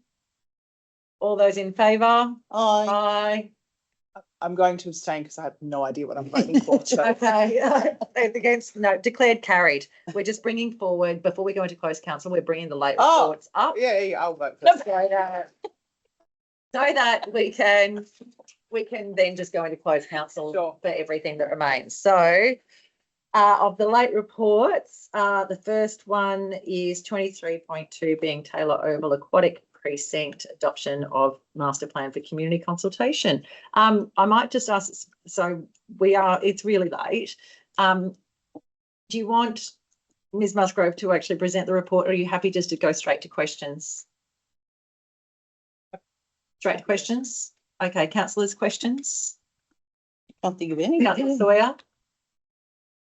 That's a big shift in 2 weeks. What are we losing? Because it looks materialistically the same, but I'm going to assume that what we're losing is some fancier sort of fit out. So Nicer tiles, less nice tiles or something. no. It's, so the things that have happened is that when we had our workshop, we had only just received the figures from the quantity surveyor. So the architect has had a chance to sit down with the quantity surveyor and go through various aspects of it. If you look at the plan for stage 1 versus the plan for the Vision 2040, you'll see that on the Endeavour Lane side of the Learn to Swim pool, there is new change and particularly family change facilities.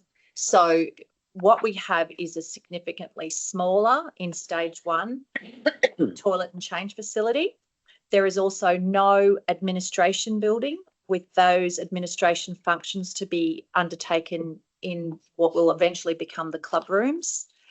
The car park is significantly smaller, and this the buildings in the conglomeration they have a roof, but they are not enclosed. So it's basically going to be an open skillion type roof that the breezes and the weather will flow through. So through all of those savings, we've been able to do some work. Oh, there's also been some work on the amount of fill being taken out of and the cost of the mound. It is quite likely that the amount of fill that comes out of the ground will use about 2/3 of it to do the mound, leaving about 2,000 cubic metres, give or take, that might be available to take to the MAC to help remediate the site there. And those works were much cheaper than were anticipated originally. So there's been some savings there. Okay. Other questions, councillors? Councillor Sawyer? Yep.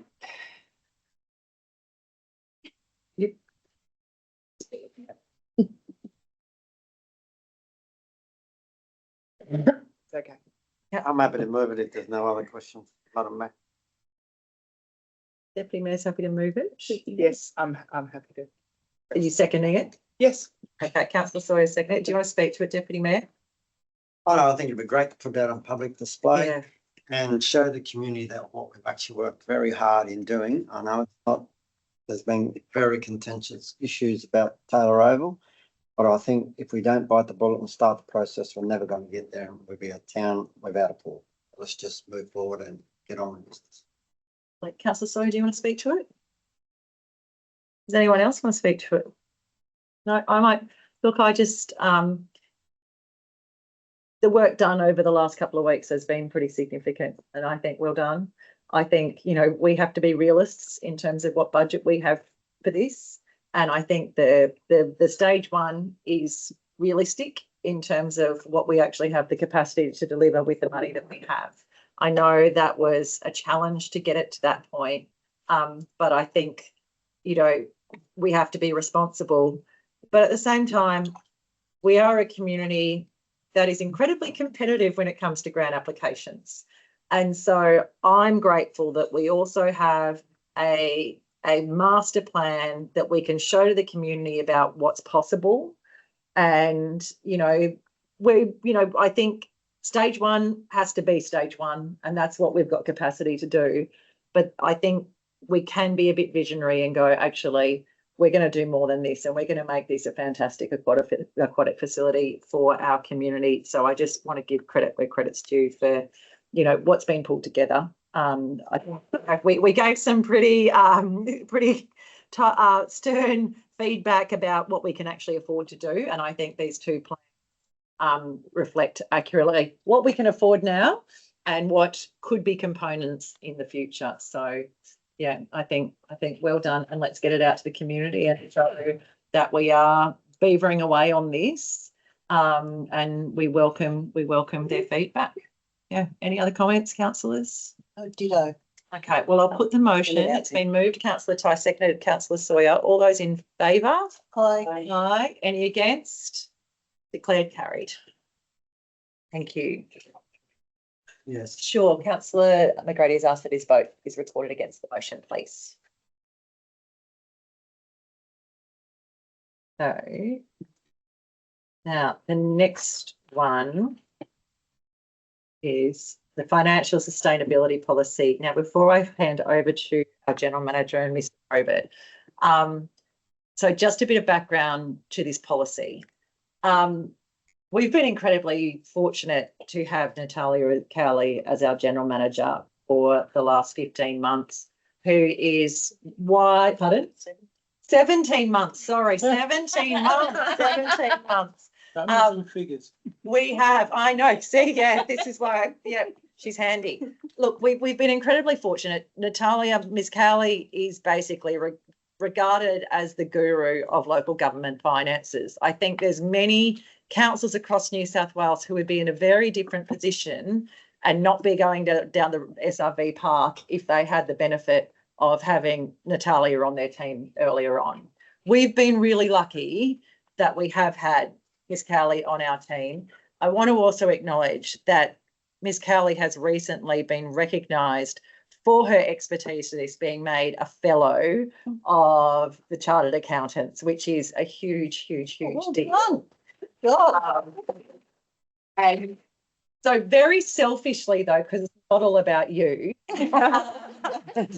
I wanted there to be a way that we could enshrine some of the Natalia doctrine in how we run this organisation on a day-to-day basis in terms of the financial decisions we make, and make sure that there is rigour to the you know, when our team are looking at and analysing projects, when our team is looking at fees and charges, etc., that we basically want the Cowley voice in the back of their heads going and asking the questions. And when we don't have Natalia Cowley in the building, I cheekily said, can you please write a policy on it? And I just want to acknowledge that I think doing something like this, I'm not familiar with any other local governments that have something like this. So what has been developed, and I believe Natalia, Ms. Cowley, has worked with our resident finance guru, Mr. Probert, and in pulling this together. But essentially what I wanted for us was an insurance policy, that we are doing all that we absolutely can to try and spare our ratepayers a rate rise. And also to even provide that rigour for us as councillors, because you know what, I'm someone who loves spending money, but I need to be pulled in from time to time. And so I just want to thank Ms. Cowley for her generosity in putting this together for us. You will have a lasting legacy in this organisation in many, many ways, but this is a real gift. So thank you. I'll hand over to you for you to talk about it. Thank you, May. I'd like to say that none of it would be possible without our CFO. You guys are lucky to have one of the best CFOs around. Yep. And he's one of those people that we can have a conversation. He wouldn't take a single note.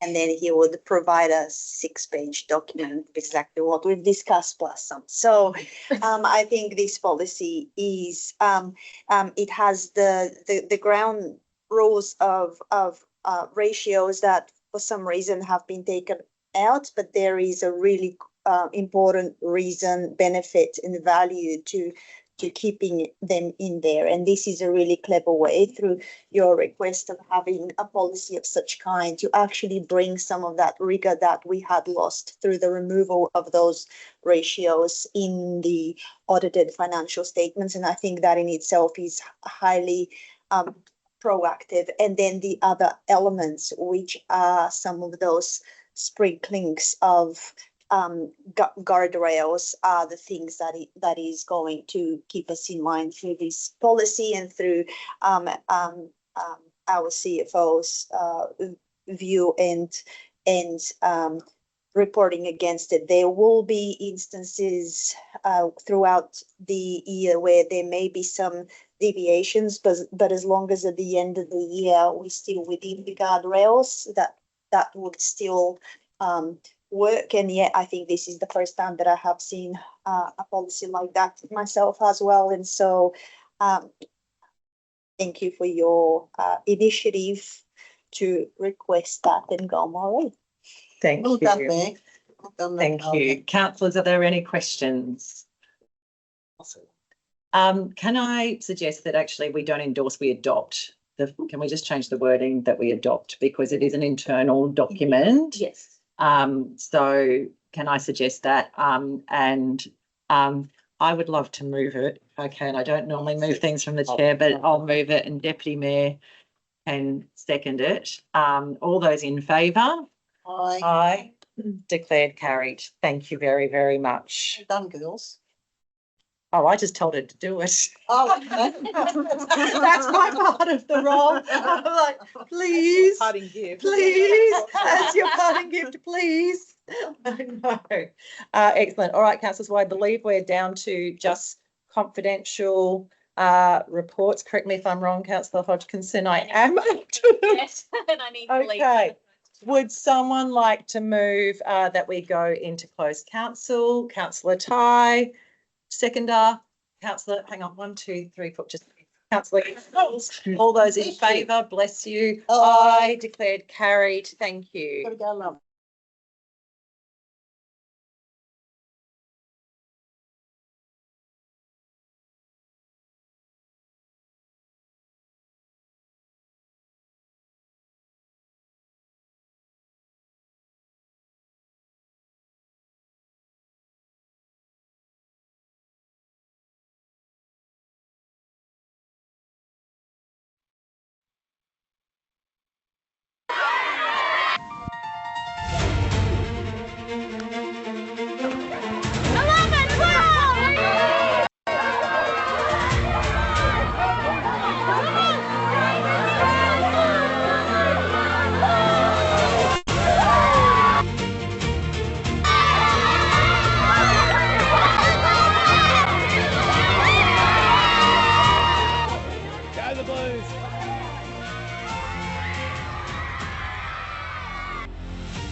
Okay, just out of closed council, General Manager, can you please read the resolution? Please. Through you, Mayor, report 22.2, confidential sale of land at 4 Carmine Munro Avenue. Council resolved that number 1, council notes its previous resolution disposal of 4 DP of 1287 at 4 Carmine Munro Avenue in Moree, and the subsequent progression of the sale process. Number 2, endorses the inclusion of a positive covenant on the title of lot 4 DP 1287 requiring substantial commencement of development within the time frame specified in the contract.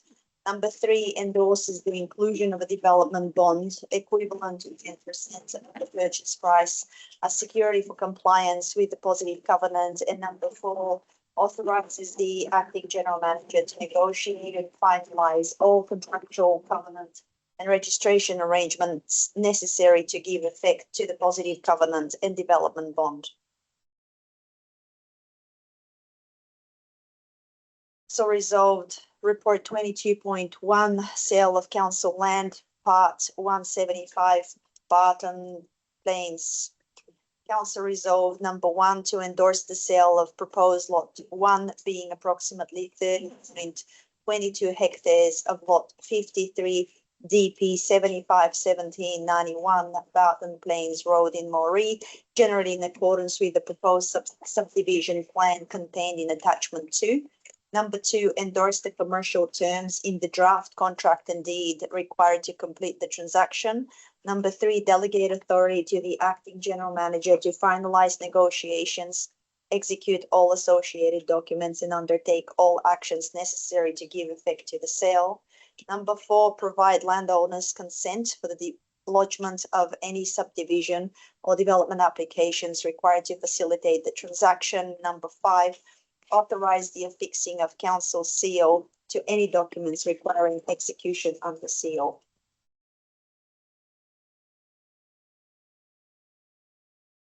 All of them? One more. And council resolved the report 23.1, procurement matter servicing council facility. Council resolved that number 1, council note the information supplied in the report regarding the historical non-compliant procurement process. Number 2, notes payments for the hire of the planned item through to the end of financial year 27 will have to be made for services rendered today. Number 3, note call tenders, not call tenders for the hire of the plant under section 55(3)(I) of the Local Government Act due to extenuating circumstances outlined in the report. And number 4, delegates to the acting general manager the authority to negotiate terms and enter into a contract for supply of service from the supplier for a period of up to 12 months. Thank you. Thank you, General Manager. Councillors, staff, this brings our meeting to a close, but before we do, I just want to acknowledge that this is the last meeting of our General Manager, Natalia Cowley, and just want to give my personal thanks and my thanks on behalf of Council for your tremendous service to our Shire. We are incredibly appreciative. You have worked so bloody hard for this community every single day. And you really are leaving a lasting legacy. So thank you for being part of our team. Thank you for choosing Moree, the Moree Plains, all of the Moree Plains. And look, we all wish you your very best for the future. And we will miss you. Oh, thank you, May. I'll miss you too, everyone. Thank you. Awesome. All right. And thank you very much, staff. It's been a challenging meeting today. It's been a long meeting today. But thank you all for your hard work. You're an incredible team. We really appreciate you all. Thank you. With that, we'll close the meeting. Thank you.